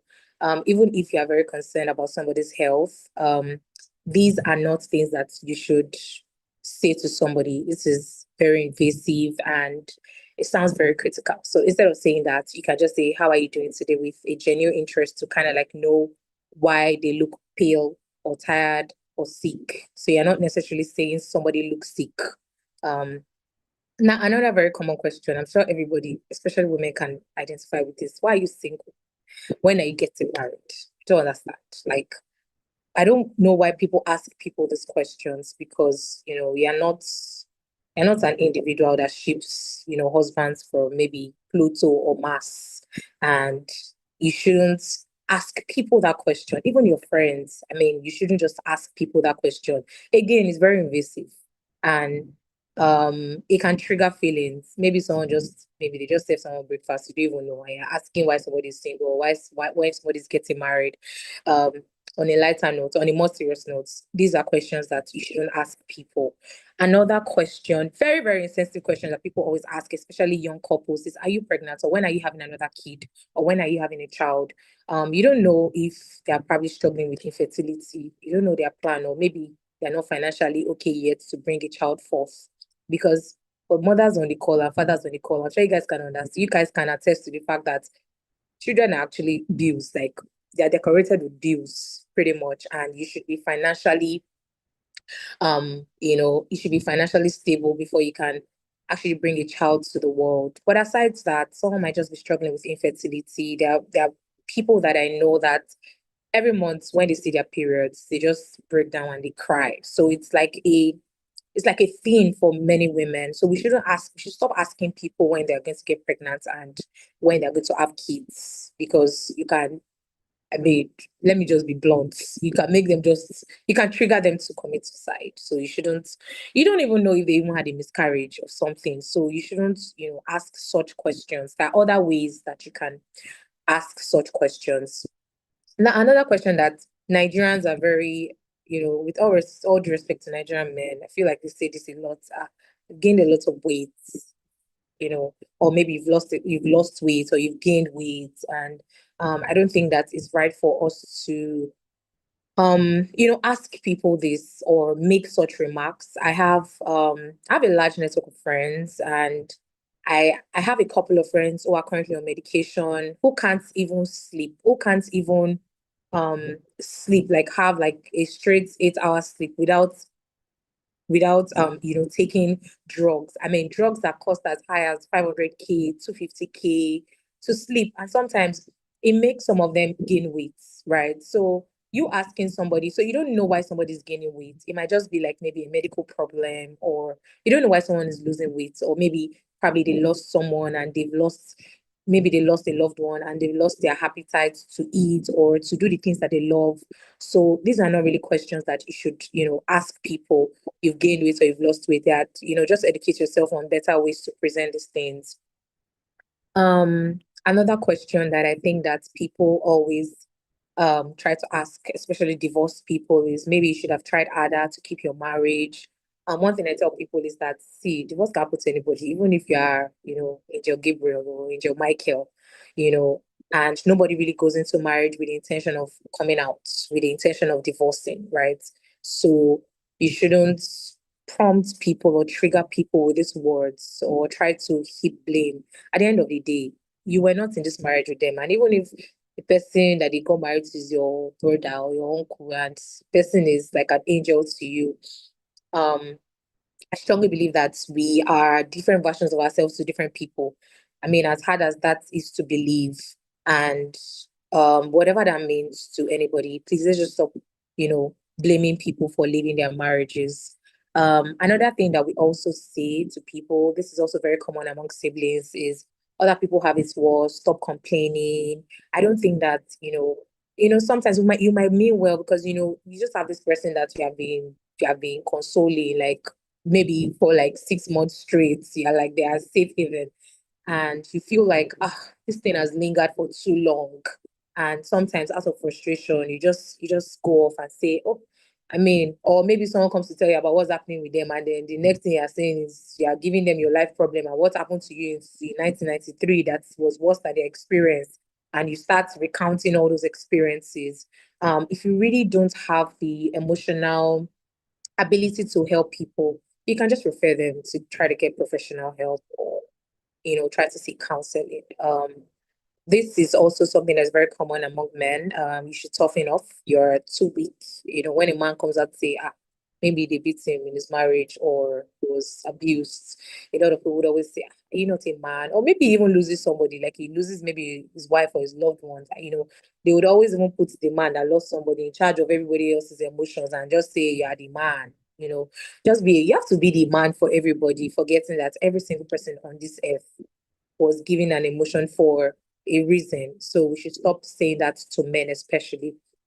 I'm going to take this personal because I'm a men's mental health advocate. So please stop saying that to men, even as women. Stop dismissing men's feelings or judging them or mocking them in comment sections and saying, you're not a man. How can you say somebody beats you? I think another thing that people say a lot is you should have gotten over this by now. My elder sister passed in 2020, and for a particular person that was very close to her in my family, who warned her against the surgery that we asked her not to undergo. It was very hard for that person because even 2 minutes into the surgery, she was still trying to tell her, please, Mo, don't do this, don't do this. And, it really had like a very high impact on her, like, because, she kept on warning her and all of that. And I recall people would always tell her, you should have gotten over this now. So like 2 years after, she was still mourning, she was still sad, she was still like, and then, you need to understand that grief is different from everybody's, like it's different for everybody. Everybody's experience is exclusive to them. And these are things that we actually say to people. So you find some people, even after 10 years, they're still grieving their loved ones. I mean, I'm glad that this person is out of it now, she's in a better space and all of that. But imagine hearing that you should have gotten over this now. I mean, for somebody that somebody loved, I don't think that these are things that we should say to people. Also, career-wise, sometimes we say this to our friends, with all your achievements, you shouldn't be here, or you shouldn't have ended here, or all these sorts of comments that we make from time to time. It's not like we mean any harm, right? But these are really not things that you should say to people. Like, I think the final one will be stop being dramatic. It's not that serious. You don't get to tell what is serious or what is not serious in somebody else's story. So you should totally not say that to people. So my final call to everybody will be to speak with intention, listen with compassion, and create a culture where everyone feels strengthened by a community of care. Thank you so much for letting me share. Bye. Thank you so much, Halima. Thank you. I feel like, a lot of us would have received some correction right about now, because there are a lot of those things that we use in our vocabulary that, of course, maybe sometimes you don't mean them with bad intention, but it's, it's a good, it's very good. I think there has been a lot of learning and of course unlearning happening today. And I'm very glad about that, even from Professor Taiwo at the beginning, when he mentioned that we should change our vocabulary from when we say somebody commits suicide, it's like you imply that they committed a crime. You say maybe they lost their life by suicide. It's a much better way. And I think even just from what you have said, because it's such a very common thing, Nigerians say, you're adding weight, and you're just like, anyways, I don't want to go into that. But as singles to stuff that we can also relate to, and just for us, right? Even though we mean the best, we have the best of intentions, even though we do have the best of intention, right? Yeah, it's important that we are very, very, kind with our words. And just sometimes, if you don't have anything to say, my mom will usually say, Say nothing. All right. We're just gonna go. Okay. All right. We're just gonna have the Assad donation drive video up right now. Thank you. Hello, everyone. We're so glad you're here with us today. This program is more than just a conversation, it's about changing lives. Every day, people around us struggle with anxiety, depression, and other mental health challenges, often in silence. Together, we can make sure no one has to go through the struggles alone. Your support makes a real difference. With your donations, we can take mental health awareness into schools, provide counseling support for those in need, and create programs that give hope and healing. Every gift, big or small, helps us bring light into someone's darkest moments. Today, we invite you to join us. Please consider donating. Details are right on your screen. Remember, no amount is too small. What matters is the art behind it. Thank you for standing with us. Together, we can keep the conversation on mental health alive. And together, we can save lives. Let's make hope louder than silence.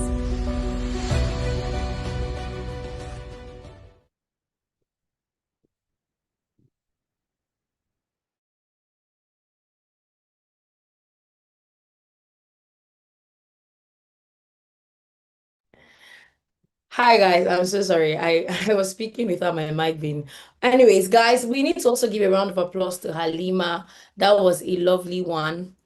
I may have just gotten distracted by a message at the time. So please, Halima, thank you one more time. Thank you, thank you. What a privilege to hear from you. Thank you so much. And also, the video we just saw from Assad, it takes a lot of money to do the work that Assad does.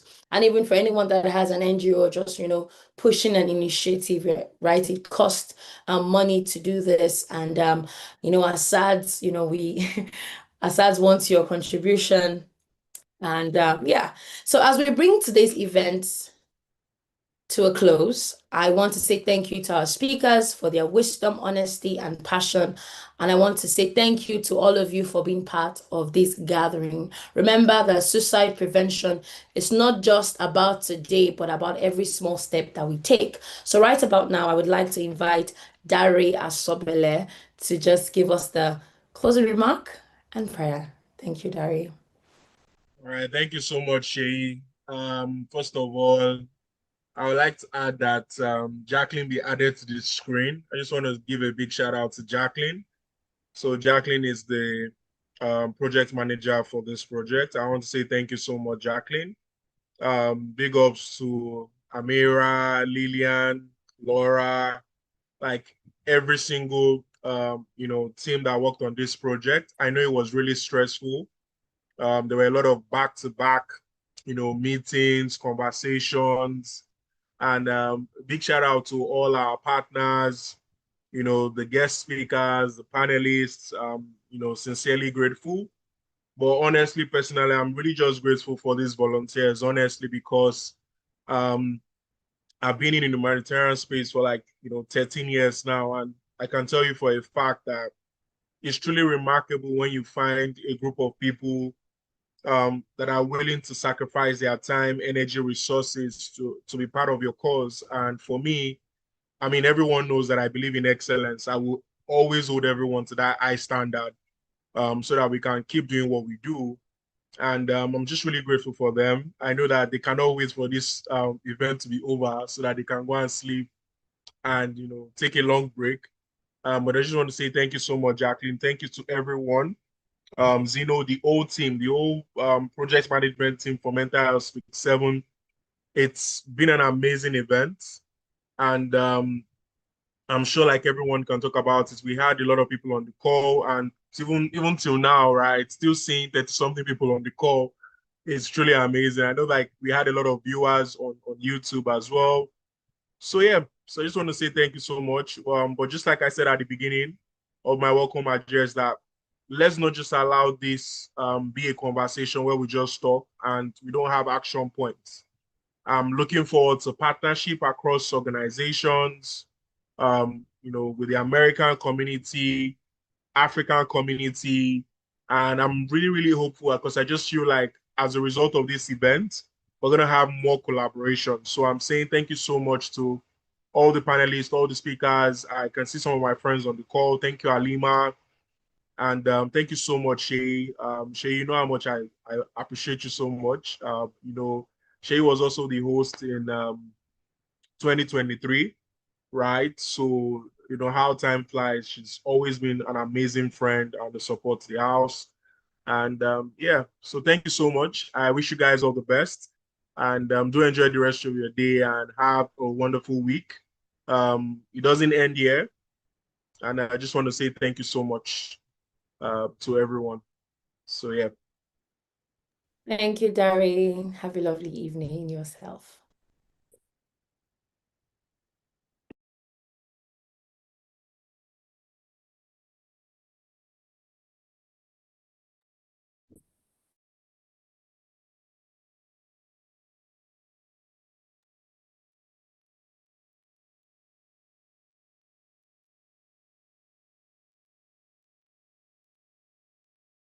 All right, thank you, Dari.